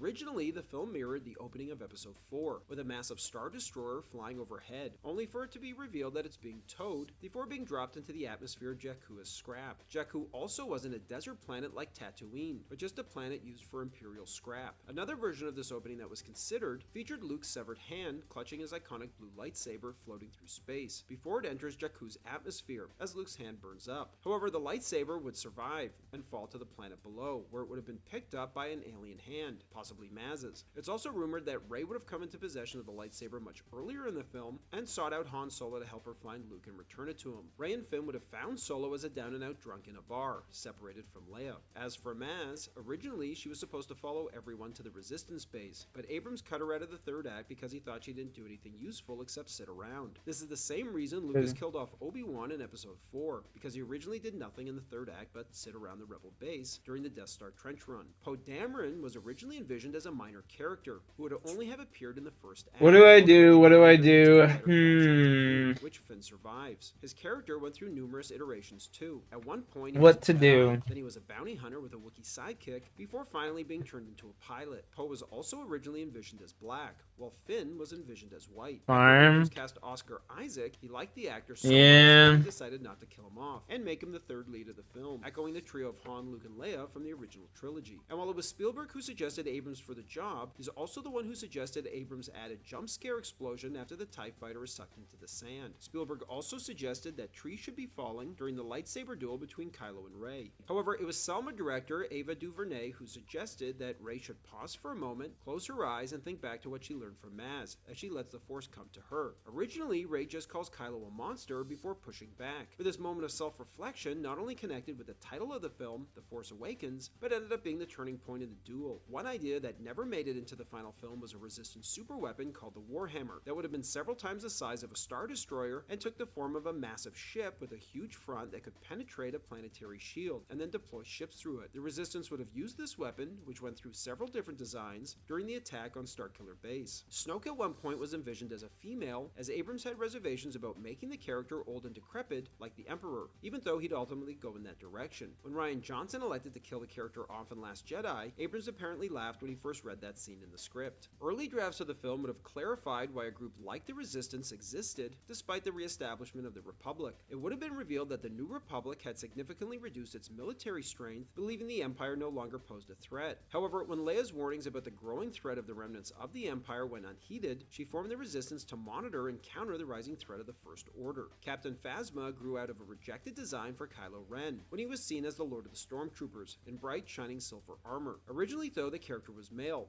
with Benedict Cumberbatch eyed for the part. However, after some backlash online over how few women were in the cast, Abrams and Kasdan decided to switch Phasma's gender to female to help balance things out. The ending to the film was also slightly changed, as it originally featured Rey finding Luke meditating while lifting rocks with the Force. However, Rian Johnson requested that the rocks be removed to align with his script for The Last Jedi, which saw Luke disconnected from the Force. When The Force Awakens was finally released, Lucas didn't hide his disappointment, saying Disney wanted to do a retro movie and there was nothing new in it. He would go on to say that with each movie he worked hard to make them different, with new planets and spaceships, and that there weren't enough visual or technical leaps forward in The Force Awakens. And that's a shame, because before Lucas sold Lucasfilm to Disney, he was planning an ambitious television series called Underworld that would have pushed not only the Star Wars universe forward, but filmmaking technology as well. Ultimately, it would never happen, and the scripts to this series would not only form part of the sale to Disney, but be plundered, with many of their ideas showing up in Disney's movies and shows, just like with The Force Awakens, which, while not exactly following Lucas's sequel trilogy treatments, still used many of his ideas. And if you'd like to see our video on Star Wars Underworld, and with that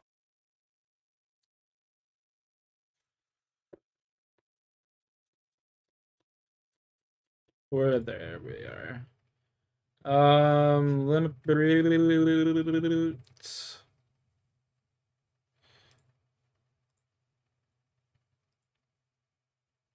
Sweet corn and strawberries.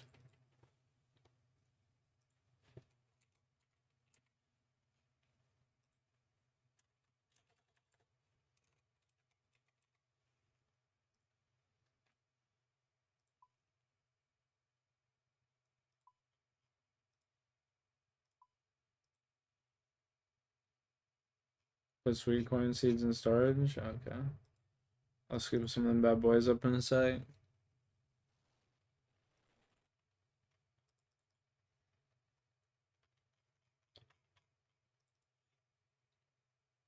I got 50 thieving.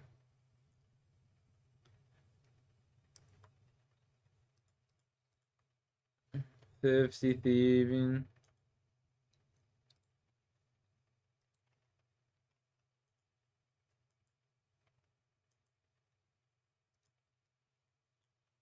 Just need to get my herb up.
Bro, he doesn't have it. I gotta go back to the bank. Fuck.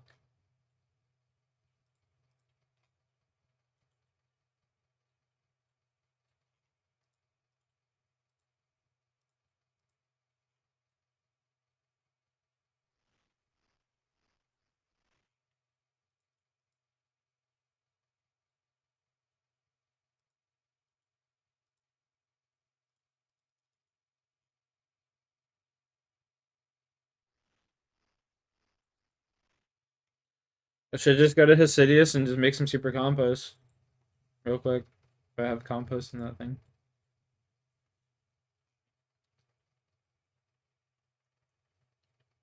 With some saltpeter or whatever it's called. I'm gonna do that.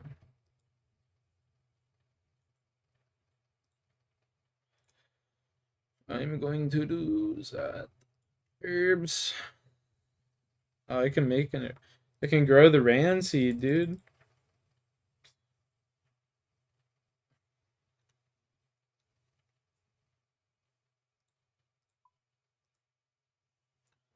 Pineapples.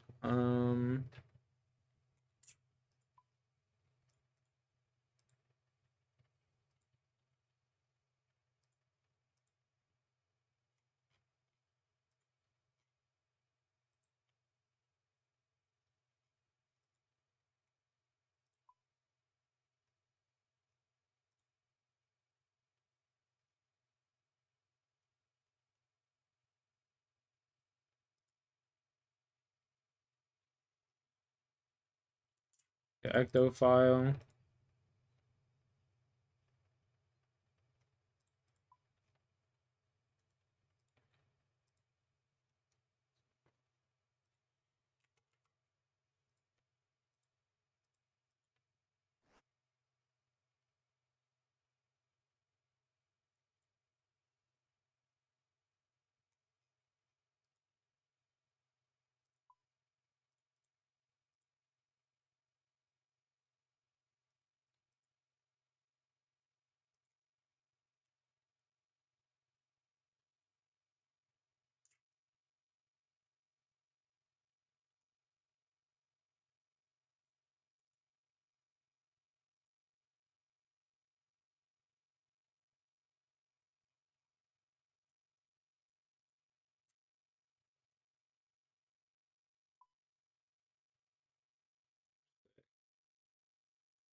Got white berries. That's huge. Actually fucking huge.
Melu. What a loser.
Iron Retired. I was thinking of.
I'm thinking like Sidious. It's like the fastest way to get there.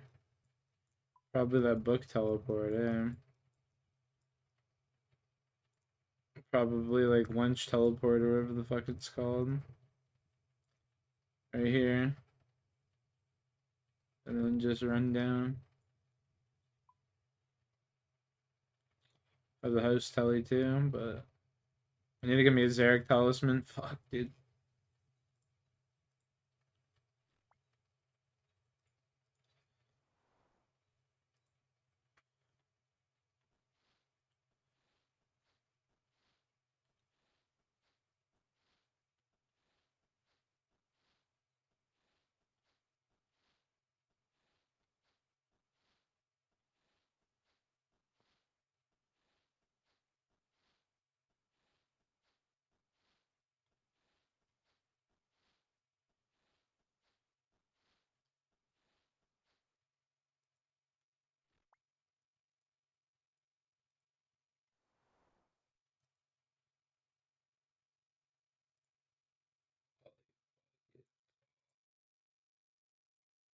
Go grab some fucking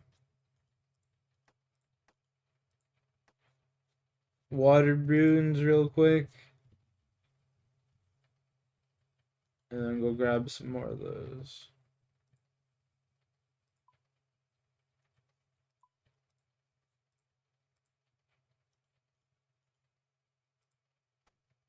Wield. Throw that in there.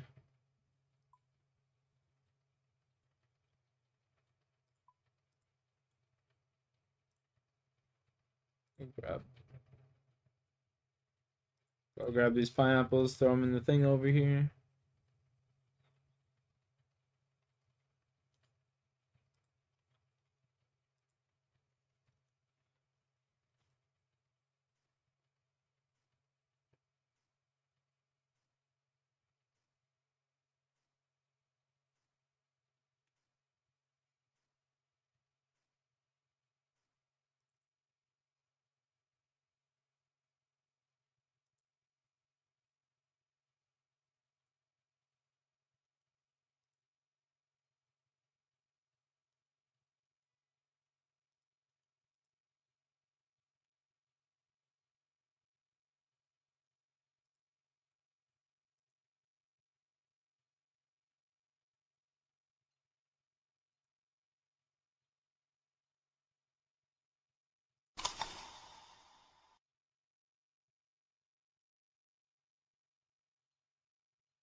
And no, what am I doing?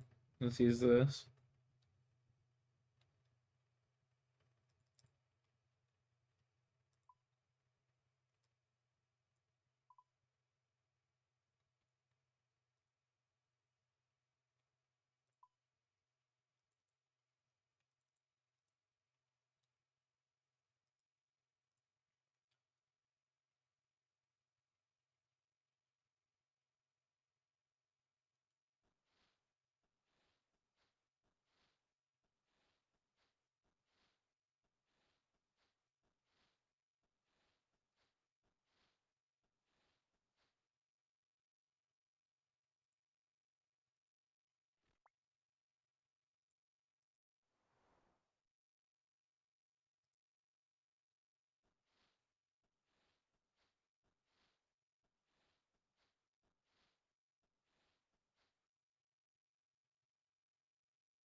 Bro, they still have popcorn time. Shut the fuck down. There's no way, bro.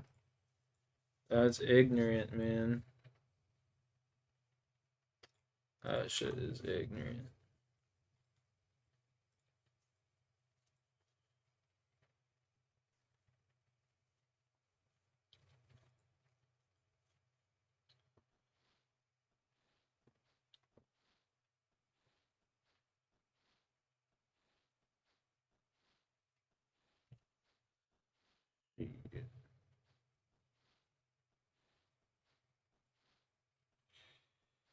Maybe. Possibly.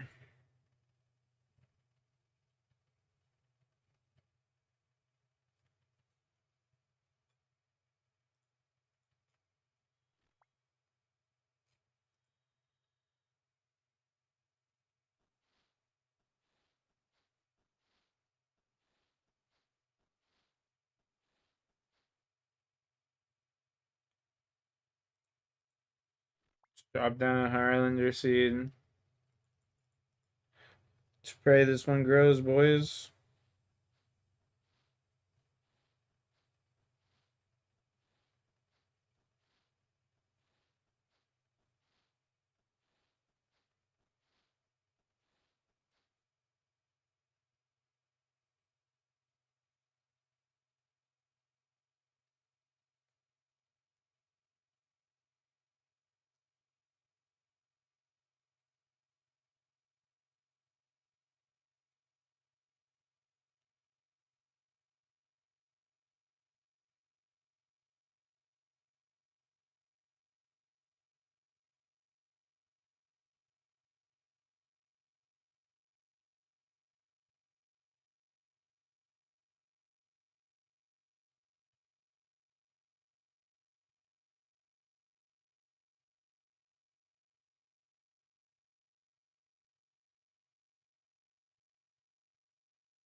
Sweet, we just made Billy extra an hour right there, boys. Yippity ki Bill extra an hour. My God. Gonna be rich in no time in that game.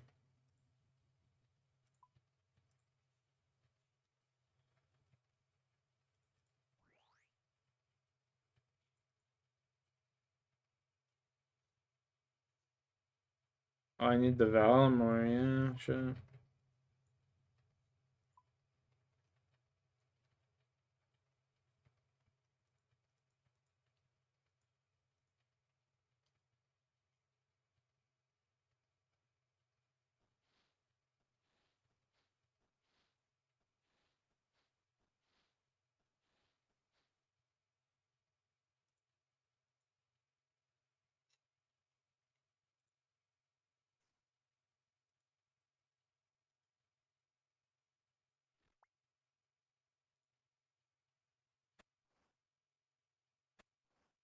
Look at me go harvesting onions, my God.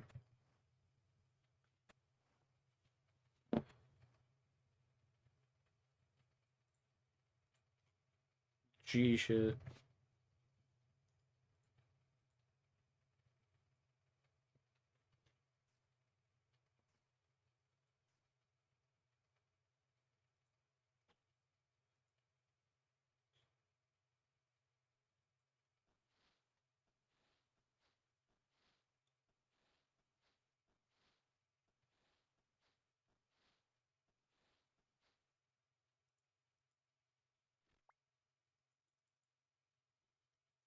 Fingers crossed for those limp roots. I'm gonna need those bad boys.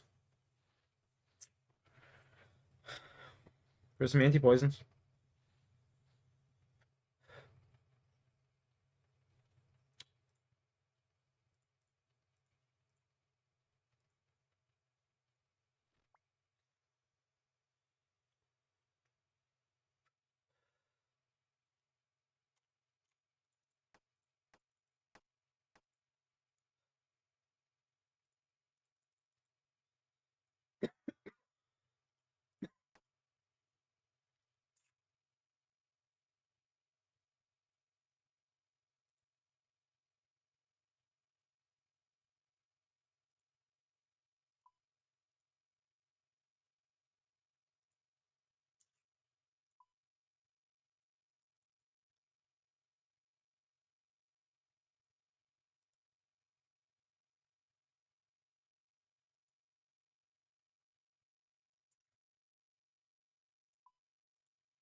And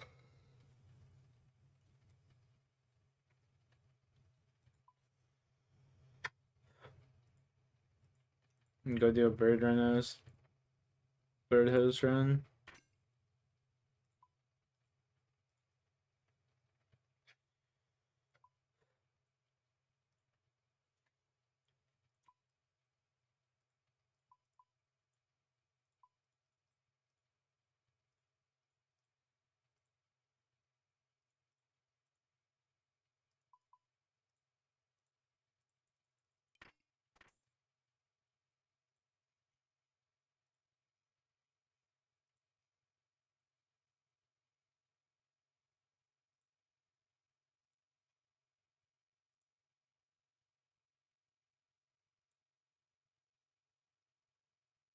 Missing the pendant.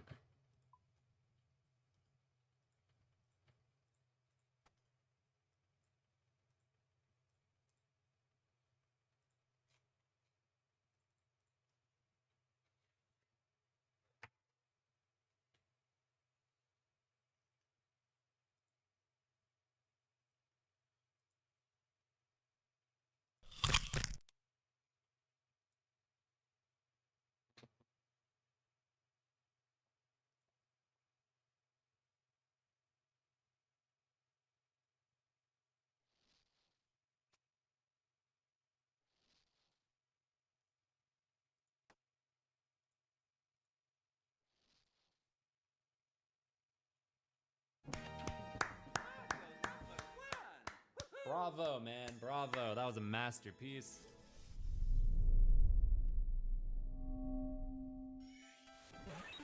Whoa. Whoa, whoa. Whoa, whoa, whoa. Oh. Man, I was cooking too. Oh, what? Come on. I was cooking. That was all first attempts.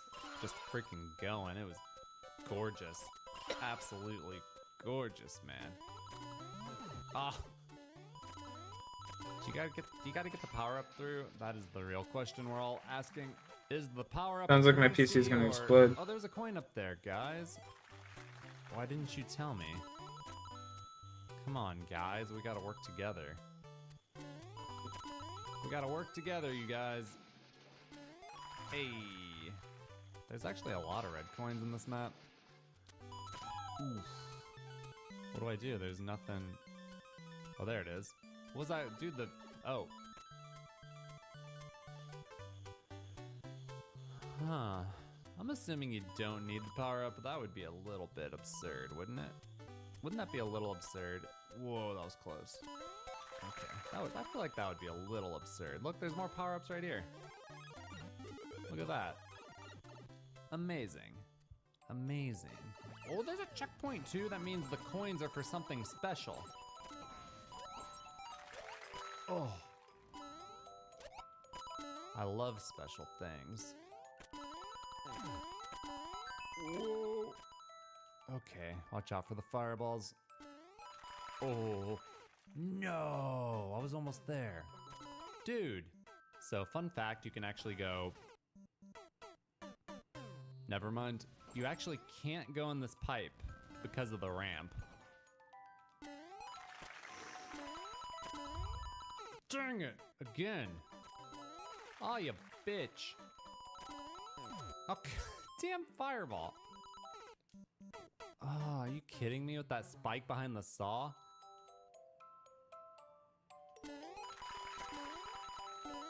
See, I like landing right there because making it all the way is really crazy hard.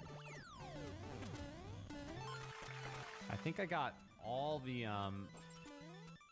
Whoa, what's going on? The map is freaking nuts now. What is happening?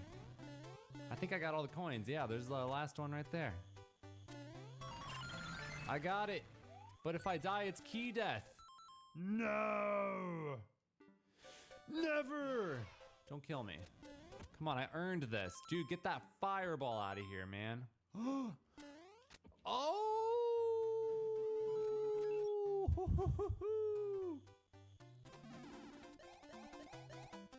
Okay, what do I do with this? It's not like I can fly somewhere. So lame. Come on, dude. What the heck? I got the true ending. I got 420 on the timer. I avoided key death. That was insane. Shibbity bop. Shibbity bop. I'm a Cyclops. Japanese.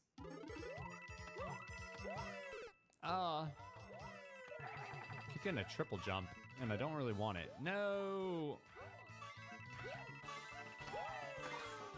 Oh no, I bopped the corner, dudes. I lost a very precious time. Ooh, I gained some right there. Oh, yeah. Wait. Well, I just said yeah, and then he... Come on, man.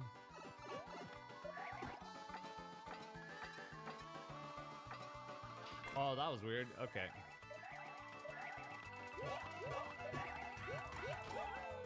I'm screwed.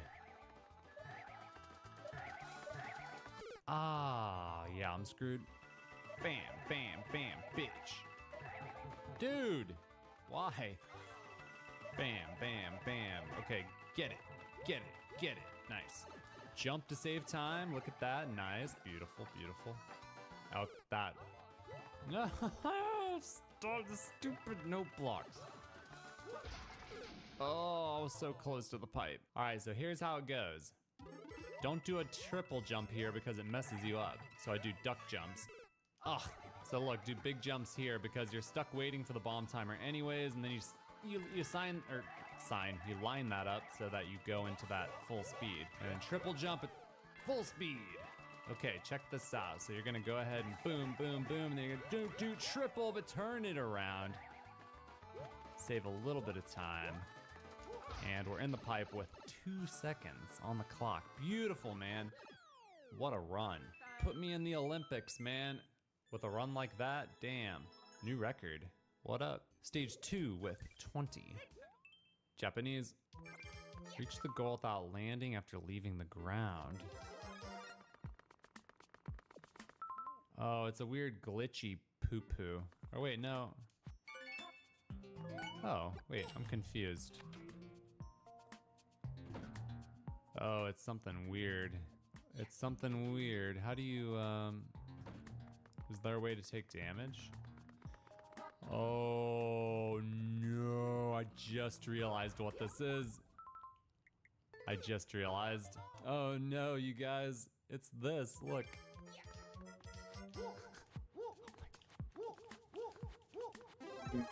Oh, this sucks. What the hell? With a 56-minute world record, or 56-second world record. I'm pushing it into me. Seems like the timer's not that tight with a record like that. Just focus and get it done. Shut up, Mario. Stop making weird sounds. It's distracting. God. This is hurting my fingers. Stop. No! What the? If that's it, then... Woo, woo, woo, woo, woo, woo, woo, woo, woo, woo, woo, woo, woo. So horrible. This is actually really taxing on my left hand. Working the D-pad. It's crazy. I would make a joke about working the D, but... I guess I just did. Okay. Come on. Come on. Come on. Just stop it. Come on. Push the damn flower, Mario. Push it. Push it. I am so... Right at the end, yo, that's so I cringe. cannot believe I did that. Oh, good. I get to do it all over again. As if my finger isn't already on fire. People really make levels and say, how can I make the least fun Mario experience possible? That's what they do. They love it. Oh, they love it. All right. Whoop, whoop, whoop, whoop. Hey, what up, Buttercup? I guess that's it, based on the world record. That's nice, man. I feel like a lot of times you would get a level like that, and it would be a much tighter timer. Hey, world record. Suck it, other guy. Moving on to stage 3 with 15. Japanese. Dead. Dude, the ice is killing me, dog. There we go. I got really confused by those blocks. Does he want... He must want you to jump again, right? So, like, double jump. Oh, triple jump. Okay. Yo, my bad. It was clear. It was clear. It was clear. Just jump again. Duh. Oh. Ooh, nice, man. That was pretty good. Okay, level is opening up a bit, which I appreciate because, you know, the beginning looked a little bit ugly.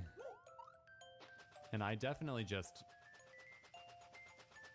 probably went the wrong way, so we'll see how this plays out. Oh, I really like all the nothing in this stage. It's great. I call them nothing. So great. Hopefully I cheesed it. What? What is this?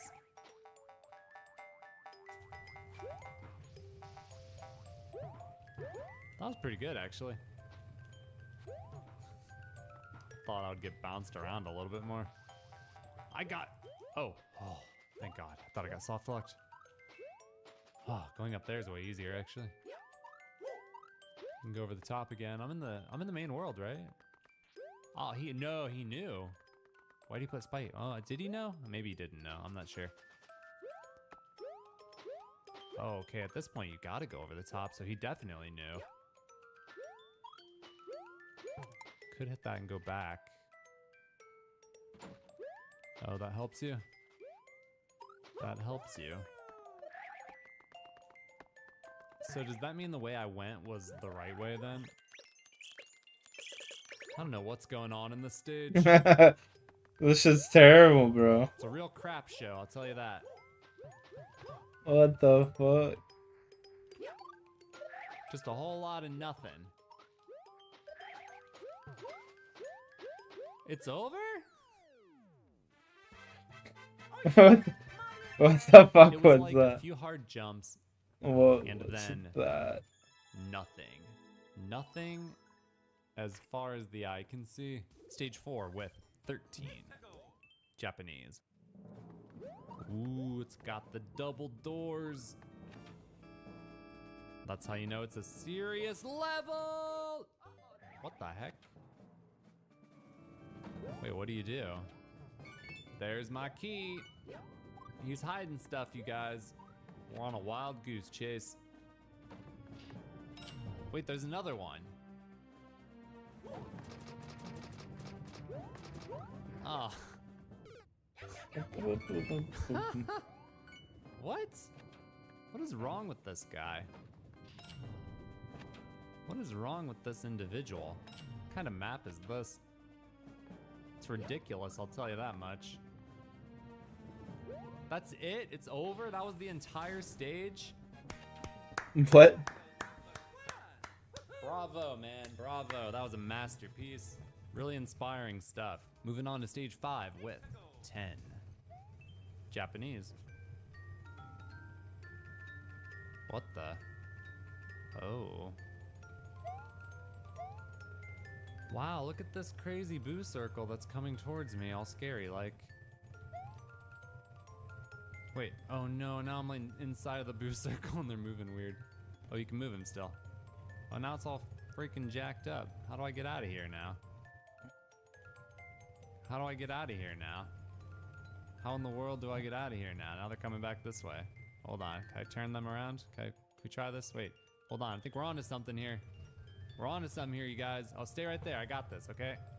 Oh, come on, they moved! Dude, I had that jump. Okay, you don't see this gimmick every day. Seems like you want them to come up here, yeah. And then they should be good. Like right here, right? Yep. Okay. It's a weird one, huh? I feel like I could make that jump. No, I can't make that jump. Just kidding. Wait. Oh, now I probably can, though.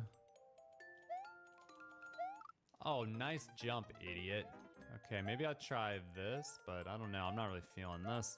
Seems a little scary. I'm really not feeling this. Really not feeling the strategy here. You guys feel like I've made a little bit of an error. Okay.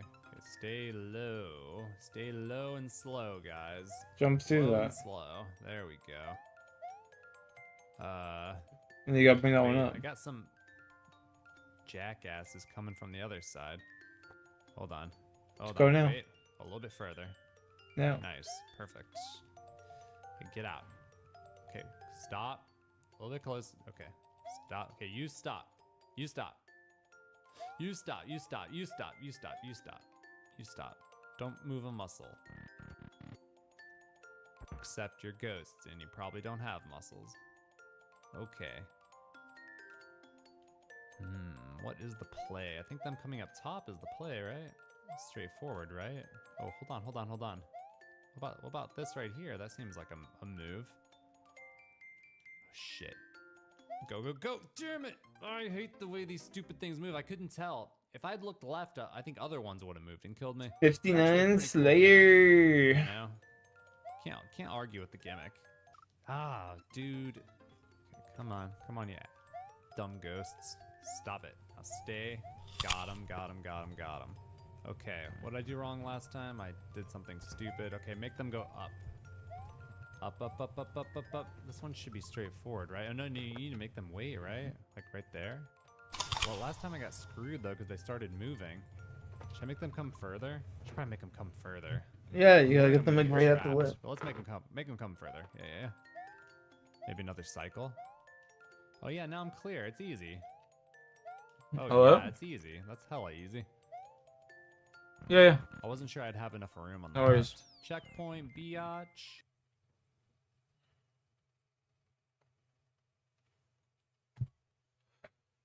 Oh, shit.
What? Let's ride, my ghost army. Oh, this is sick. I got a shell. It's like a shield that doesn't actually shield me from anything. And it kills me if I touch it, so. But other than that, it's like a cool shield. You never see this gimmick ever get used. Like never, ever. I can't not even remember the last time I saw this. Is he gonna come? Oh, you jackass. I hate how the thwomps work in outer space. Super weird. Come on. Oh, they're going up. They're going up. They're going up. They are so cooperative. Go. Dude, what are you doing? Go. Go.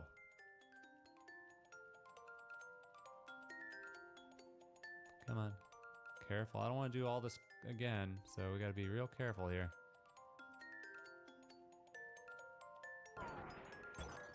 Gotta be real careful here. It's being real obnoxious with the freaking ghosts. Come on, are we going? Nope, we're going backwards. Okay, come on. Oh, I almost died.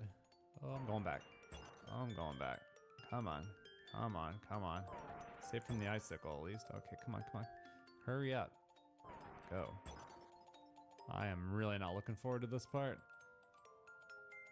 Hold on. Wait. Alright, let's go. There's another one, though. I'm a little worried. There's another one coming, man. You know what? I'm gonna wait. I'm gonna chill. I'm gonna chill. I'm gonna chill. Because I can dodge him. Yeah, get out of here. Dude, they were synced really weird last time. I feel like they're synced weird again. Do I go up there in between these freaking guys, or? Yep. I feel like that's not gonna work. Shit. I gotta go for it. You should have went to the left. Okay, was I supposed to go? Dude, could you guys freaking do your... What is he... They're not working properly this time. What is happening? They're like up in my shit. Get out of here. Oh, okay. It fixed. It fixed it. Yes. Oh, man. There's a lot on the line here because if I die, I gotta restart the entire level. Gonna lose my checkpoint if I game over. I feel like there is a chance you could like slip in between the ghosts if you got really lucky. I think it's doable and you could get out of the ghost ring. I don't think it's impossible. I think it's really hard, but I do think it's possible.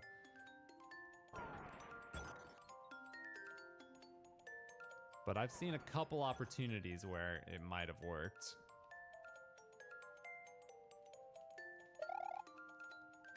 Alright, do these get into some kind of weird sync, or are they just always in a weird sync? Seems like they're always in a pretty lame sync. Yeah, it seems like Gotta you gotta just like, jump up now. Here. Hold on, hold on, hold on. Wait. No. There you go. Woohoo! You should have went there's there. That with these freaking hitboxes, I'll tell you that much. Dude, are you serious? Oh my god. Make them go up. Yep. Alright, wait.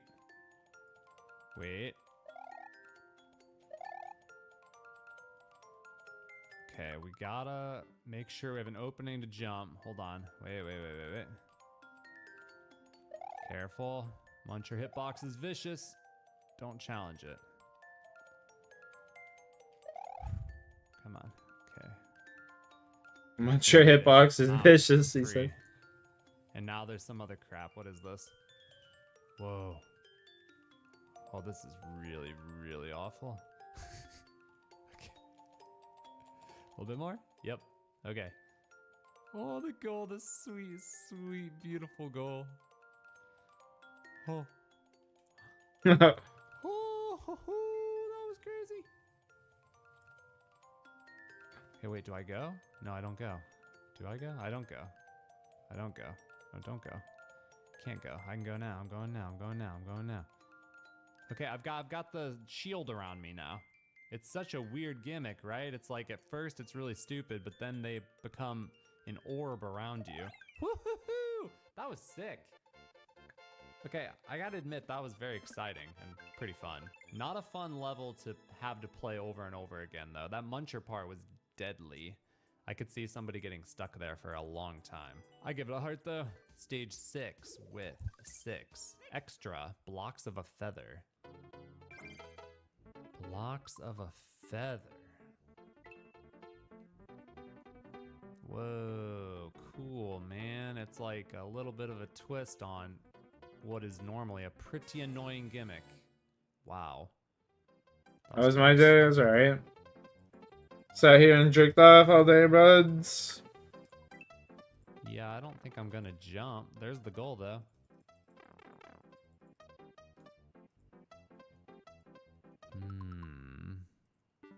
I know what we're all thinking. Is there cheese?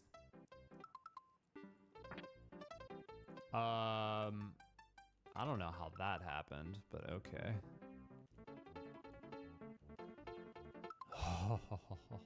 Feel like I got lucky again. Okay, ready. That thing's gonna push me off. That is outrageous. Come on. Okay, I'm like hanging in there, you guys. I'm a little bit nervous because I feel like this could fall apart really quickly. Should I go up there? I feel like you don't want to go up there. You want to run across, right? I don't want to grab a POW by mistake, though. Hold on, wait for it. You do want to go up there.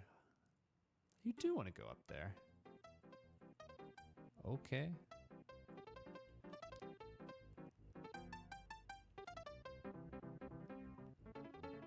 What did you get up to, Project?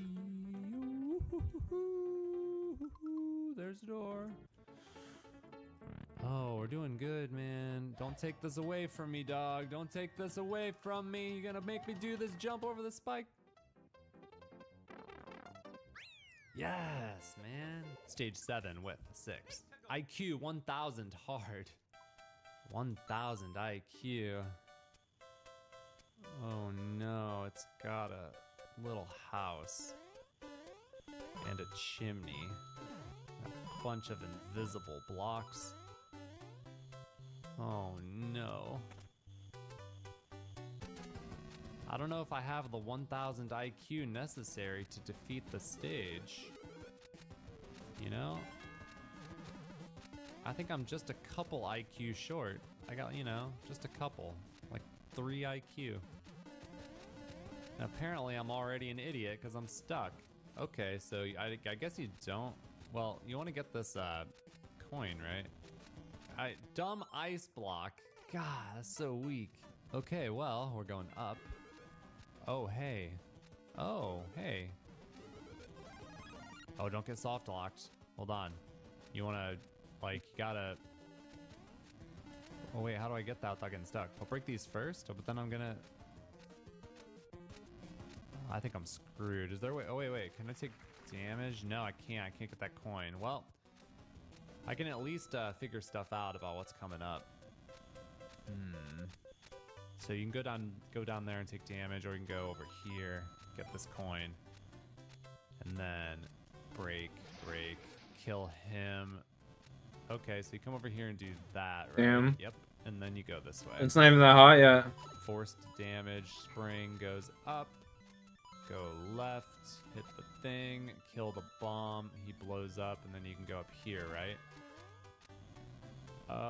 Yes. But then I was supposed to pick up that bomb to blow up this block here, and then after... Oh no, you need him for here. Okay, you gotta do some fancy bomb work. So...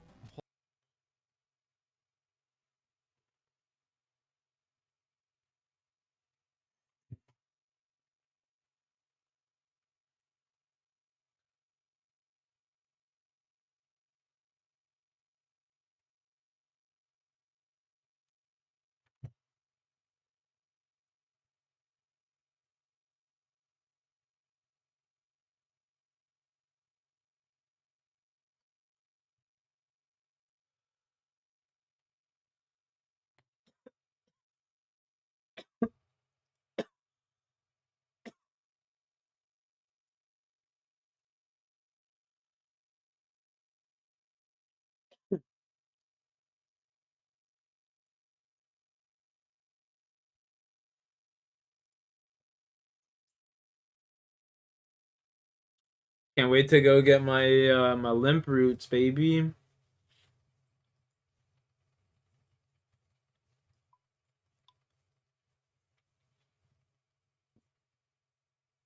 I guess we should do some Barrows runs, eh? Fuck it.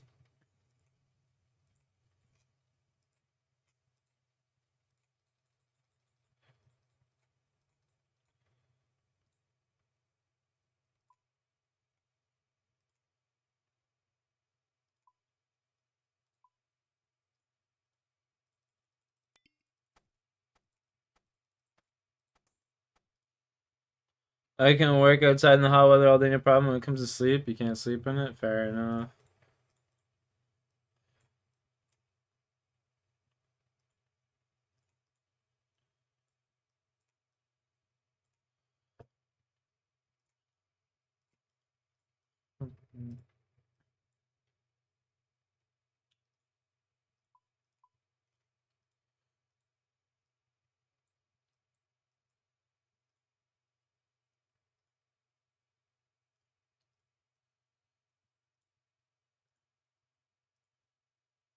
I don't know. I don't have that big of a problem with it, personally.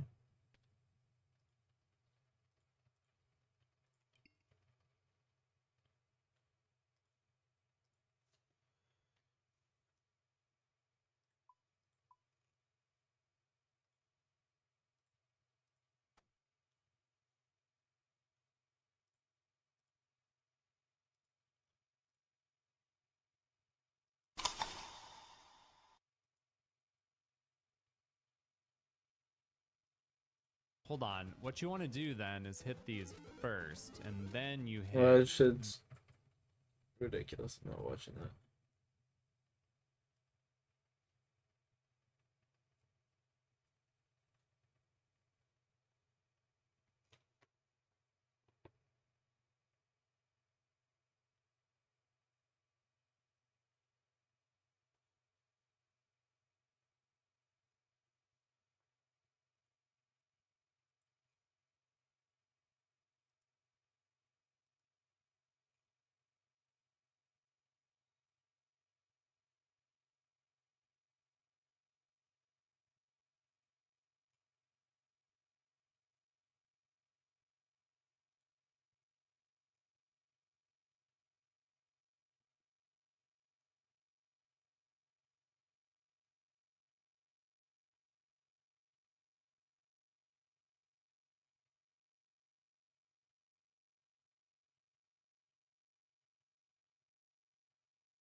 Am I still gonna be on here for a while? A little while. I don't know how long, but yeah, I'll be here for a bit.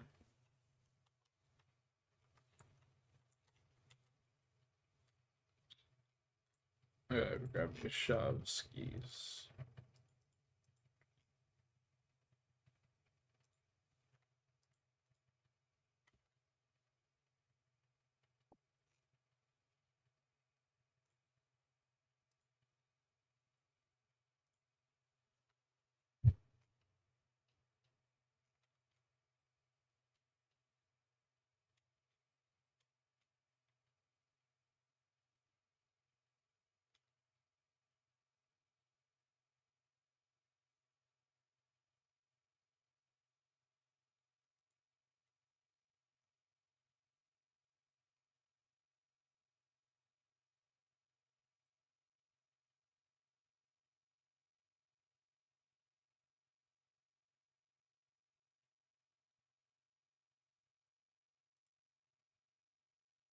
Hmm.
No.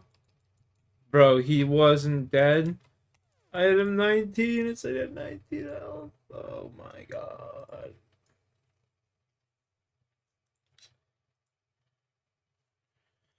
Alright, I'm done with that shit today. Fuck me.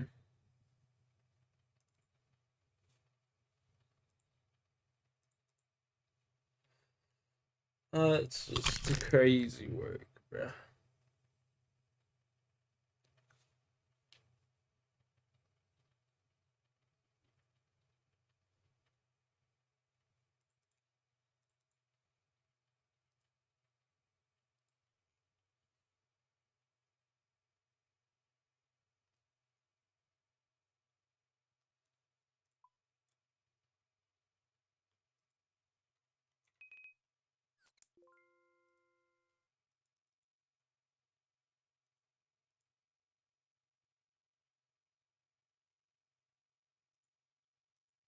Care about that pull.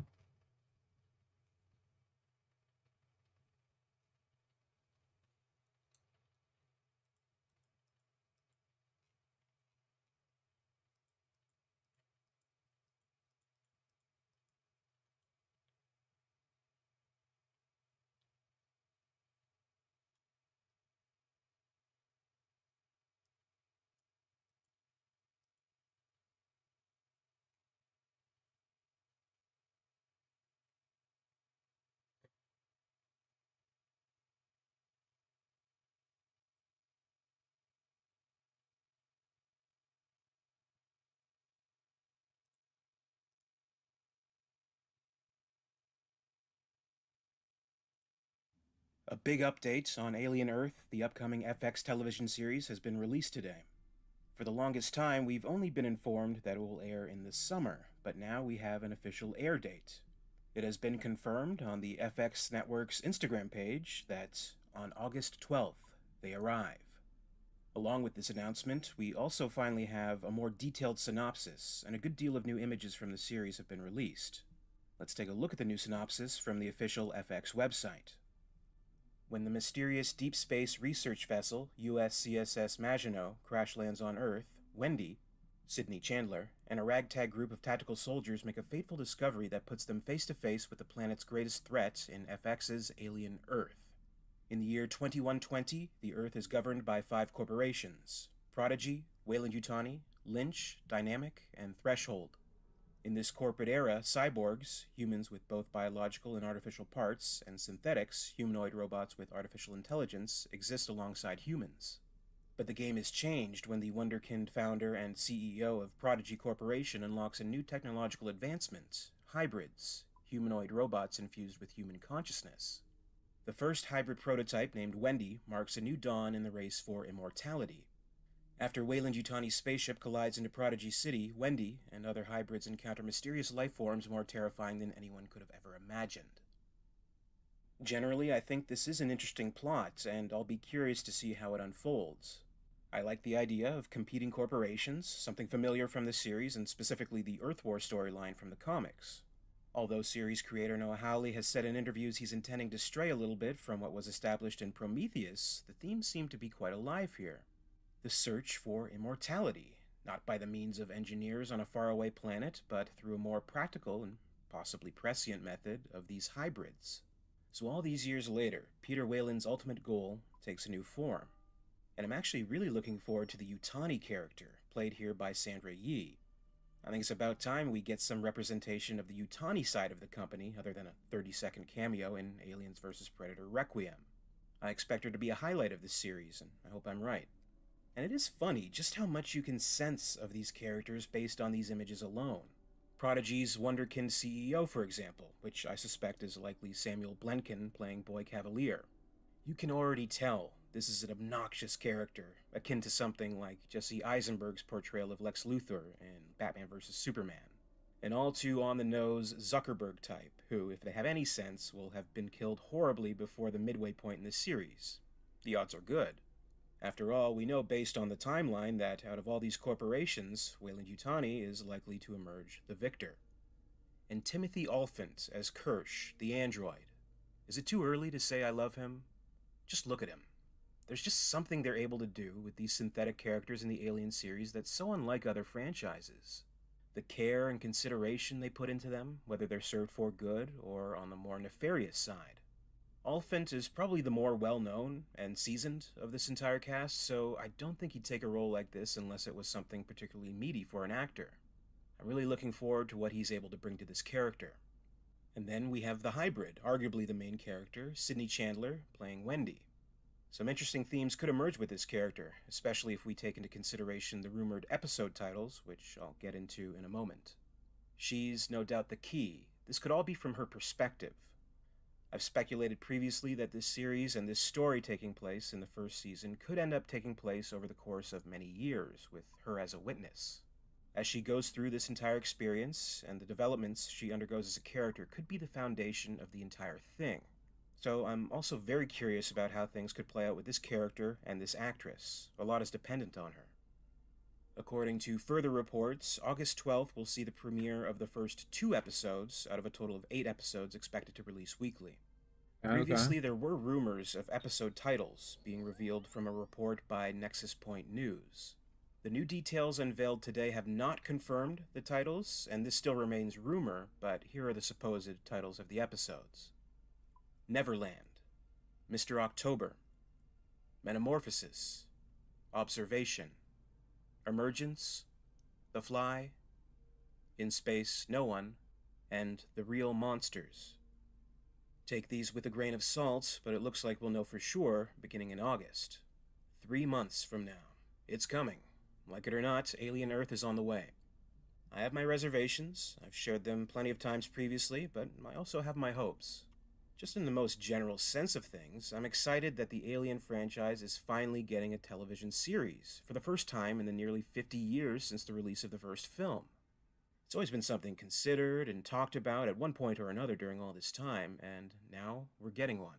I think being able to tell a story like this in an episodic format will have different opportunities than what we're able to experience through the films, which is true of any concept of any franchise. So I'm truly curious as to how specifically Alien can handle this. Last August, Alien Romulus got fans lined up at movie theaters all across the world, and now a year later, we're going to see how Alien fares in our living rooms. Is your anticipation amping up? Are you skeptical? What are you expecting from Alien Earth based on what we've seen so far? Let me know in the comments below. As always, I'd like to thank you very much for watching today. I'll be keeping an eye out for further updates on all things Alien and Predator in the meantime. If you'd like to keep up to date along with me, please make sure to subscribe to the channel, and for more, you can follow me on social media. I can be found on X, formerly Twitter, on the account @alien_.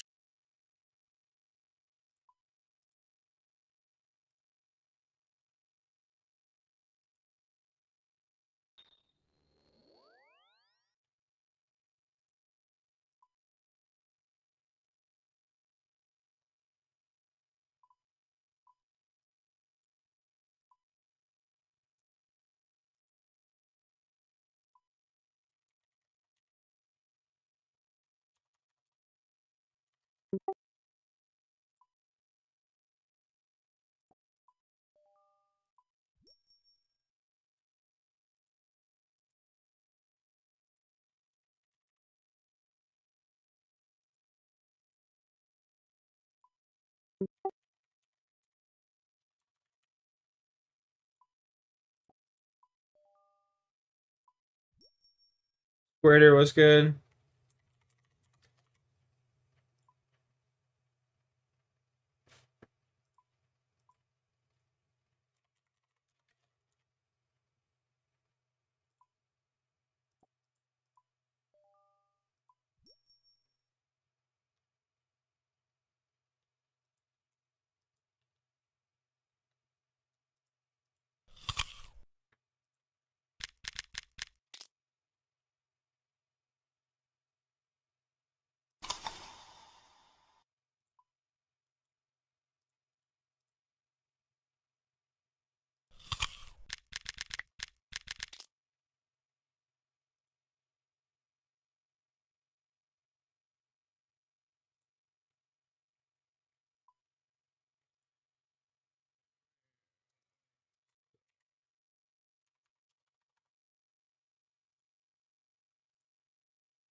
Oh, no, whoops. Didn't want to do that. Whoopsie daisy.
No, son of a bitch.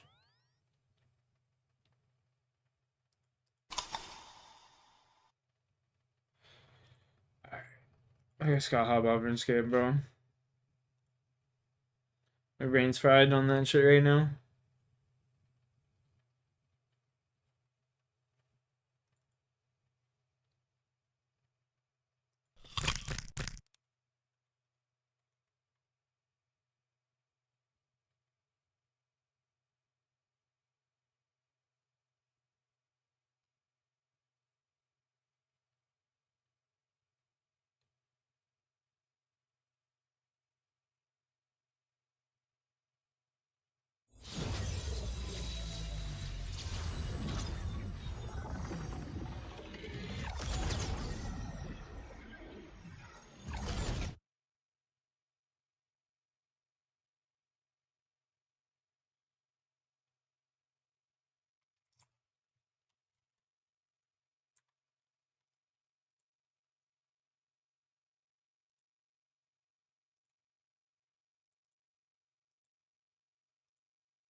PC sounds like it's going to explode.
Are you the guy from Epic Mealtime? If you come for my team, I'll hunt you down and kill you. Those who don't believe in magic will never make it. Business is my pleasure.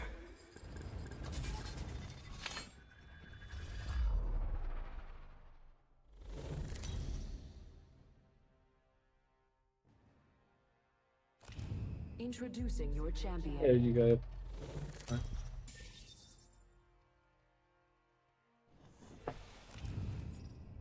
I am the jump master. Let's descend from the cosmos. You've got to watch your back. You can't trust others to do it for Well, you. why don't we land there? Let's draw down a win!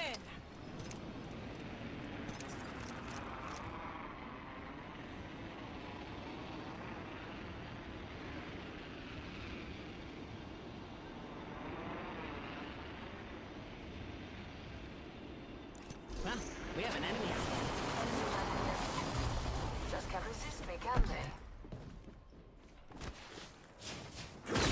Pierce their defenses.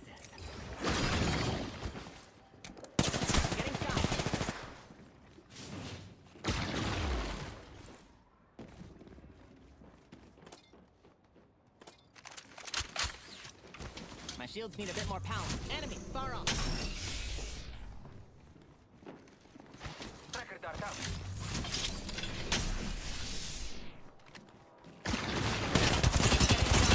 That enemy shield is broken. Dropped me. Enemy down. Getting down. Respect. Nobody look.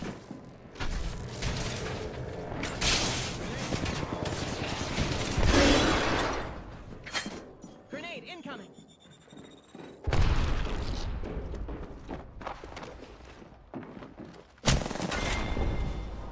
Big Taste just doing nothing. You know what I'll do on the side though is I'll fucking sit here and fish Karambwans on the fucking on the iron. I will do that.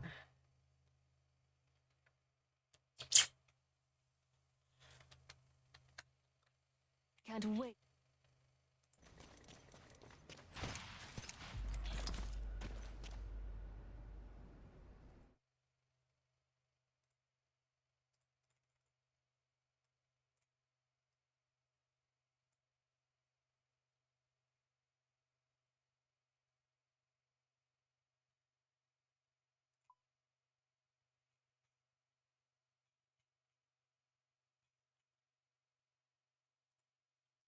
Fuck, but I'm already here at Barrows, dude. You know what we do?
Kill this fool.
Deploying a respawn beacon.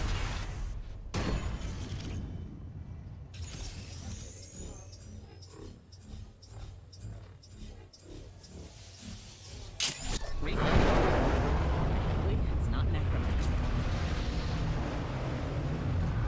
Unfortunately, I'll be right back. I gotta rock a wicked piss, man. I was just waiting for him to revive me so I could hide.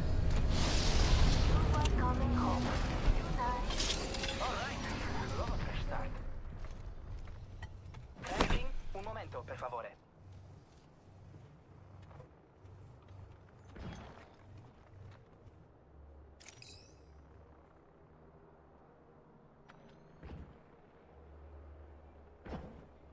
Nice choice.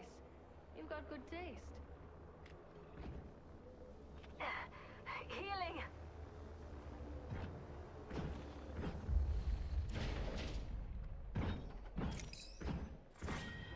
Black market here. In the mood for some shopping?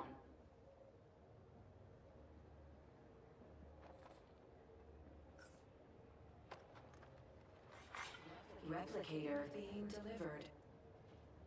Replicator incoming. Let's make ourselves something nice.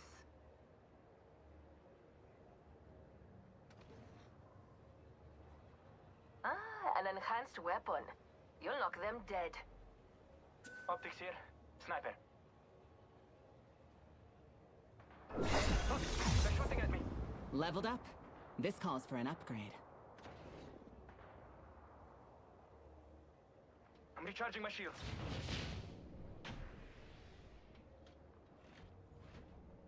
Zipline here.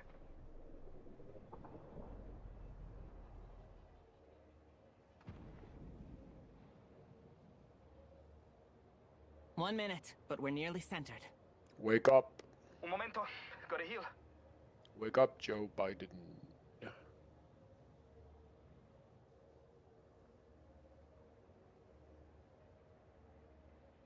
45 seconds until the ring closes. We've got time, but not much.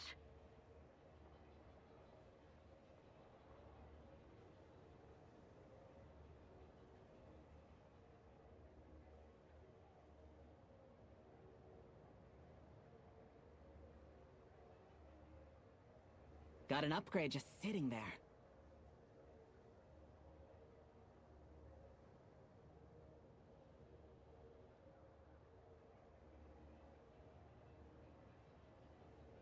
Ah, beautifully. That's nice of you. Thanks.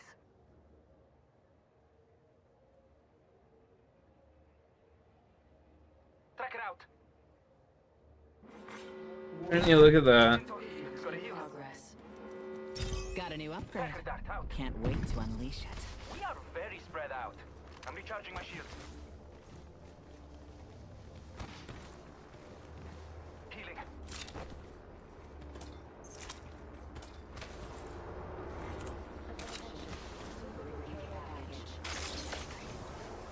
I feel good about this care package. Shall we?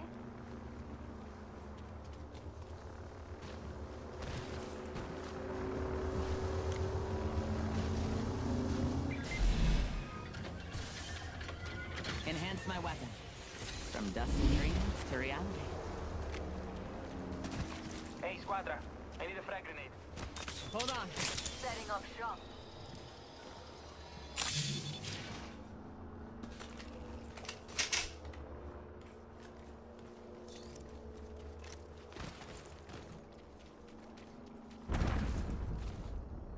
Tracker in place. Don't mind if I do. Quick.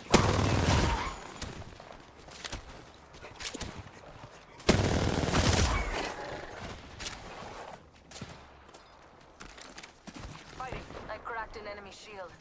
Enemy down. Oh, that's hilarious.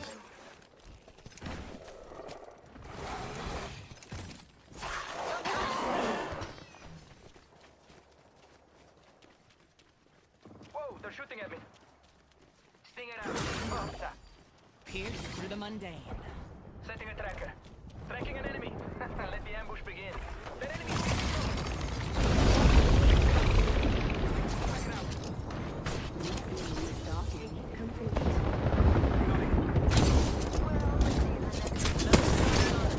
Reloading. I'll give that. We have a replicator coming in.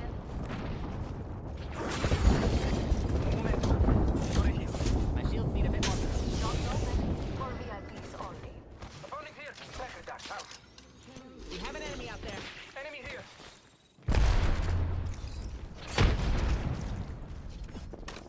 Hell of a time to go shopping.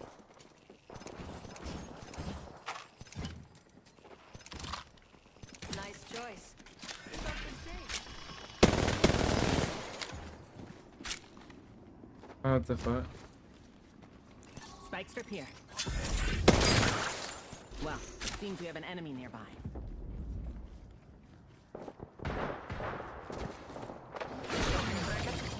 There's another squad on us. Recharging my shields. Fighting. Took out an enemy. Who's next? The enemy's on me. Reloading. Dropped an enemy. Enemy here. Reloading. This way, let's go. Another squad is on us.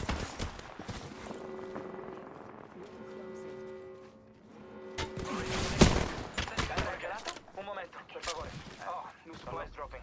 I could use more stuff. Reloading. Recharging shields. Tracking an enemy. Quickly, regroup here.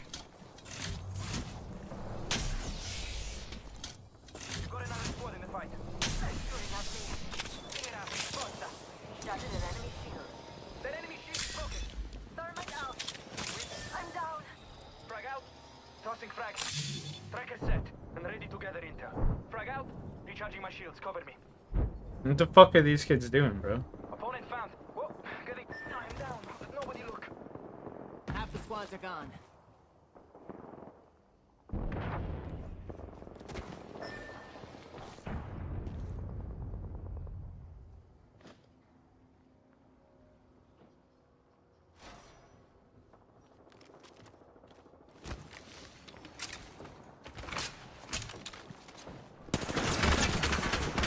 Pierce their defense.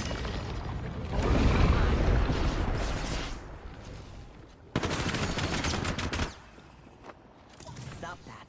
You're too young to...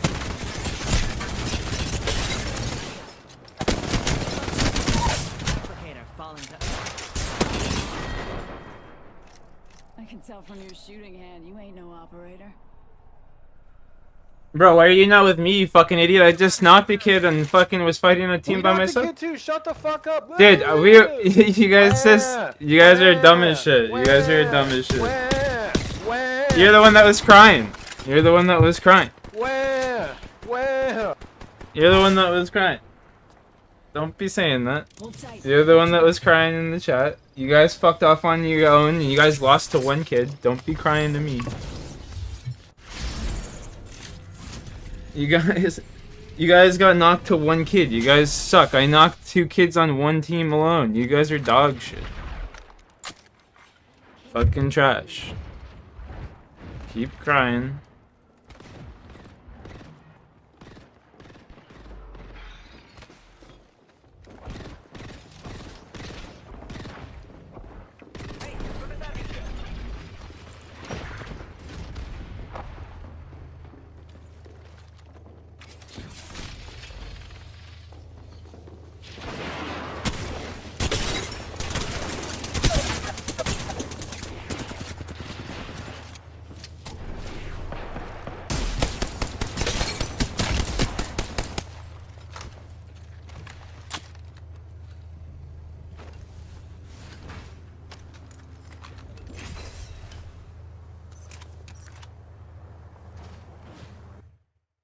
Fucking done.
Keep your feet on the ground.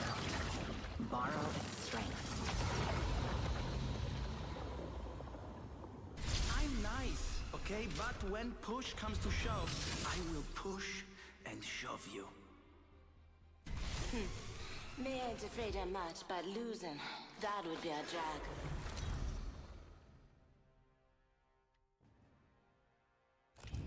This is your champion.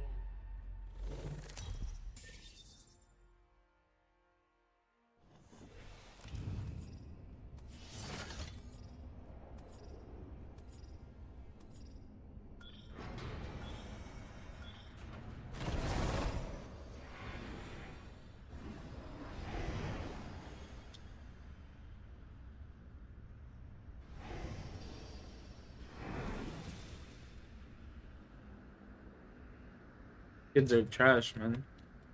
God damn. I say we land here. Yeah. Get ready. Moving up. Just running off on their own and dying like that. Fucking dumb.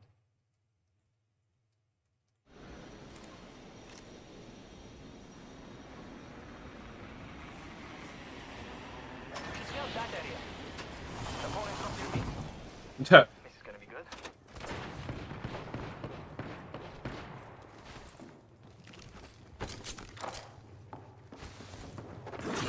Pierce their hearts. I'm done. Opponent found. Left by your right. My friend hasn't thrown a Q, no tap. Listen up, I'm getting shot at. Hold up. You follow them now, alright? Just giving my shit a recharge. Recharging shield. Come on, get to the spot. The ring's close. 45 seconds. That's a stroll. I edit the enemy's position to your map. Non c'è di che. Go.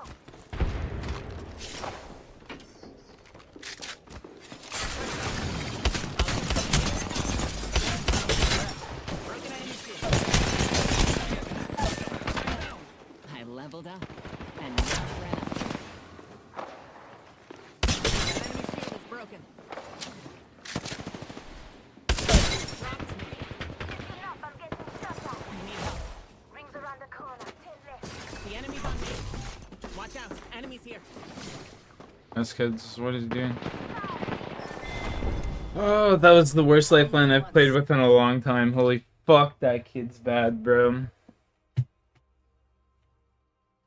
Hi, hi, my little pog champ. What does that mean?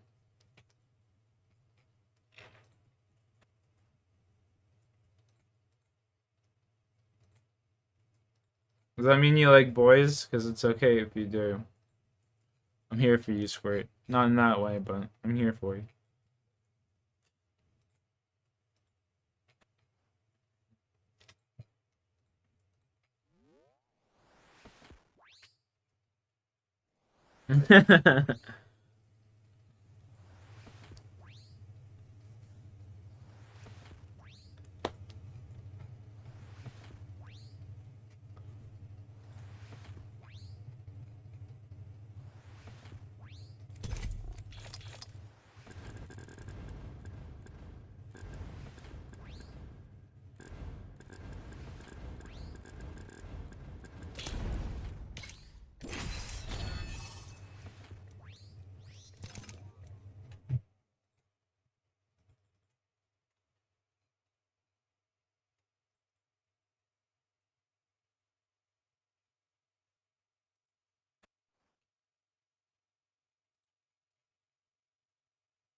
Definitely clear to use. I mean, Mia madre always taught me.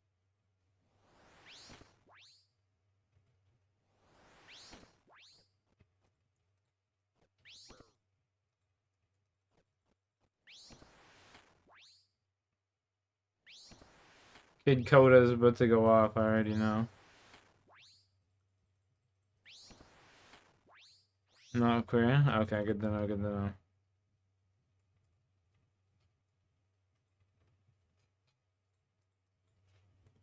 Good to know.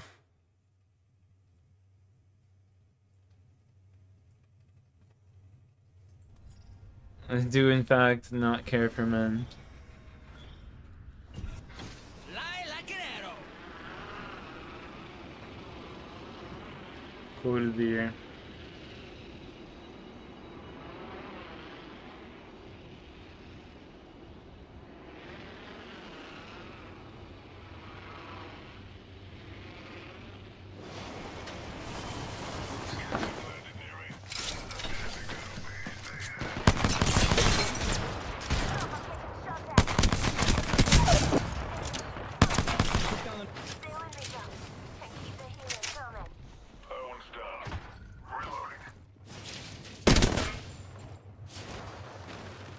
Attention.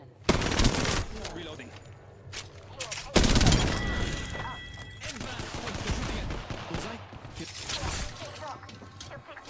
Tracker dart out. Recharging my shields. Cover me. I'm down. Watch out. Enemy here. Coda. Very good. Quit lying. I gotcha. Recharging my shields.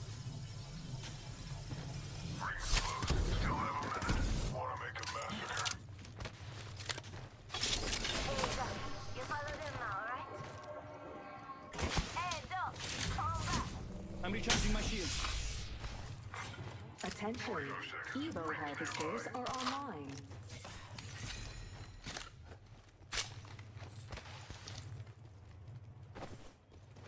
Recharging my shields. Cover me. Gamer of the year goes to Squirt Savage. Left to get inside. Playing the Oblivion remaster. New kill leader appointed.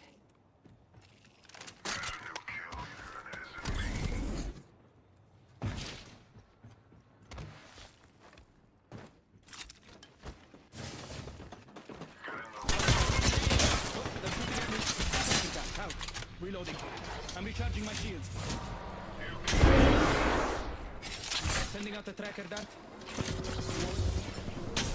Enemy there, fast. Frag out. Andiamo. Get in the ring. Roll outside.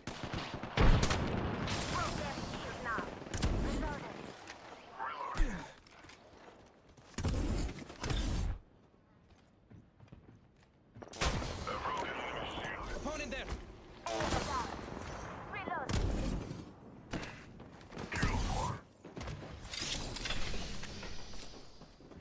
Time to move. This way. Making contact with enemy. Attention. Delivering care Tracker out and scanning for enemies.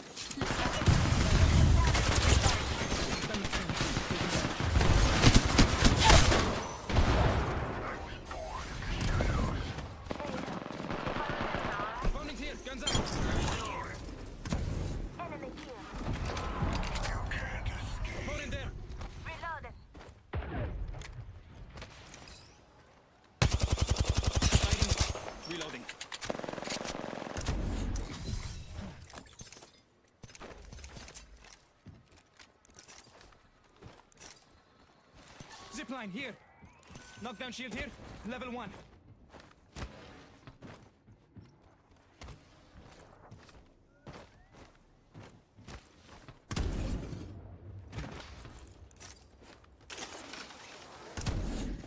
Replicator here, and it's open for business.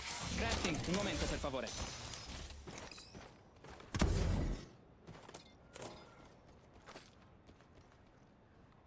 Better crank some Oblivion right now, oh boy.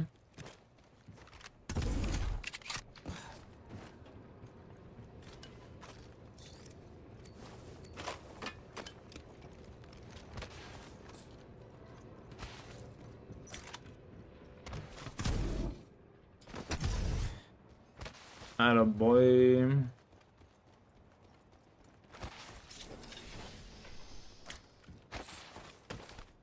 Standard stock here.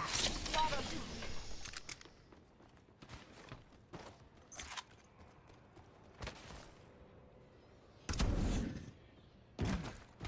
Optics here. Close range.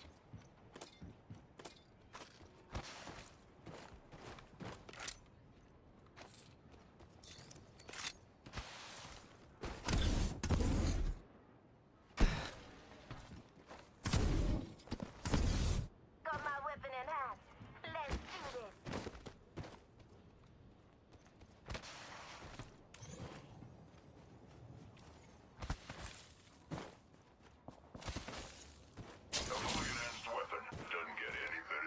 Open your ears. I hear hostiles that way. Doc, you're coming with me.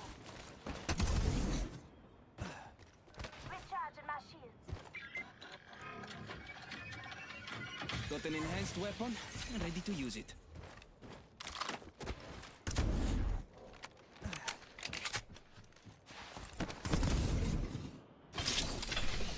Extended energy mag here. Level 2.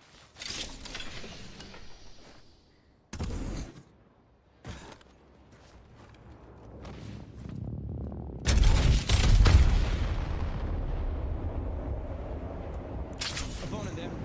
Huh. They should not have given up their position. Tracker in place. Copy that. Tracker dart out.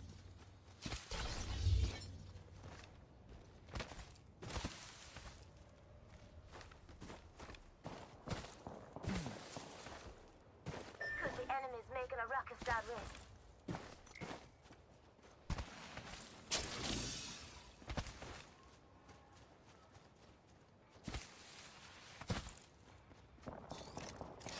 Tracker out. A tra poco. Hey raga, let's go there. Found the survey beacon here.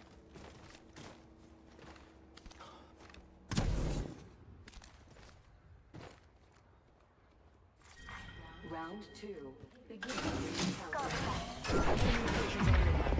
Stick with me. I always find my mark. Half the squads are already dead. Attention.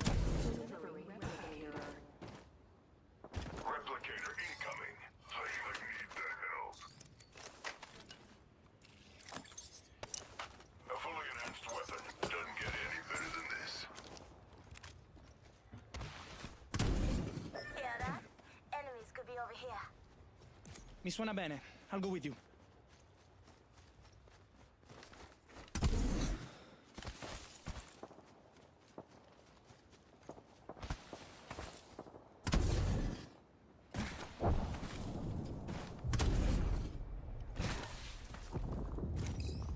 Let's get together over here.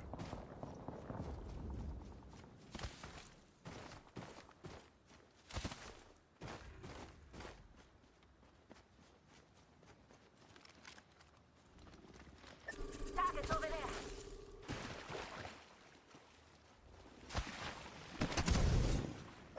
Someone's out there.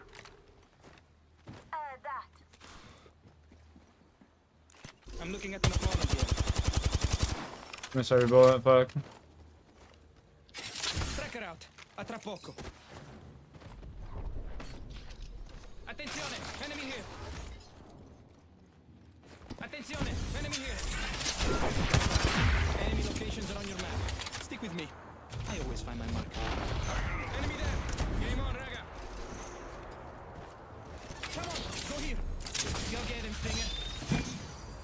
Oh no, they drew me. Oh, that was a good play by them.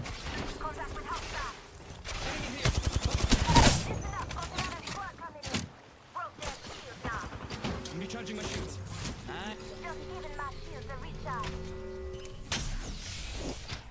Lifeline during me. Tracking an enemy.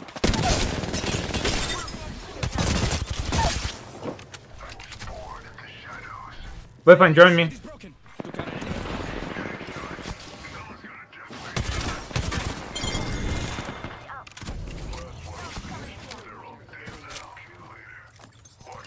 Good shot.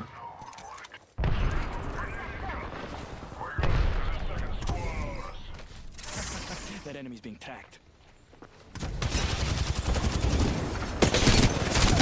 Knock one. Next. Bullseye. Killed an opponent. Here, come on. Tracker set. Che bello. I'm an upgraded sparrow. Can we push up top? Queuing inside. It's tracking them both. They're both on wall hacks. Go up. Just go up. Almost cracked one. I'm taking this portal. Taking this portal. Oh shit. Knock one. Cracked one. Knocked one. Knock, kill them both. Take this again.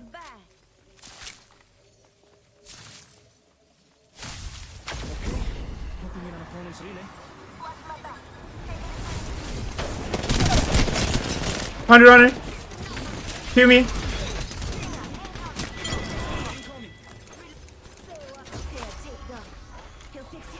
Yeah. Holy shit, this kid's so much better than the other lifeline I was playing with. That kid was fucking retarded. This guy actually knows how to play.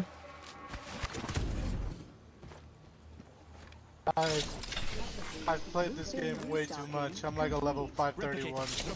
Nice, nice. Yeah. Over here. I'm going up top and finally hitting this scan for the boys. I got a Loba somewhere this way. Oh, I already hit it? What? Why does it say I can hit this one? I saw her black mark. Yeah, I know, it's right here.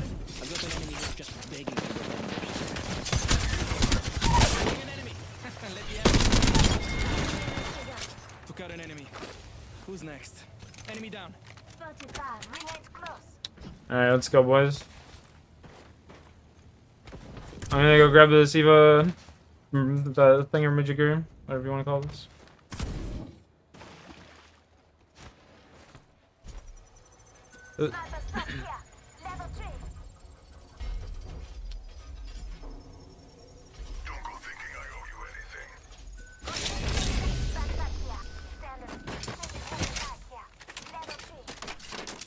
Bat here. Gold helm here. I'll take those P20s. Yeah, that shit's all yours, boys. There's tons of stuff. Make sure you grab it.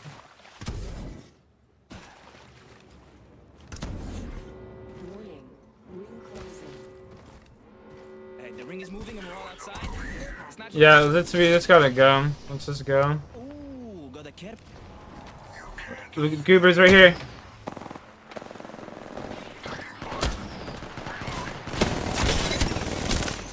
He's dead. Later.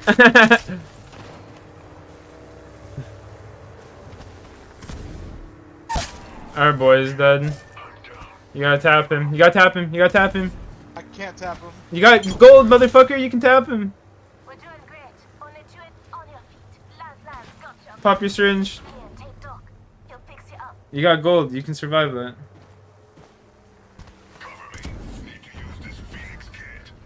Make sure you use your syringes. Yeah. Just for good measure, I'm dropping some syringes there. I'm shooting for you. No.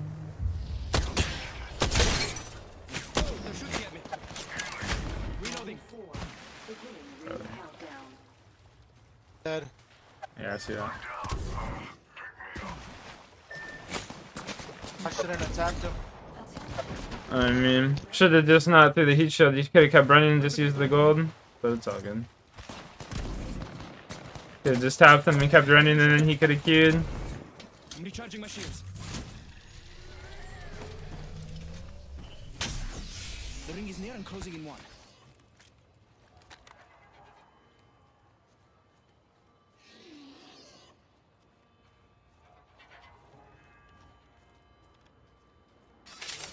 Dropping a tracker.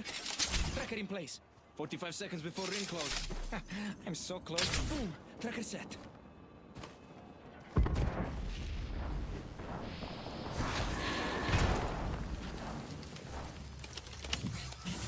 Snatched our teammate's banner. 30 seconds until the ring moves. Dropping a respawn beacon. Fighting right now. I'm sticking this.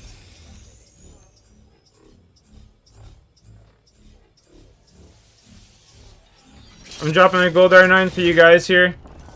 Lots of ammo. 10 seconds before the ring moves. Close. No excuses if you get burned.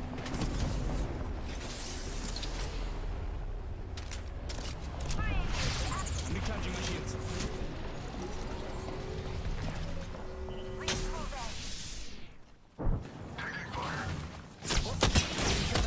No. You can tab me. Oh, you can't. You're all the way over there. Fuck. I'm done. Don't do it. Don't tap. No. You're insane.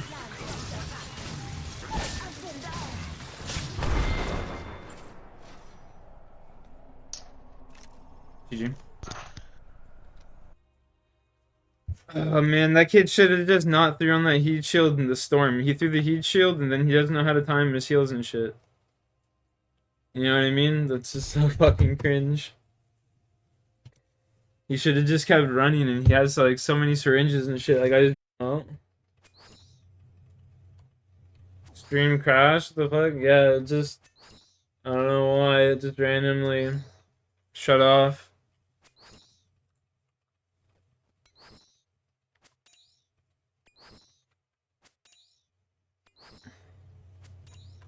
It just randomly shut off, like, make it make sense.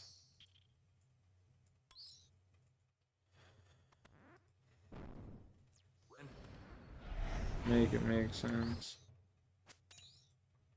Fucking, yo, boys, let's hope I get something on this run here, boys. I'm feeling something. It's been, what? 26 runs since I've got something. Let's hope I don't go like 100 dry, you know? Fuck. These kids are dropping right now in the checkpoint too. Fuck. Not good, not good. Not good, not good. Decisions need to be made. Let us begin. Decisions need to be made real fast.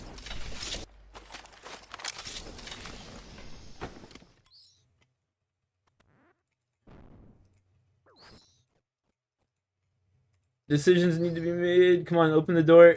Open the door. Open the door. Open the chest.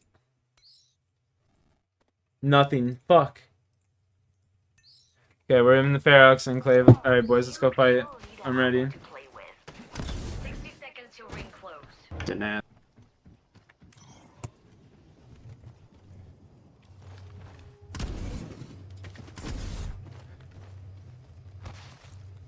45 seconds. The ring's pretty close. Evo harvesters are now available. Tracker set. Enemy locations are on your map. Stick with me. We gotta get that. I'm going for the Evo down low. 30 seconds. Prepare. I'm under fire. Don't die. Please. Thanks, dickhead. Dickhead? Come on, bro. I need to be such a fucking prick. Where Apex? Stop talking. Please stop talking. No, I'm not. Quiet for, like, I'm not going to. You're actually drowning out my fucking eardrum. I think you're just shit at the game. Nice one viewer, bro. One viewer? I don't have one viewer. Yeah, you don't have any viewers. That's right. My fault. Yeah, you're right. My The ring bad. is moving and we're all outside. Hold on, recharging. Looks like we lost one. Oh well. Kill leader eliminated. Tracker in place. Dropping it. Oh, that enemy is being I leveled it. Bullseye. Killed an opponent. No, I'm down. Attention.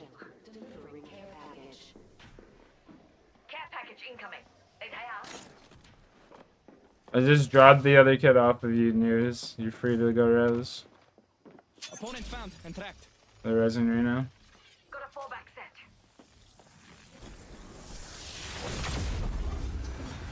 Wow, amazing. Dude, this kid, you suck at this game, Blockhead. I just gotta say that. You're dog shit, I can just tell.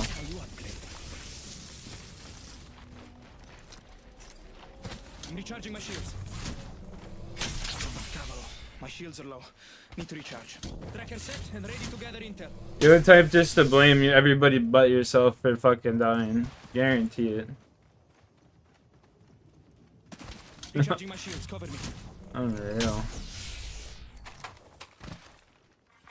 Round out teammates banner. Lucky them. Yeah, I think we could... We should scout that area. Using a void nexus. You wanna use the next one? Okay, okay. Calling in a respawn beacon. Dropping a tracker. Setting a tracker.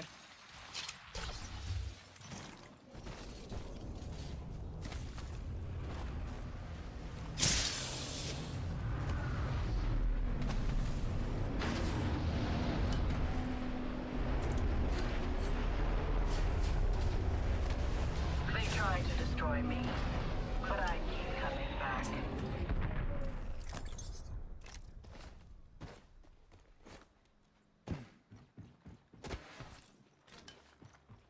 That's fucking Goober on my team, bro.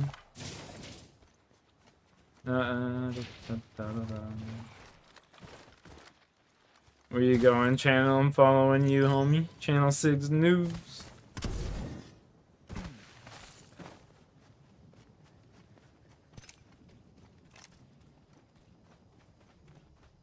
Spotted a Yeah, mark.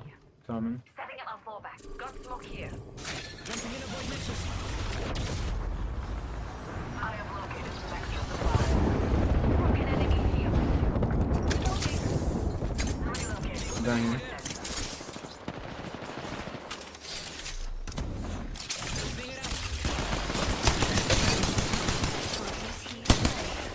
He's dead. Knock one.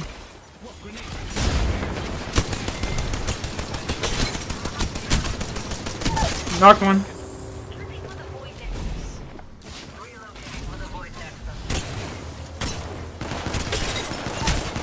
Follow me through.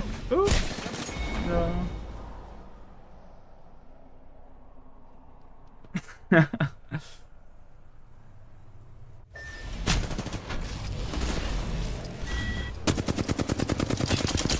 This kid's got 95 damage, bro. He's talking shit.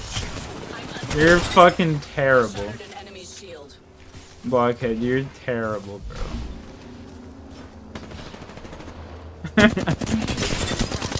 Oh my god, he's actually shooting straight.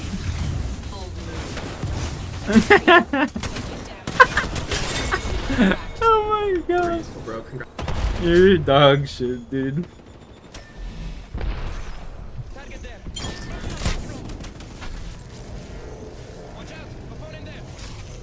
You're fucking dog shit. Channel 6, it was a pleasure. Fix the hairline. Fix the hairline? What's wrong with the hairline, bro? I like the hairline. What you mean?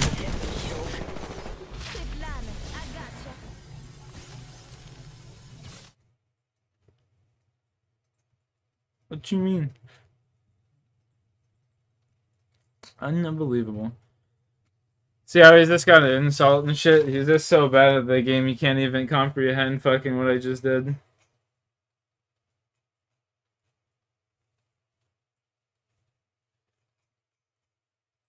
He's like 600 damage. What the fuck? It's like a good game for me, man.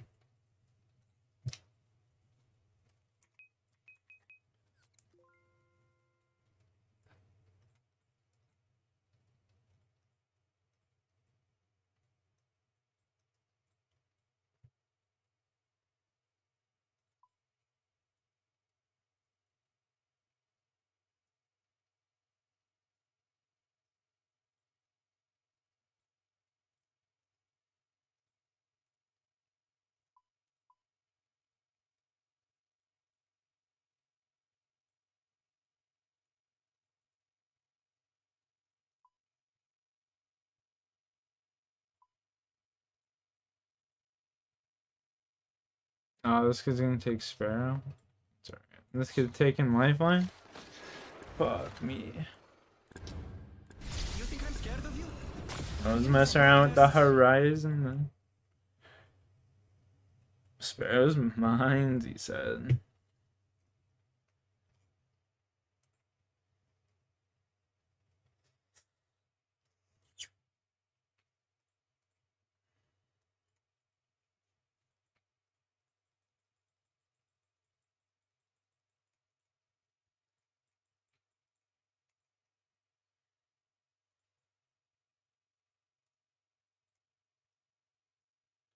You guys jump wherever you want. I'm ready.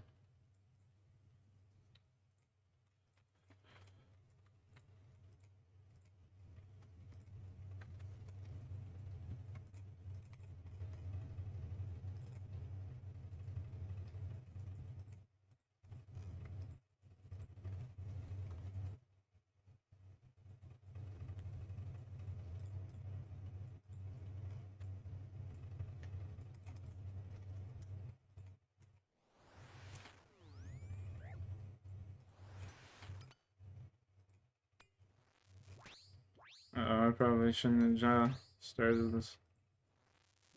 I'm the jump master. What the fuck? Yeah, we were saying that. Uh-oh. Shit. Nope. I'm going here. If you're looking for me, I'll be checking that area out. There's like 3 teams going.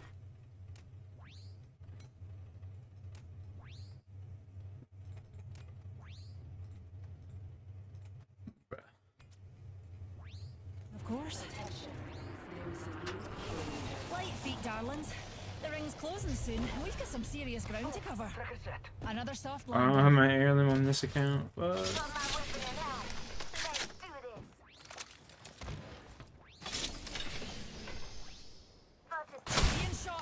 Uh-oh. Evil harvesters are now available. Shields recharging. Young Cozy, cue me. Young Cozy, cue me. Throw your lifeline drone at me. He's trying to back up a little bit so he can. Got an enemy there. You follow them, all right? I need light ammo. I'm also looking for a charge rifle.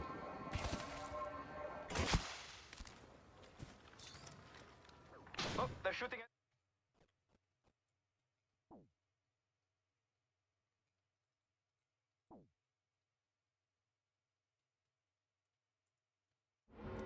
Listen up, the ring's moving. I'm recharging my shield.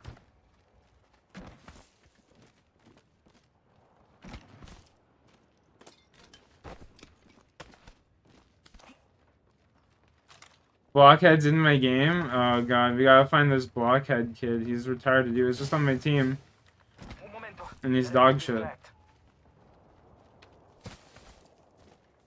But he'll probably be dead by the time we go find him. Care package being delivered.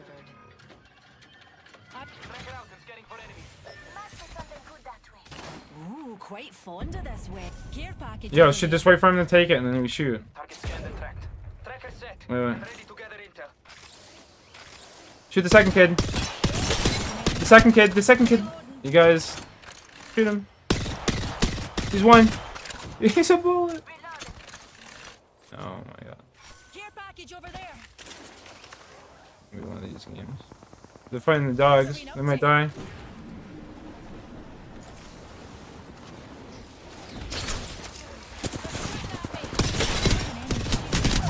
Knock one. Knock one. The other one's right here.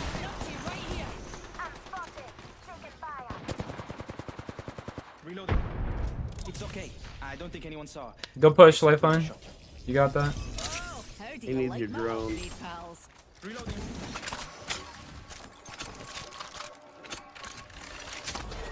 They just TP? Yeah, they TP'd, I think. Play it.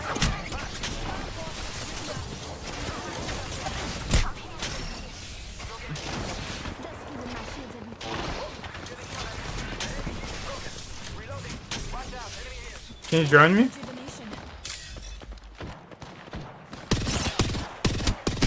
Knocked one.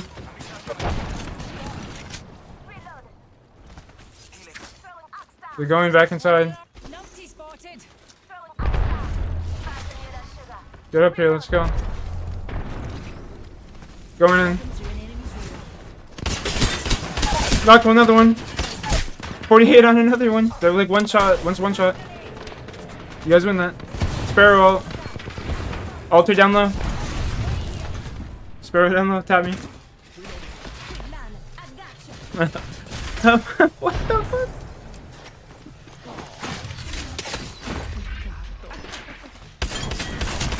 Dude, can we fucking kill these kids? You win these. You win these. Lifeline tab, lifeline tab. Where you going, buddy? Tap me. Throw your Q on him, homie. Well, you can heal.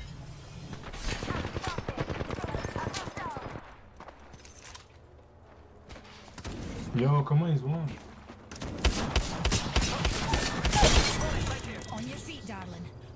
You gotta start throwing your Q more in the middle of the fight, because when you're down, you can control your Q and heal your teammates, you know? Here, you tap him.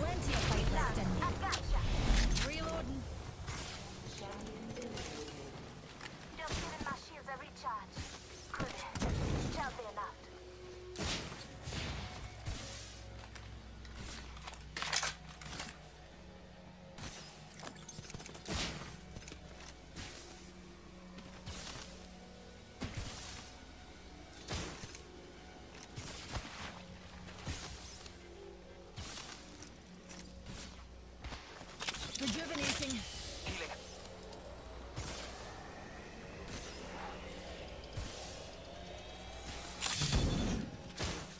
Low on ammo. You can. I ought to find more. I'm recharging my shields.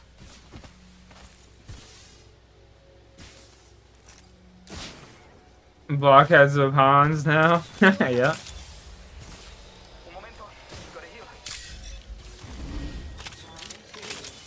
No surprise. Pick it up. Next ring's far.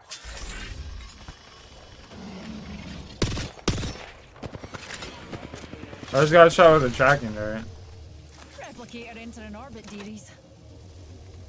Low on ammo. You can. I ought to find more. Team over here. I'm dead. I just got stuck with the bow. So your ult over here?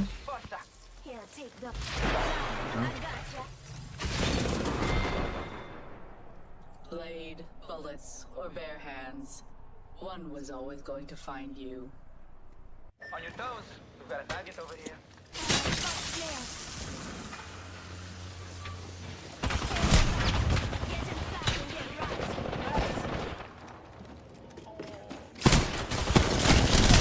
Oh, fry him. Get him, Cozy. Good try, good try. Bro, you're the...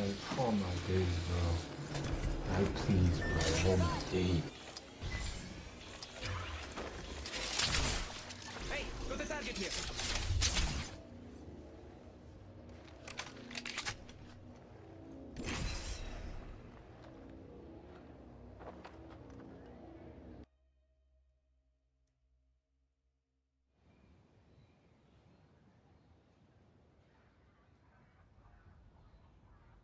Who's gonna get?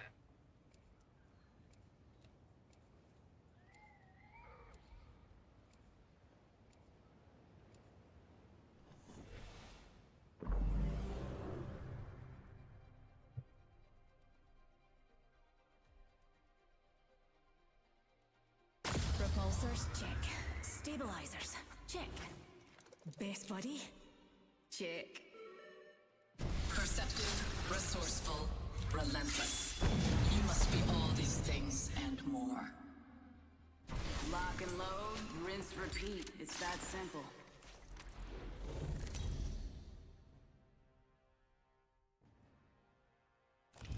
This is your champion. When you see me, you'll know it's the end. Or a new beginning. That's all relative, really.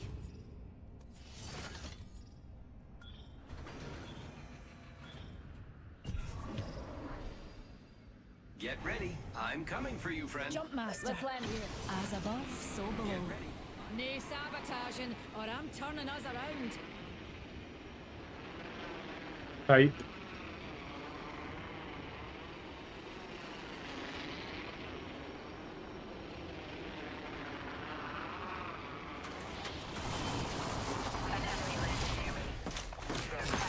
No, he got the devo? Fuck off. No way. Let me open the bin.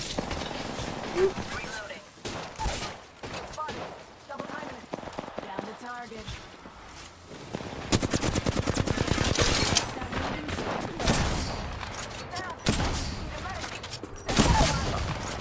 Shooting at me. Focus. Do not let them best you again. Killed an enemy. We claimed first blood. No mercy.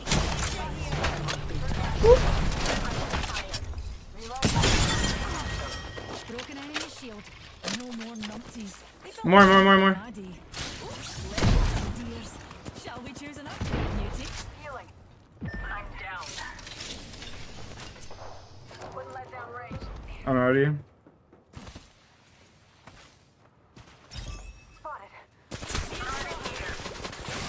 Evil harvesters.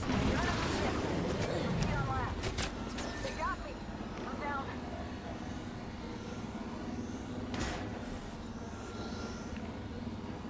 30 seconds. Ring's not far. Let's move before someone gets backstabby.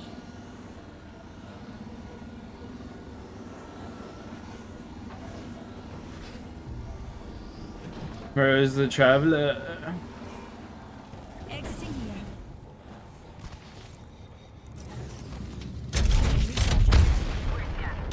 You want to die that way? Try and bleed out. In progress. Ring's closing, and we ain't in it. Move. I just want to say I no scoped that one kid to kill him. It was pretty nasty. I wish you guys could have seen it. A right mess. Better heal up.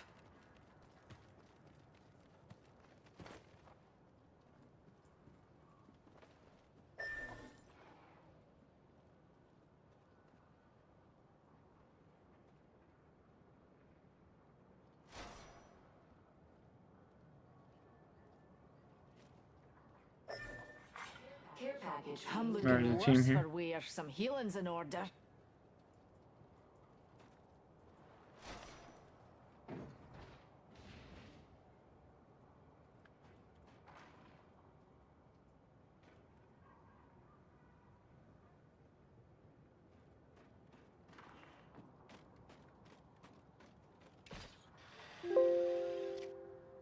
I'm looking worse for wear. Some healing's in order.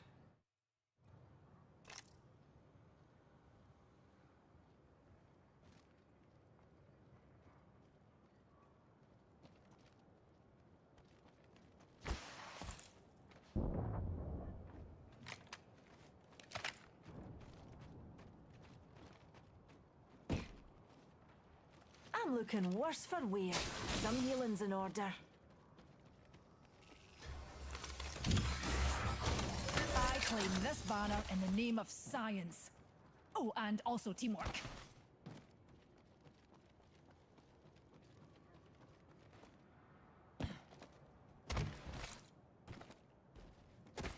Heal it up. Bro, how do you begin around like that? I've been playing the game since day one and I have a deep understanding of how the game works.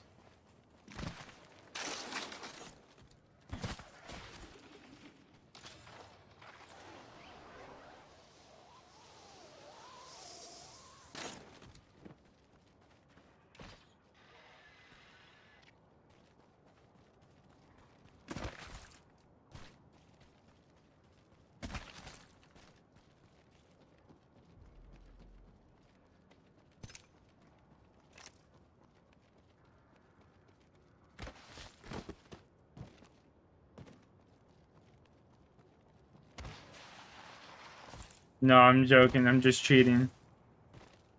Very hard. See, look, there's a... I'm just joking, dude.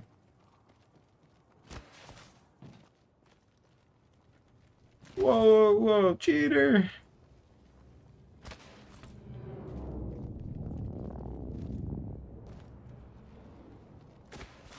Plus RPM. Alright.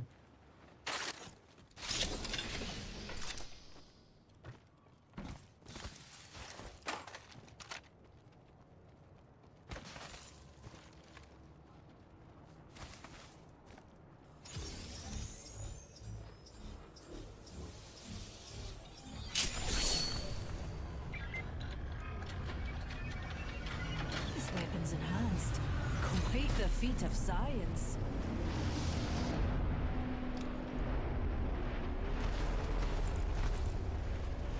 Let me at him.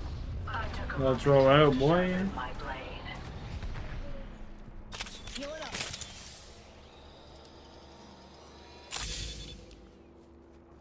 Autobots roll out. Nice. Champion's out. Glad you had one hell of a day. Ugh, dead low on ammo. Better find more, and soon.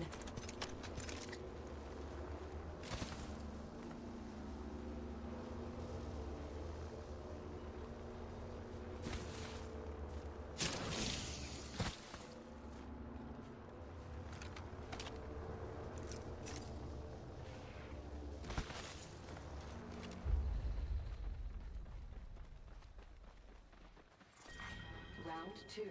Beginning ring countdown. Rings far, ladies. Oscar Mike. Repairing damages. Attention. Delivering replicator. Replicator touching down.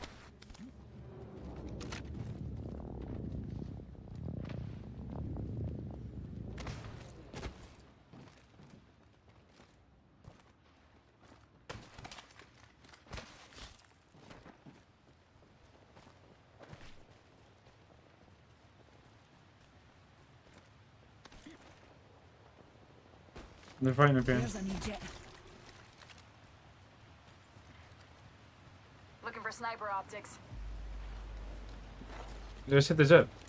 Numpty in our orbit. Right here. 70 on him. Kill him. 1 minute. Rings nearby. Shields recharging. There's flew down here. They're gonna try and mirror us. They're gonna try and mirror us. Rejuvenating. Let's go up. Let's go up top here. Come up here. 45 seconds remain. Let's displace there.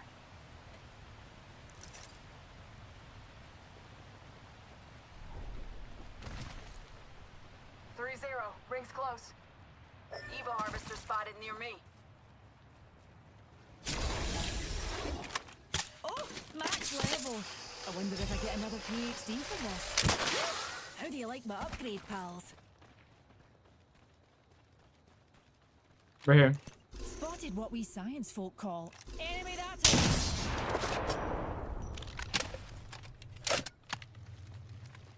Need a wee rejuvenation. Stay here. In the top half.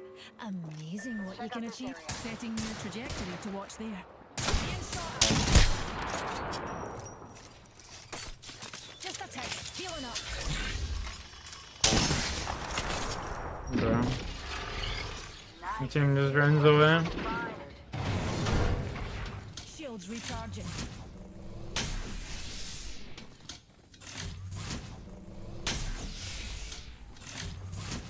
I now have an enhanced weapon.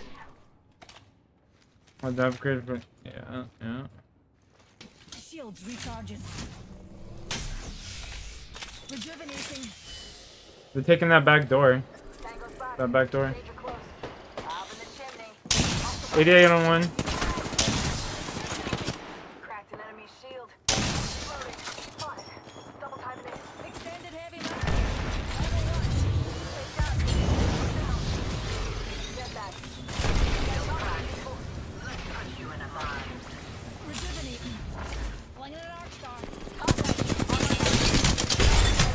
One, bro. They're both one. They're both one. This kid's one shot right here. He's popping a med kit. He's dog shit. There's a baddie here, and they're healing. He just popped a med kit. He's dog shit. He's dog shit. You win this. You win these.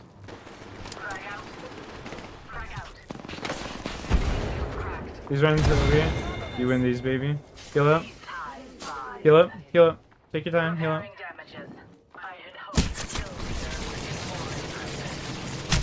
He just killed me through my shield, bro.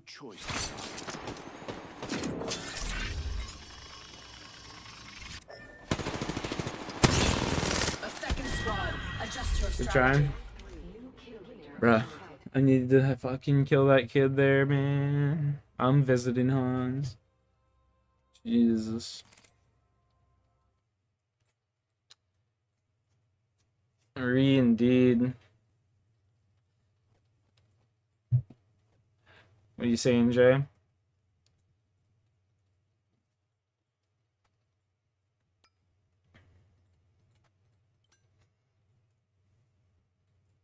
Oh, what? I dropped my spade in there.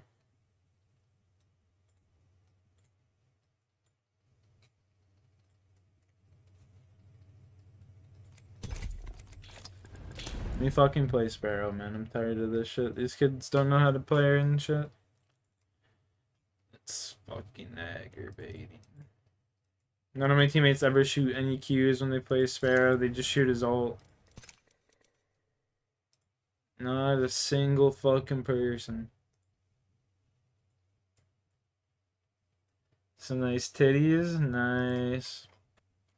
Some big old boinkers, eh? My man went to the strip club.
Let's do it. Coastal camp? No, let's go pylon, bro. Go pylon. That's right, sniff those. Sniff those up, Gabe. Sniff them up. My man Gabe doing lines of Adderall over here.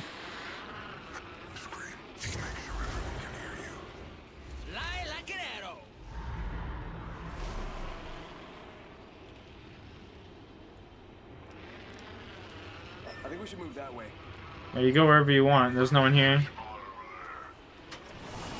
Follow me even if you want to. Fucking guy. Bow check here. Attention. First blood. Nemesis here. Oh, someone got the party started.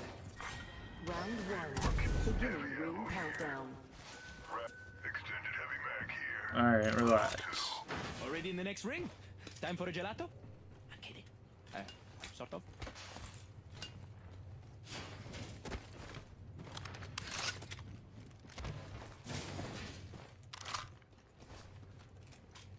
Shotgun bolt here.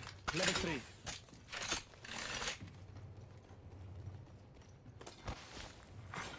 Attention. Evo harvesters are online. Got an extended supply bin here. Extra staff.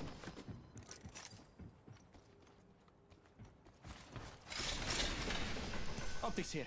Close range. Optics here. Sniper.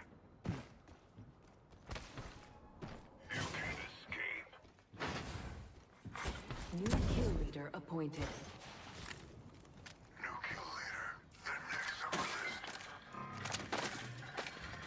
This weapon is somehow even P2020 here. Shotgun bolt here. Level 2.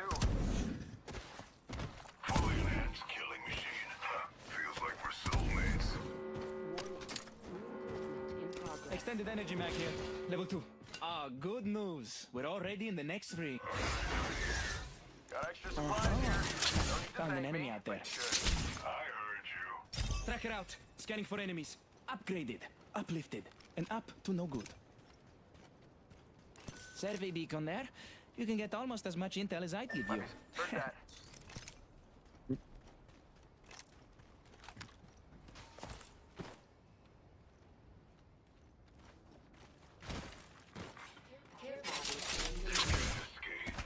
Boom! Tracker set.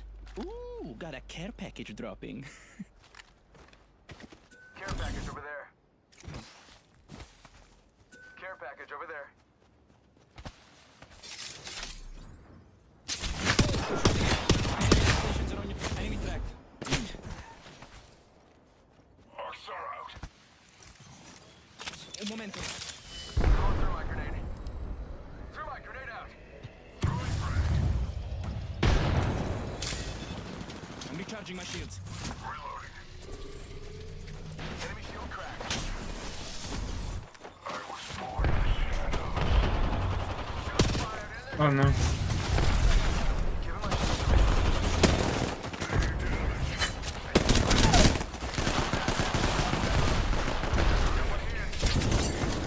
Setting a track. Bullseye. Enemy flag.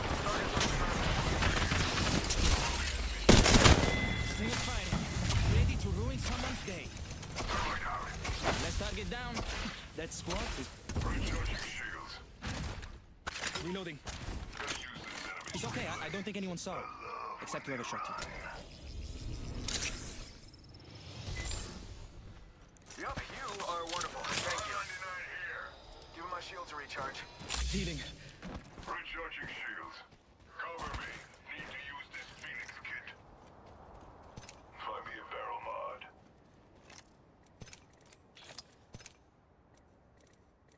Sniper stock here. Level 3. You can't escape. No. A fully enhanced weapon doesn't get any better than this.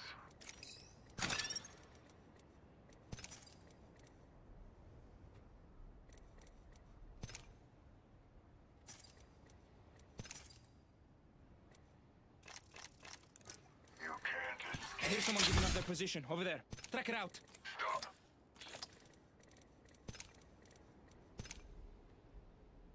Stop.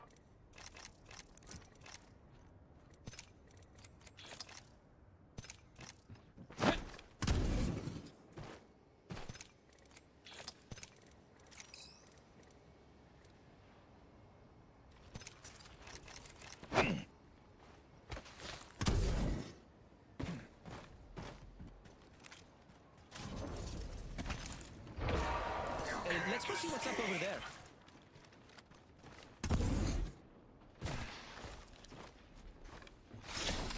That's Sean. He doesn't.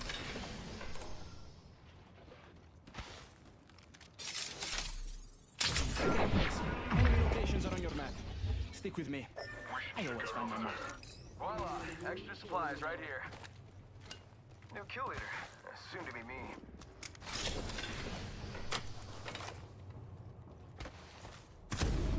A fully enhanced weapon doesn't get any better than this. Backpack here. Level 2. Let's scout this area. Laser sight here. Level 3. Optics here. Shield battery here. Oh, I want that. Per favore?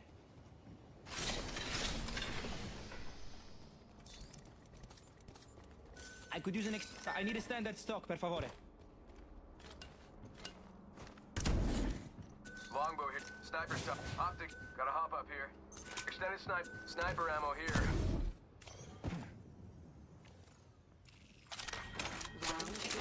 Beginning ring countdown.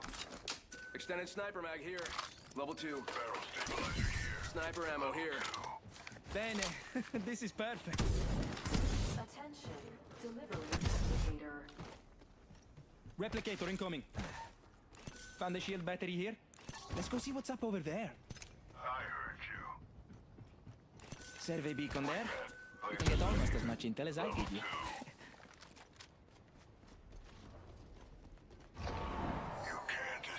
What's going on, chat? 15 viewers. What's everybody saying?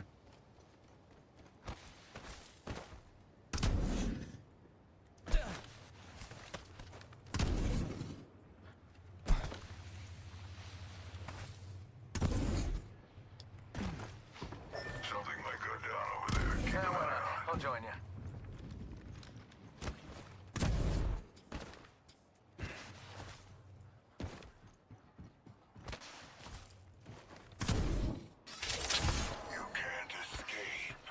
Sending out a tracker dart.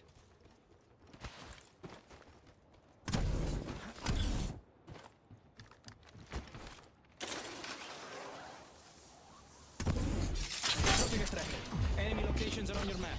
Stick with me. I always find my mark. We should check out over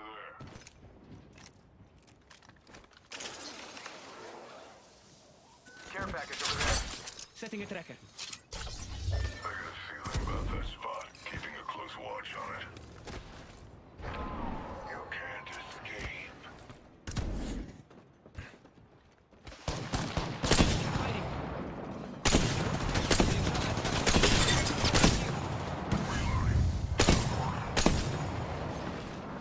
I was bored in the shadows. Reloading.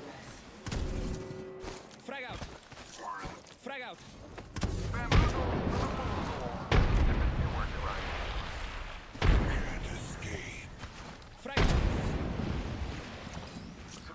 Frag out.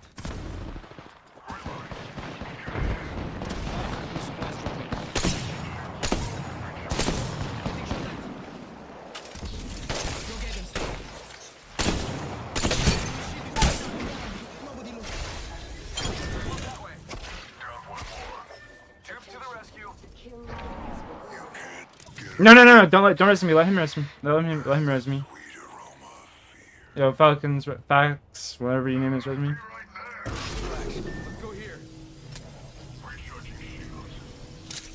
Yeah.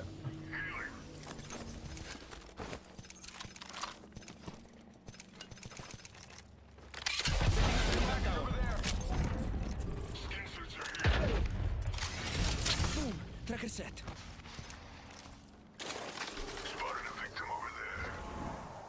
We should scout that area.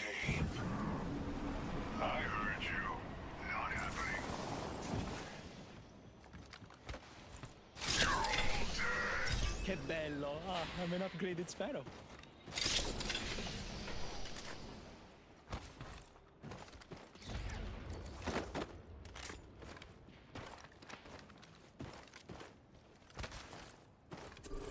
Enemy squad's already raided there. Let's defend there. I'm with it. Yeah, go up top. You guys do that. You can't escape. I'm gonna get this bin here.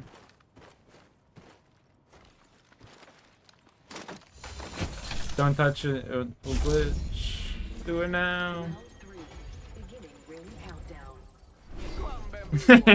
Already in the next ring. I smell victory. Smells like. Man, what's... Oh well. Attention. Loot bins have been restocked. Medkit here. R301 here. Replicator being delivered. R99 here. Replicator here, falling down. Gonna loot around. I think I hear skin suits nearby. I see a target in the distance. Opening fire. Reloading. Reloading. Tracker dart out. Tracker set and ready to gather intel. Do I have caravan? Excellent. Oh, that kid's dead. Oh, I'm dead. They just got double tapped with the fucking charge rifle. That's disgusting. I knocked a kid over here though. You can res. Let Mr. Invisible res. Oh no, I might be dead here. Let Mr. Invisible res. Yeah. Bullseye. Enemy tracked. Enemy here. I'm popping back.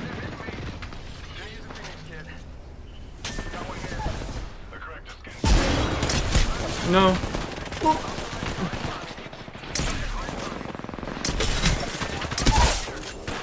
No, bro. Last one up top. Dropping down on you. I think it's another team. No, it's not. Just play your lane. Play your lane. Oh no. But Good faith. I hit by a different team. That was a different team.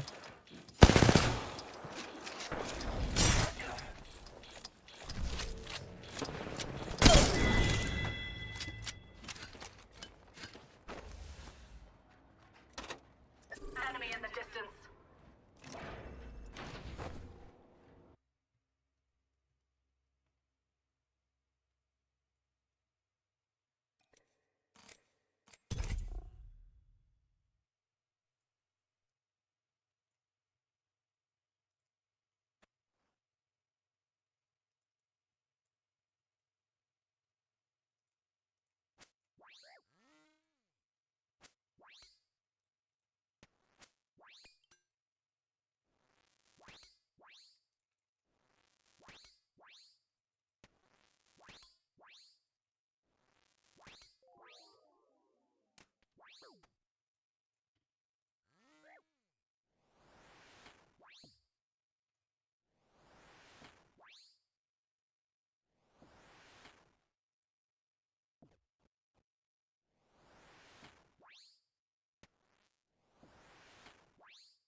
I was relaxing.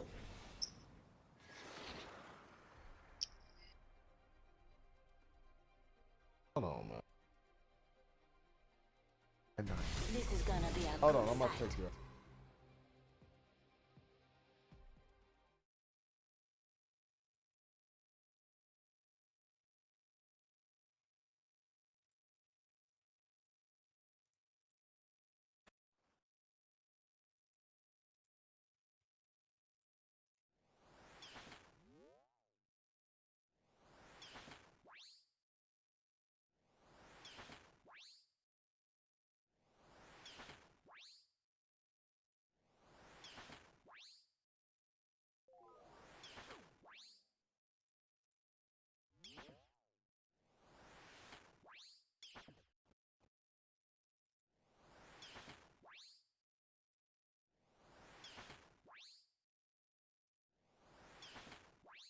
They're just giving me the jump master. Fuck. Here, you guys I choose. didn't know where to go. You guys choose. I'm the jump master. Alright, we Gucci. I had to kill that boss real quick. We're good to go, baby. Wherever you guys want. Lead us to the promised land.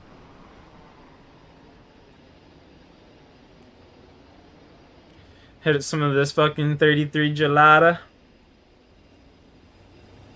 Yeah, I'm on that lemon gelato. What you talking about? They third just went somewhere out there. Respect. One team. Yeah, they third. One team. Right here. Let's cut them off from all the loot. Got some extra munitions here.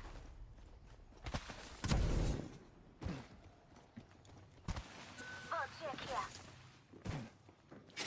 Tracker dart out. 1 minute. Please stand by.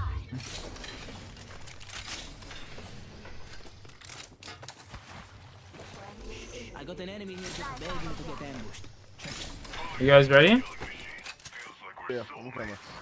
45 seconds. Rings just up ahead. Evo harvesters are now available. Got my whip. I hear him. I see one. I'm gonna shoot him. Wait for him. Oh, dude. No way. I'm recharging my shields. You can cue me. Yeah. Come in. Oh, I just messed up. Whole Knocked one. Knocked another. And there's another one down. Reloading.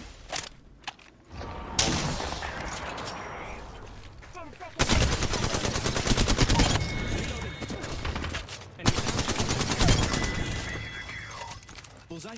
Killed an Let's see if I can use it. Reloading. Like I said, that third went somewhere else. I don't know where he went. Yeah, me either. But He got broke off.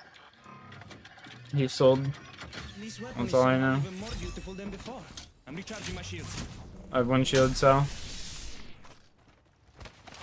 I got plenty. Dibs. Thank you, good sir. Appreciate that.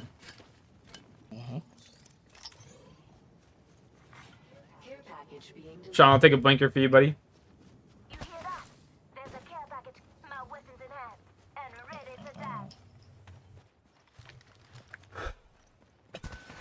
We should kill the spiders in here if you guys got grenades. Come in here and shoot them. Got one arc. Go, come in here and shoot them and I'll fucking nade.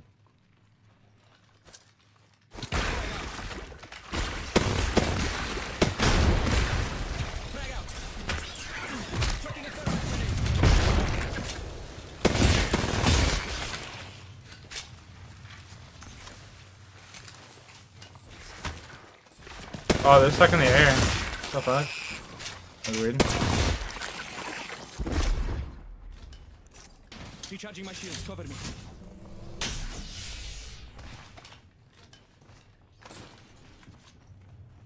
Alright. Oh, you guys didn't get blue off that? Shit. That sucks. Nah, still got 80. It's alright. Let's go this way. They just right over here.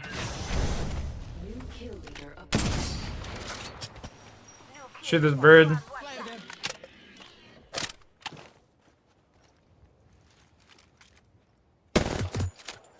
I don't think you guys will get him in time. That's unfortunate. Should have waited my bud. My B.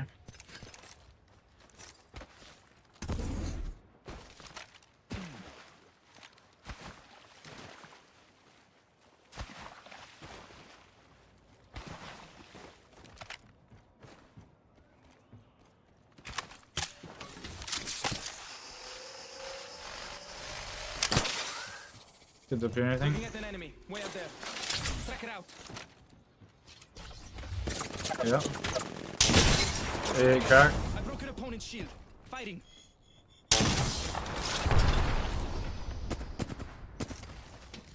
They're going to the left over here. They may even just be backing up because they know it's me and I'm a beast. Then the middle. Then the very middle. Just drop. Just drop. Fuck, she is one. Just drop. Just drop. Drop. Drop. Drop. Drop. Yeah, you tap him. Enemy track. One right down. There's one. Res him.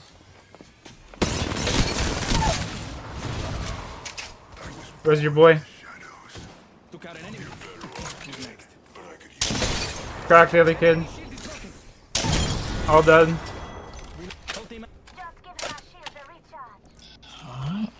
Un momento, using a Phoenix kit.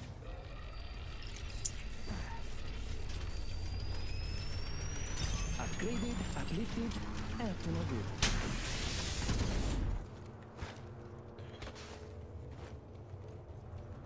Carrying a mobile. Alright, I got one. Alright, need back.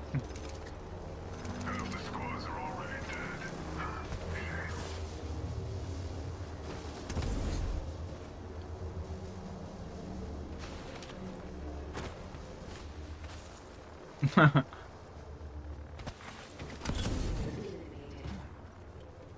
think that was the same team from earlier. I shut on chat.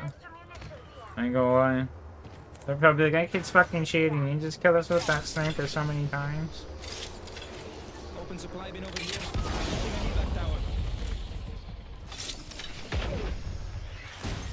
He's a fucking cheater.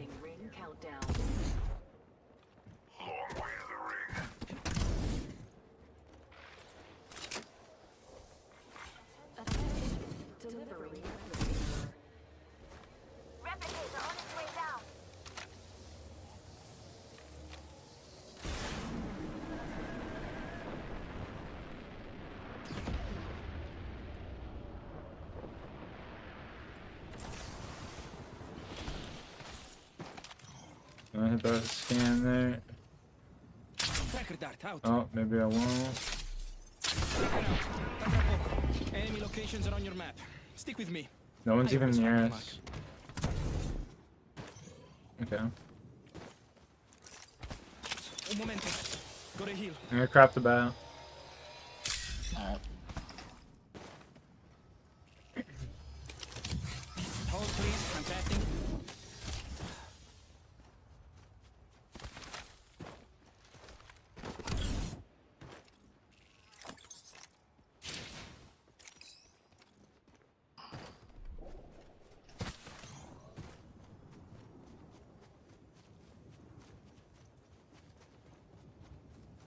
Extra supplies here. Firepower is key. New kill leader. I don't know. Sounds like too much pressure for them.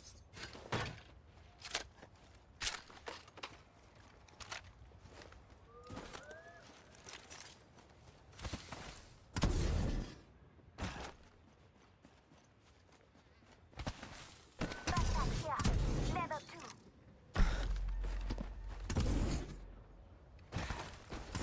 I don't know how to throw these at. New kill leader appointed. New kill leader, as our form. Champion out. Time to step up. Well, evac tower here. You wanna fly? I got one. I'm at the scan in front of a center, right? There's a bat over here. Let's scout this area. Got it. Setting a trap. Enemy locations are on No your map. one's still around us. Are you fucking kidding me? Looks like a care package is Impossible. coming in. Should be a checkpoint. Checkpoint. Heal the flyer. Straight shot.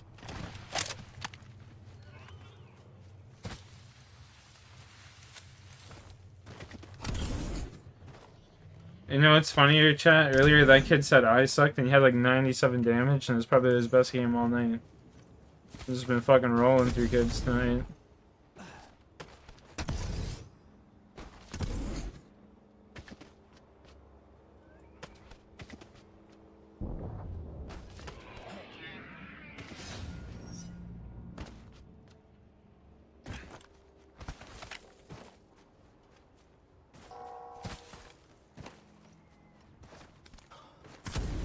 The airstrike over there. Yeah, good comms. Let's go fuck them up.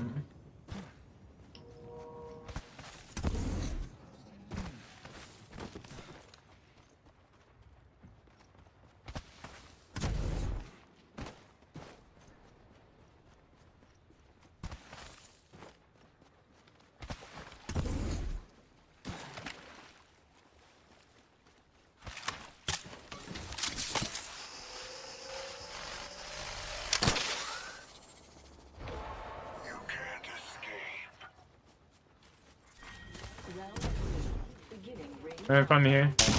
Oh. Reload. They're shooting at me. Took out an enemy. Third party arrived. They're gonna recharge. Attention. Weapons have been restocked. Good spot. Reloading.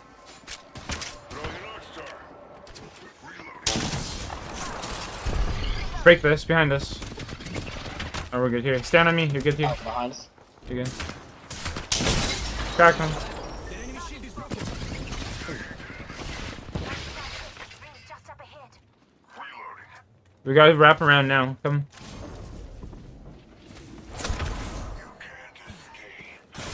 Hey, whoa, getting shot at. Recharging my shield.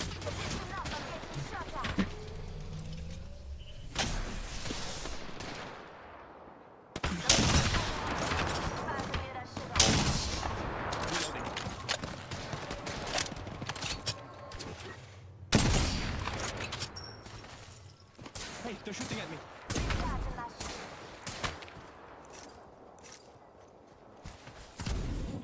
I'm recharging my shields. Target there. Attention, we should fall that way.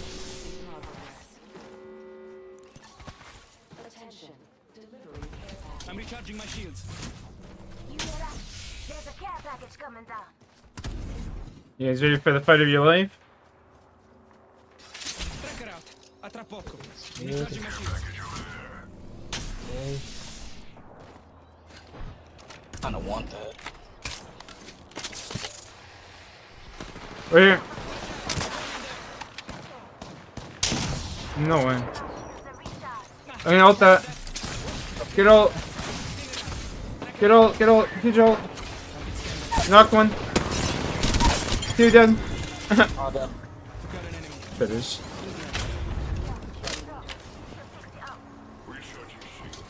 Recharging my shields. Cover me. Look down here. Game on, raga.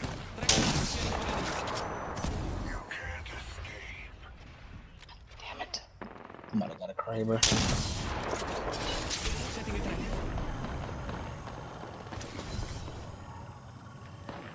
They're over here. Come on. Me out there.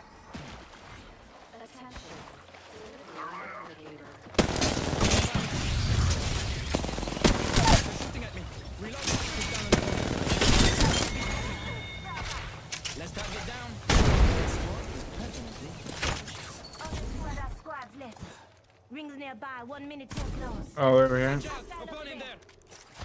I'm recharging my shields. Come here.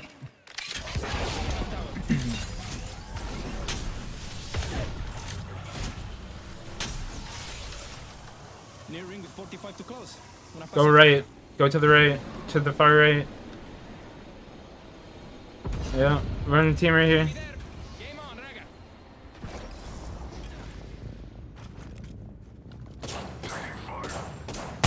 Almost killed him. Oh, QB. No. Lifelines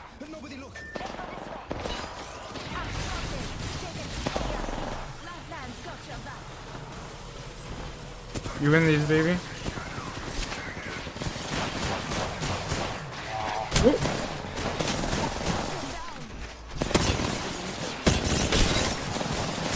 No. Sorry, boys. I threw. GG. GG, though.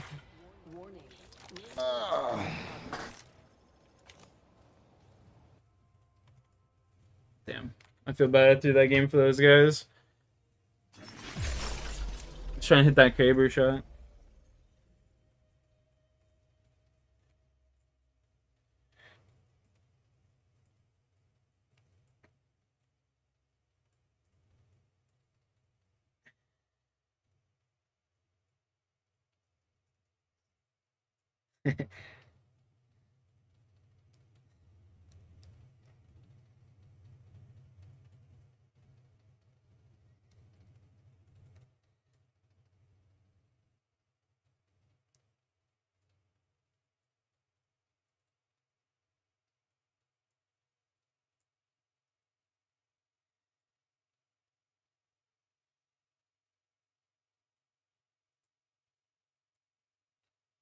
Alrighty. Back to Runescape. We throw it back to the Runescape for a bit. Let's close up the packs, you know?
Big D, we gotta go kill Big D.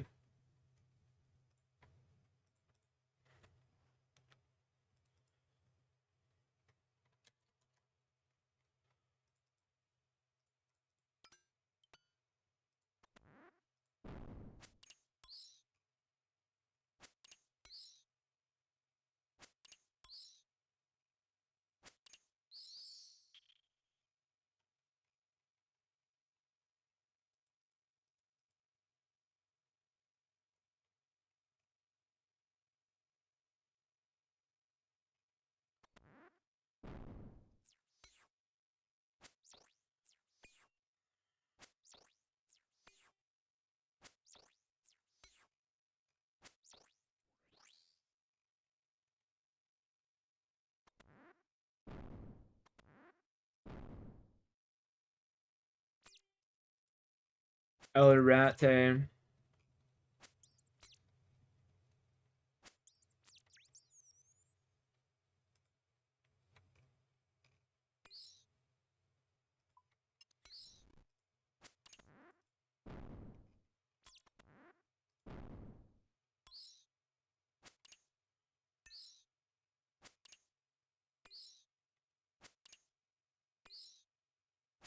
In the world of Pokemon speedruns, cheating is quite rare. In fact, it's been an entire decade since an actual member of the community attempted such a disgraceful act. The few that have popped up outside of this range have usually been total newcomers that have no idea what they're doing and are just looking for some clout.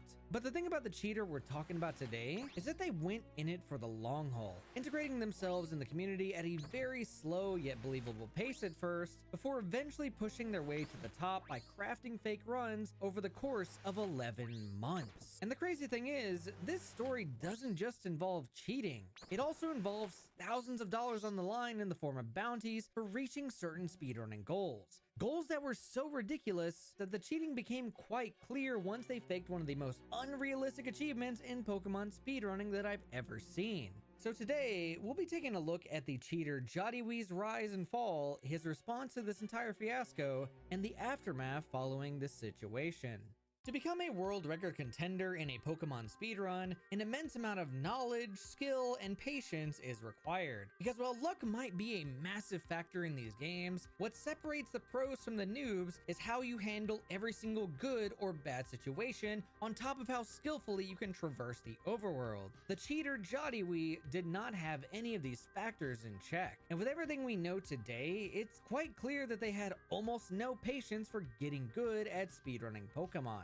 Now, to begin the story of their downfall, we need to go all the way back to January 4th, 2023, the day Pokemon speedrunning cheater Jodiwee infiltrated the ranks of Pokemon speedrunners. As far as we can tell from the first few months, Jodiwee actually didn't seem to cheat at all and just sort of blended in with everyone. They even earned some pretty respectable times in a few obscure categories before moving on to some of the more popular ones. These runs include 7 personal bests in Pokemon Diamond and Pearl and 11 personal bests in Pokemon Red and Blue, achieved in the span of 6 months. But after a slow rise in the community, his personal best started coming in at quite an alarming pace once he began to speedrun the most popular Pokemon speedrunning category, Pokemon Red any % glitchless.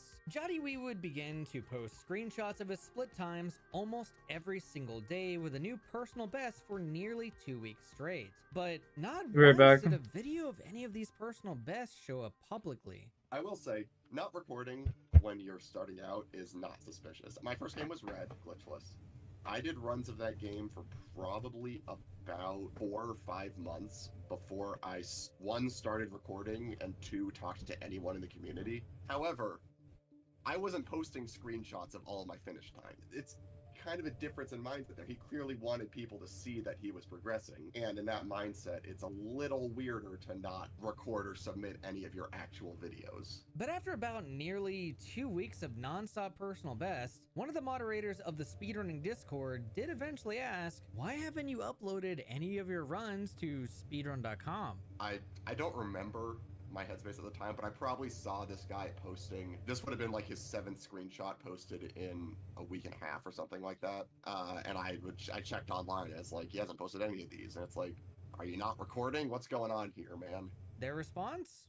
They apparently didn't have the hardware to do it yet, and couldn't run on emulators since their computers sucked. So they grinded offline until they could get their hands on a Game Boy player attachment, not expecting to get these crazy times. But the thing is, this response makes zero sense if we take a look at one of his very first submitted runs a couple of months before this message, because Jodiwee's very first speedrun was recorded, submitted, and done on a Nintendo DS emulator. And according to many of the experts in the Pokemon speedrunning Discord, the emulators for Nintendo DS have easily proven to chug way more than the speedrun-approved Game Boy emulator, Gambate. Even running Discord itself takes up more resources than the Gambate emulator, meaning this could have potentially been the moment he was caught red-handed. It's early, nothing was ever going to be done about it. Yeah, for sure. With just that. Like, every once in a while, there'd just be something else weird coming up, like someone who asked him for his red splits. And he's like, oh, I don't save my splits. And it's like, okay, that's weird. Like, why? I think we have a pretty good idea of why now, but at the time, you can't just come out of the gate guns blazing saying you're definitely cheating everything based on that. With Jodiwee not submitting any recorded runs, this meant that there was no hard evidence against him, which let him slither even further into the community to the point where he would earn the trust from people around him to make his runs believable. And with everyone's trust secured, it became the perfect time to claim their first cheated world record speedrun in Pokemon Diamond and Pearl Any% Manipless.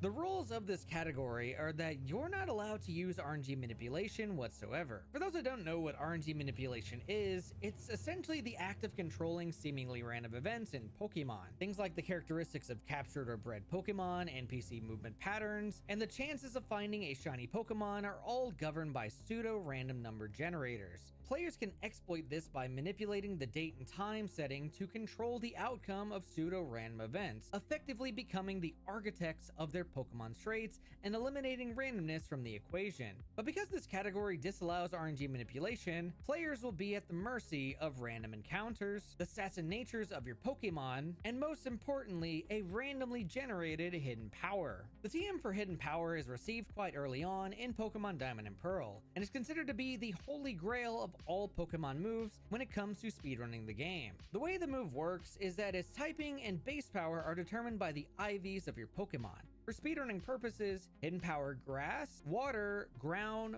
fighting, and steel are easily the best ones since the first gym contains rock-type Pokemon, which is a type that heavily resists and can easily overpower the fastest Pokemon to use for this category, Chimchar. Without a good hidden power, fighting extra trainers in order to evolve Chimchar is almost certainly required to beat the first gym optimally. But considering how slow this strategy of evolving is, it's not really an option if you want to obtain a world record time in this category. And to emphasize to you all how brutal resetting for a good hidden power is, runners of the Manipless category won't know until at least a minimum of 20 minutes have passed whether or not they have a good enough hidden power. And grinding for this hidden power is not something Jodiwee was willing to do.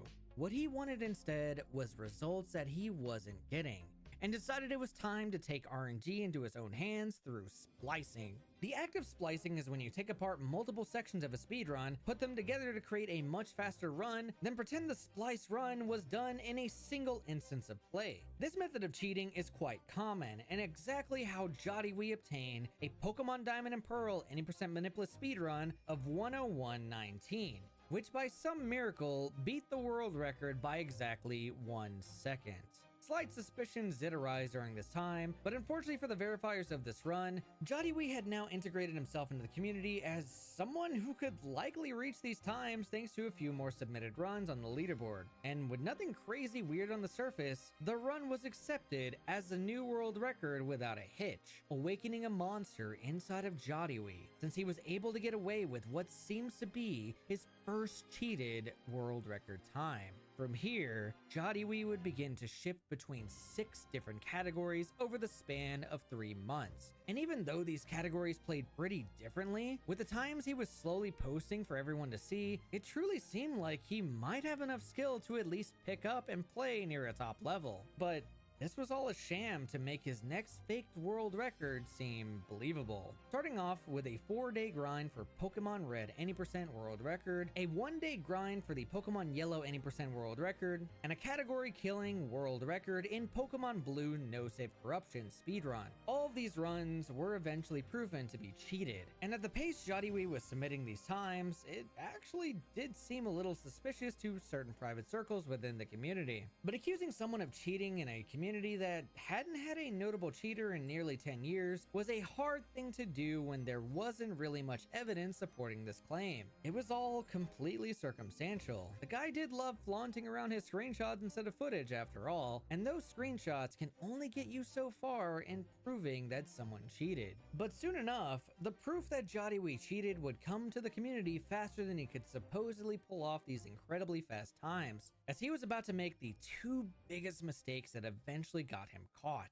His first biggest mistake was trying to fake a top time in Pokemon Sapphire any % glitchless. When we take a look at the timeline between Jadiwi's last PB and the very first run he ever set in Pokemon Sapphire, you'd find out that Jadiwi was supposedly able to pull off a 2-hour personal best in only 4 days, earning him a spot in the top 10. This was shared with the community once again through another screenshot with no recording attached to it, and in order to dodge anyone from asking for proof of this time, he conveniently claimed that OBS had crashed in the middle of recording his run. But the proof for this specific personal best didn't actually matter, since we didn't have to wait long for him to produce an actual run for everyone to look through. Because not even 4 days later, Jadiwi posted a recording of a speedrun that put him in 2nd place and was only about 5 seconds behind the world record. I found no fewer than 3 separate instances where he healed in very stupid situations, one of which right before Champ cost him world record. Side note, we're now pretty confident that the reason he healed there was because he was too fast in his splicing, and he didn't want to get world record, so he had to heal to slow down enough to have it go under the radar. When he ran Sapphire, he did that on his DS. He loses about 8 seconds over the course of the run due to frame rate differences. And if you account for those 8 seconds, his run was world record. This type of speedrun takes months of dedication to get good at, and even more skill to beat the world record. But even at the most basic level of speedrunning Sapphire, one of the very first things a speedrunner will learn is you need to walk up to and talk to your mom before you leave town. He just walks straight up and his mom goes and talks to him, and that's not only slower, he had gained an extra 7 steps by talking to mom. With the way Sapphire and step counter works, every time you make a mistake in steps, it can affect how the Wingle Manip will come out when you do it. You claim to have 1,100 attempts. It's like, okay, have you ever watched a run of this game before? You're like 6-7 minutes into the run and you don't know to talk to mom. I mean, I had never verified a run where someone had talked to mom, so I was confused. It's like starting up a game of Red, getting through the intro, and then not knowing in what corner the stairs are after doing 1,000 attempts. Like, it's unbelievable. There was no attempt to fix the step counter, and then he did his Wingle Manip. The corresponding NPC path he saw is not matching to any of the NPC paths that people are normally like trained to see if you practice Wingle Manip. The likelihood that someone was able to reach a 2nd place time on the leaderboard without this knowledge is quite low, and made this run incredibly fishy. But even if Jadiwi could fake a successful manipulation through splicing, it was quite apparent that he couldn't pull off the pure skill required for all of the mock bike tricks that top runners would know. The way we do the run to bike manips in Sapphire, you have an 8-frame window if you're doing your movement perfectly in order to run to a certain tile, and then from that point within those 8 or 7 frames you have to mount your bike and then start your movement in order to pass safely. And in every single case within that run, he did not do it within the 7 or 8 frames. So the fact that not a single one was hit, and the fact that he wasn't caught or punished for any of them, that's not necessarily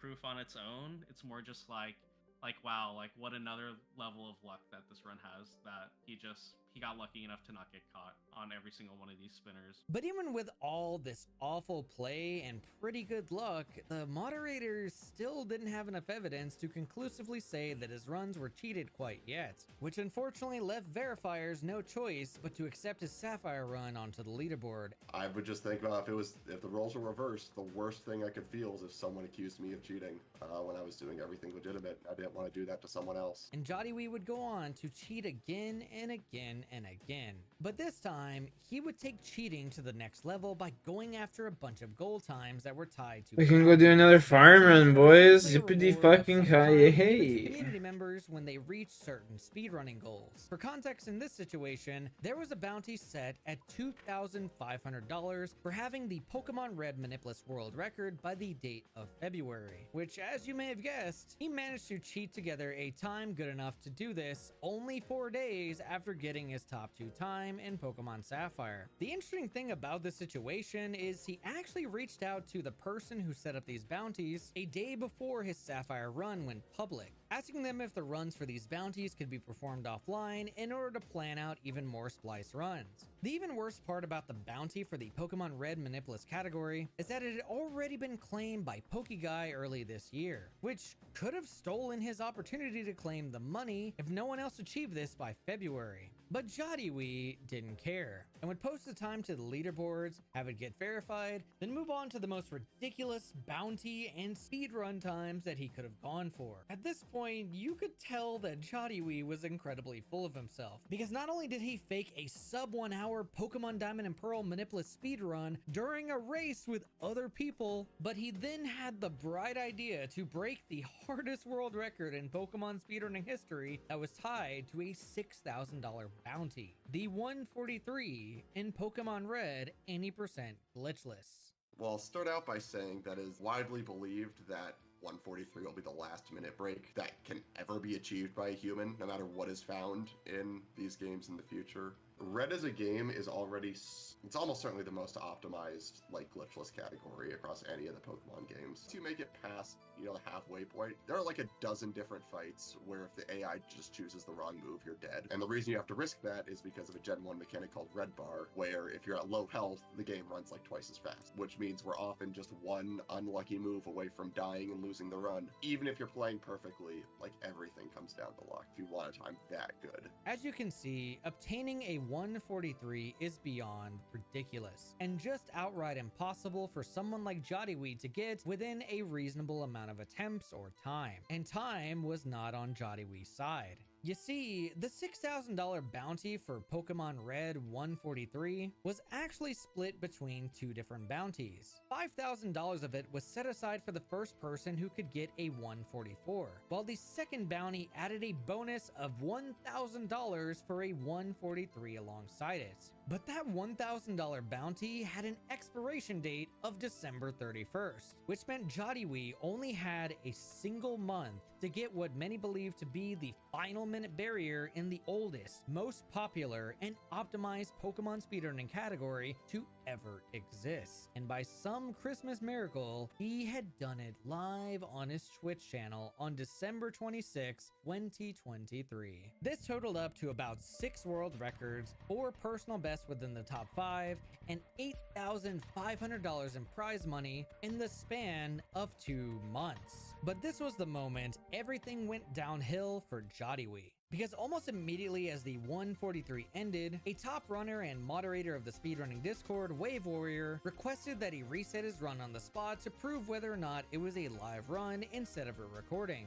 But instead of providing potential proof, Jodiwee decided to do the most suspicious thing in the world and end his stream out of seemingly nowhere for posting what is now the biggest meme in Pokemon speedrunning history. A screenshot of his 143 splits with a message saying, "Getting lucky is not a crime." And in order to dodge any allegations, he responded saying that he didn't have his chat up during the run and wasn't able to see the request for a hard reset, which was then followed up by a crying emoji saying, "Now I'm sus." And even though he had already dug himself into a massive hole, Jodiwee went on to claim that he didn't have a mic, couldn't turn one on to prove that it was live, while being so busy celebrating alone that he didn't bother to ever pull up his chat. As soon as that run finished, there was legitimate reason to think that something was up.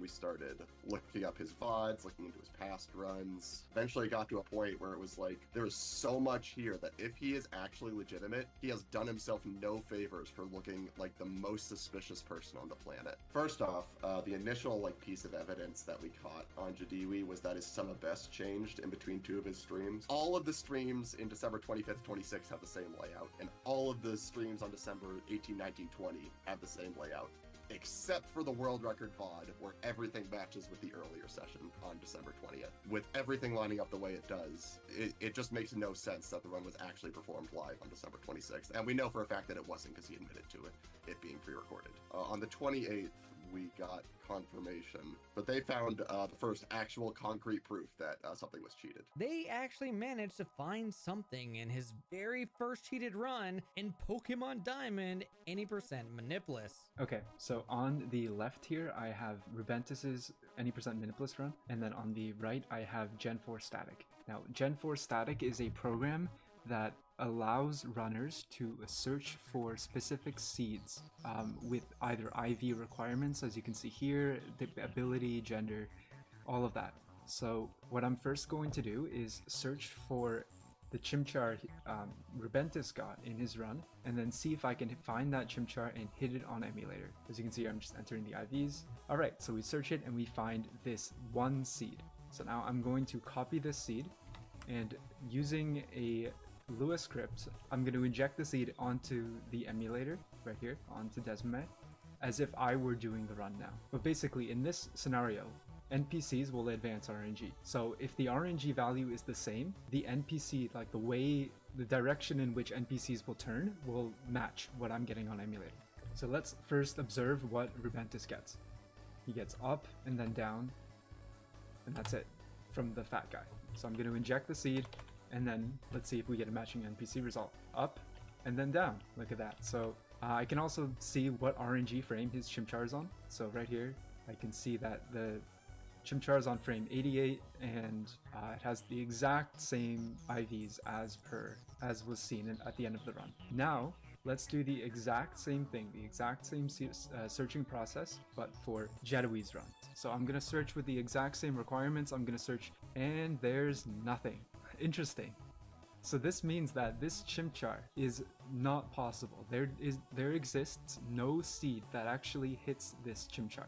This is in itself conclusive proof that Jadawi's Chimchar is not obtainable through legitimate play. During this time, Jadiwi had no idea that an investigation was going on, or that moderators were about to reach out to him about the evidence that they had found to see if he would come clean before banning him across all the Pokemon speedrunning servers. But before the moderators reached out, Jadiwi officially announced he was retiring from Pokemon speedrunning forever the day after he got the 143, stating that he had now done everything he'd ever wanted to do by surpassing all of his speedrunning heroes, as well as a story about his life before straight up getting banned across all servers. So why didn't we do anything sooner? And it's our standards were mostly lax because we had never been betrayed like this before. You're willing to trust people and give them the benefit of the doubt. And now that this has happened, we need to reevaluate that. Following his ban, it was quickly reported by some of his former friends that he had now posted one more paste spin in response to all the cheating. This paste spin went into more detail about a select few runs that were cheated, even though we now know that there were a lot more. He also stated that he didn't actually care about the bounty and was gonna give it to his parents and friends in the community. But if you remember a certain section earlier in this video, it was very apparent that he actually did care about this money, because Jadiwi was the only person throughout the entire didn't get rid of community it? Come on to now. actually go out of his way to ask for more information about these bounties, nearly stealing thousands of dollars and destroying any ounce of respect the community might have had for him. Jadiwi, in his confession, one, he never apologized, and two, he tried to put forward excuses as to why he ended up doing the thing he did. Based on things he said and the way he's done things, I don't think he was capable of not doing it. I think he had to go out on a bang, so to speak, by getting something that most of the community thought was impossible. Following the aftermath of the entire situation, Jadiwi ended up being banned from speedrun.com, deleted all of his videos, and got rid of his YouTube and Twitch channel. And while he might not have provided much more insight on his cheating or even an apology in his pace spin, he at least managed to provide the community with some of the most hilarious meme-worthy quotes that will last the ages. There's even a Now I'm sus. Hey, look at that. We got some herbage.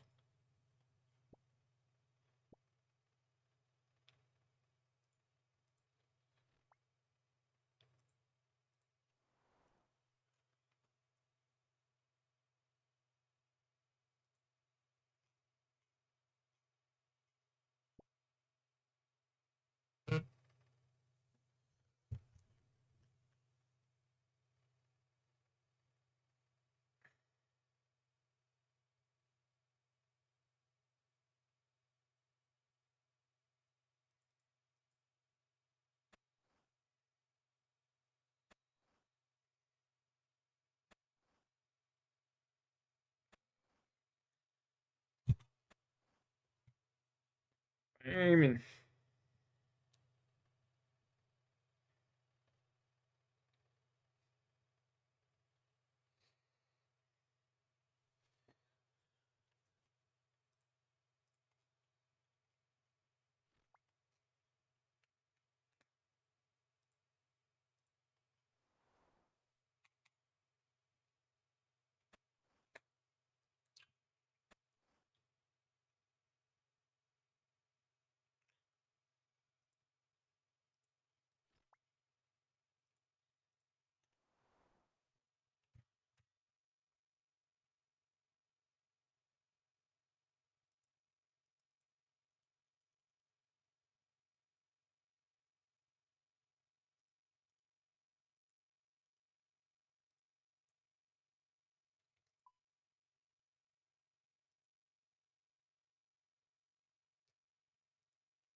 do some escaping yourself. Nice.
That's what's up.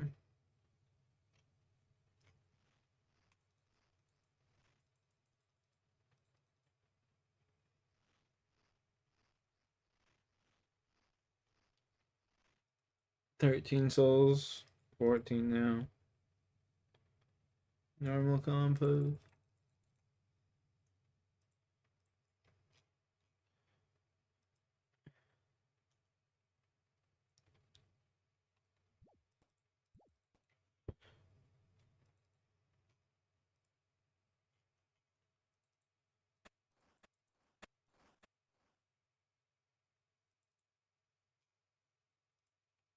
I like dig.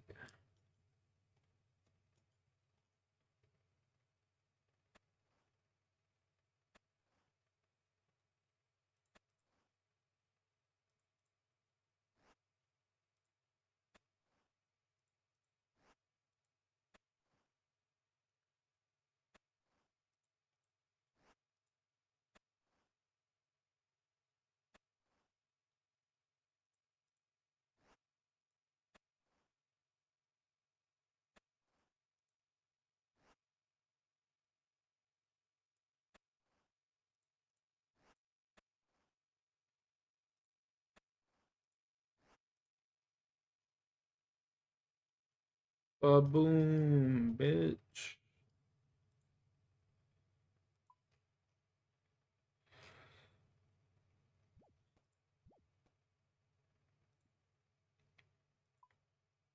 We could go do AJP.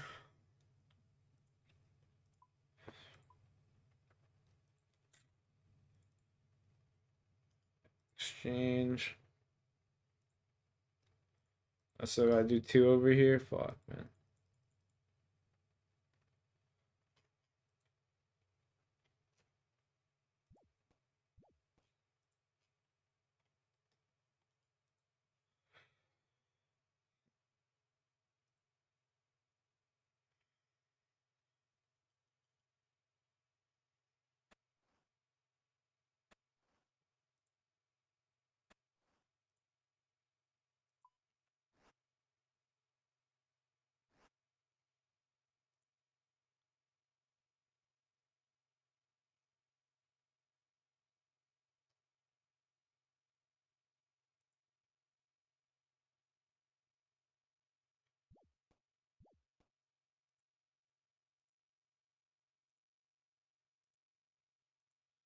Hello, fire immune run's done.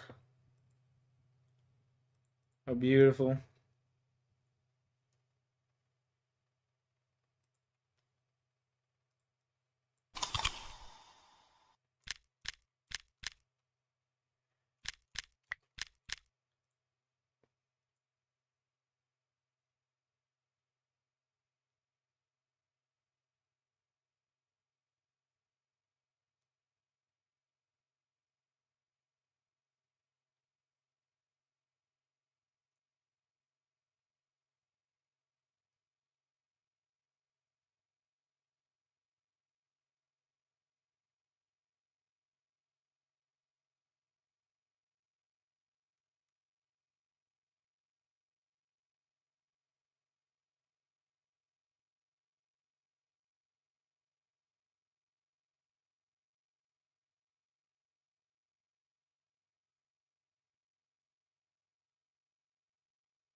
That shit looks like cancer.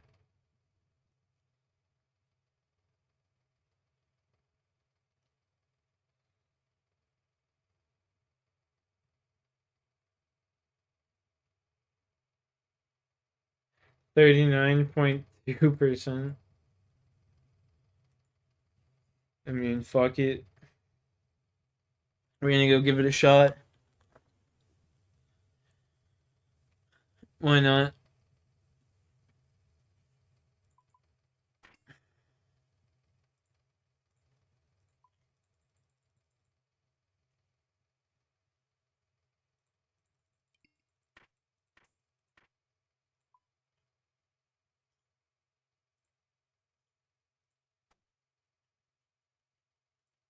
What do I need for it?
Ryan, Richard, where you at, boy?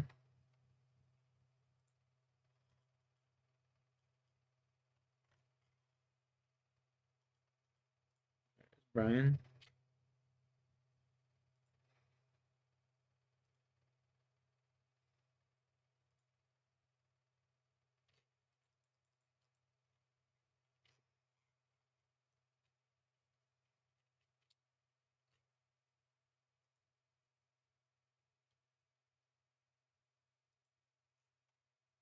I'm not allowed to take anything about the jewel? Okay.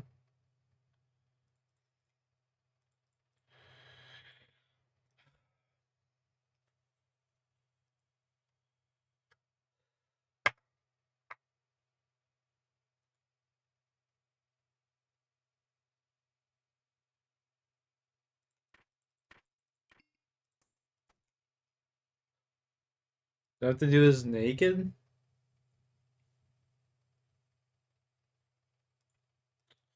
I think I have to do it naked.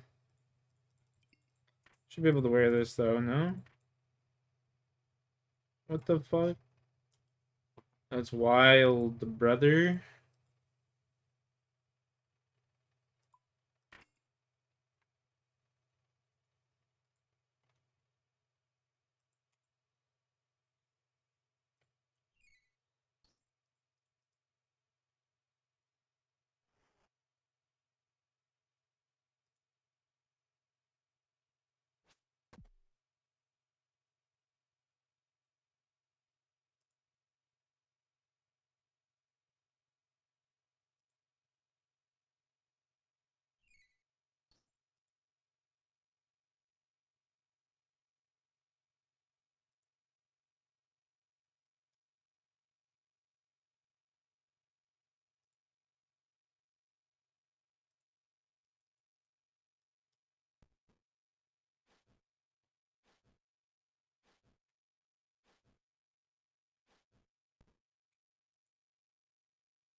This is dog shit. Oh my god.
Bro, that's the fucking stupidest shit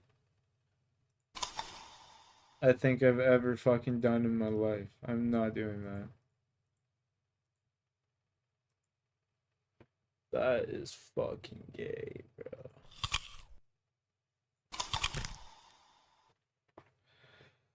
That shit is fucking terrible. What the fuck?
That shit is terrible. Oh my god.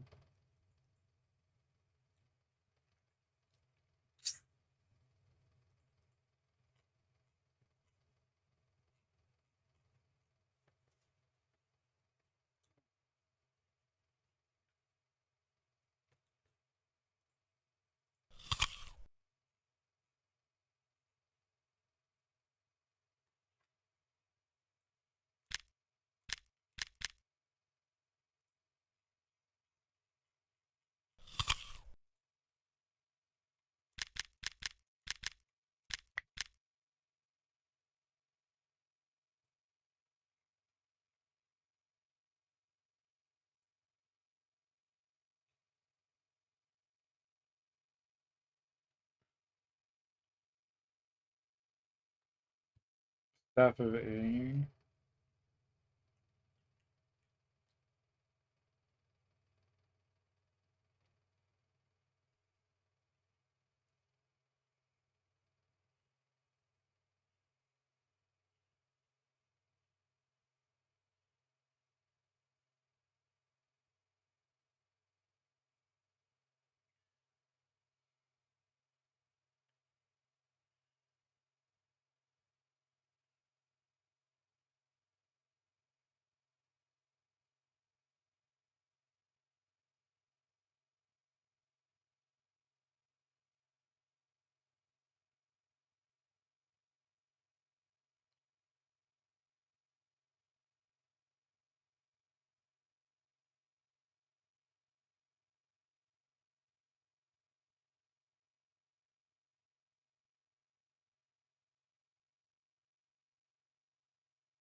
I thought that was part of a task. Maybe I already did it. Like an achievement task.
Where's my ring?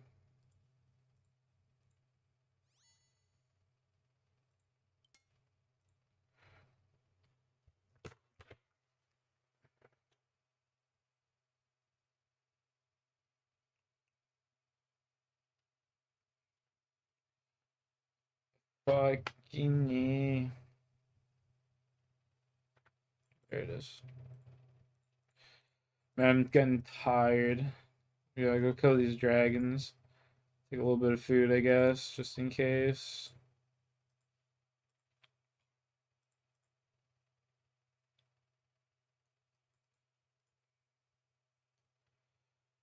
That's what an AIDS Slayer task to get, man. Iron fucking dragons.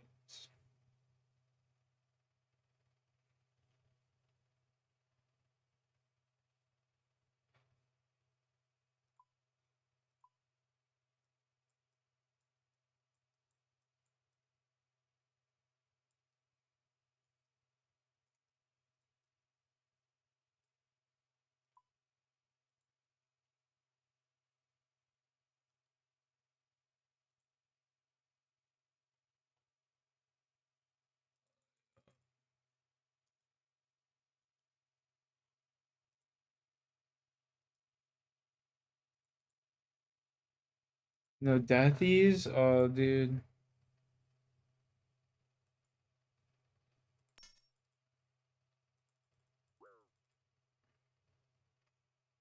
Where can I save spot these fuckers?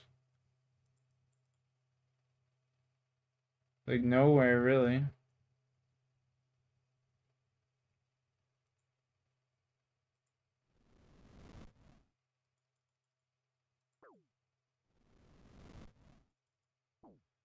There's literally nowhere I can save spot these fuckers from.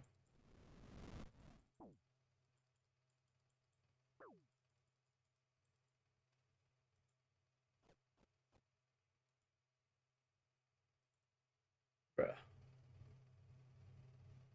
Alright, that's enough RuneScape for me tonight. Fuck that. I'll have to think about that. That's gonna be so AIDS. That task is gonna be so...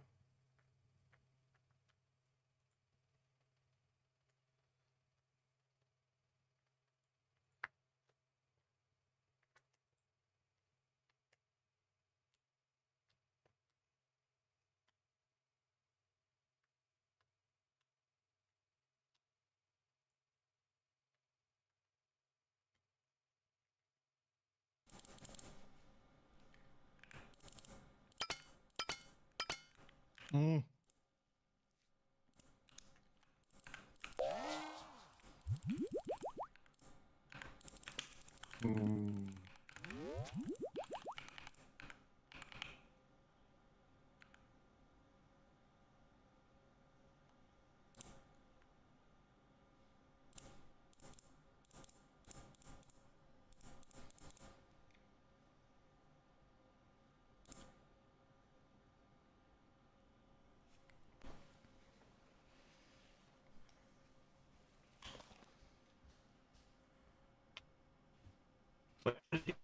Sitting in that now. Sitting in that now, please. Okay, just give me a second. Not now. When did you start DCing in that fight, Oda? Was it like instantly or after a little bit? So, somebody did ask me, bro. It has to be because I didn't even start yet. I didn't even start yet. As soon as I crossed the border, I DC'd. Wow, that's so fucking cringe. I don't know what to do. I'm not gonna lie. I don't know what to do because the phone, the hotspot, just can't. It can't hold it. It can't hold. I know you said have a backup plan, but like I know it's difficult. It's like. And by the way, this for the people that are saying don't stream, that doesn't do anything. Like that doesn't do anything. Like me going. Well, I think I'm gonna end the stream, boys. I'm gonna go to bed. Hope y'all have a good night. Appreciate everybody. Peace out.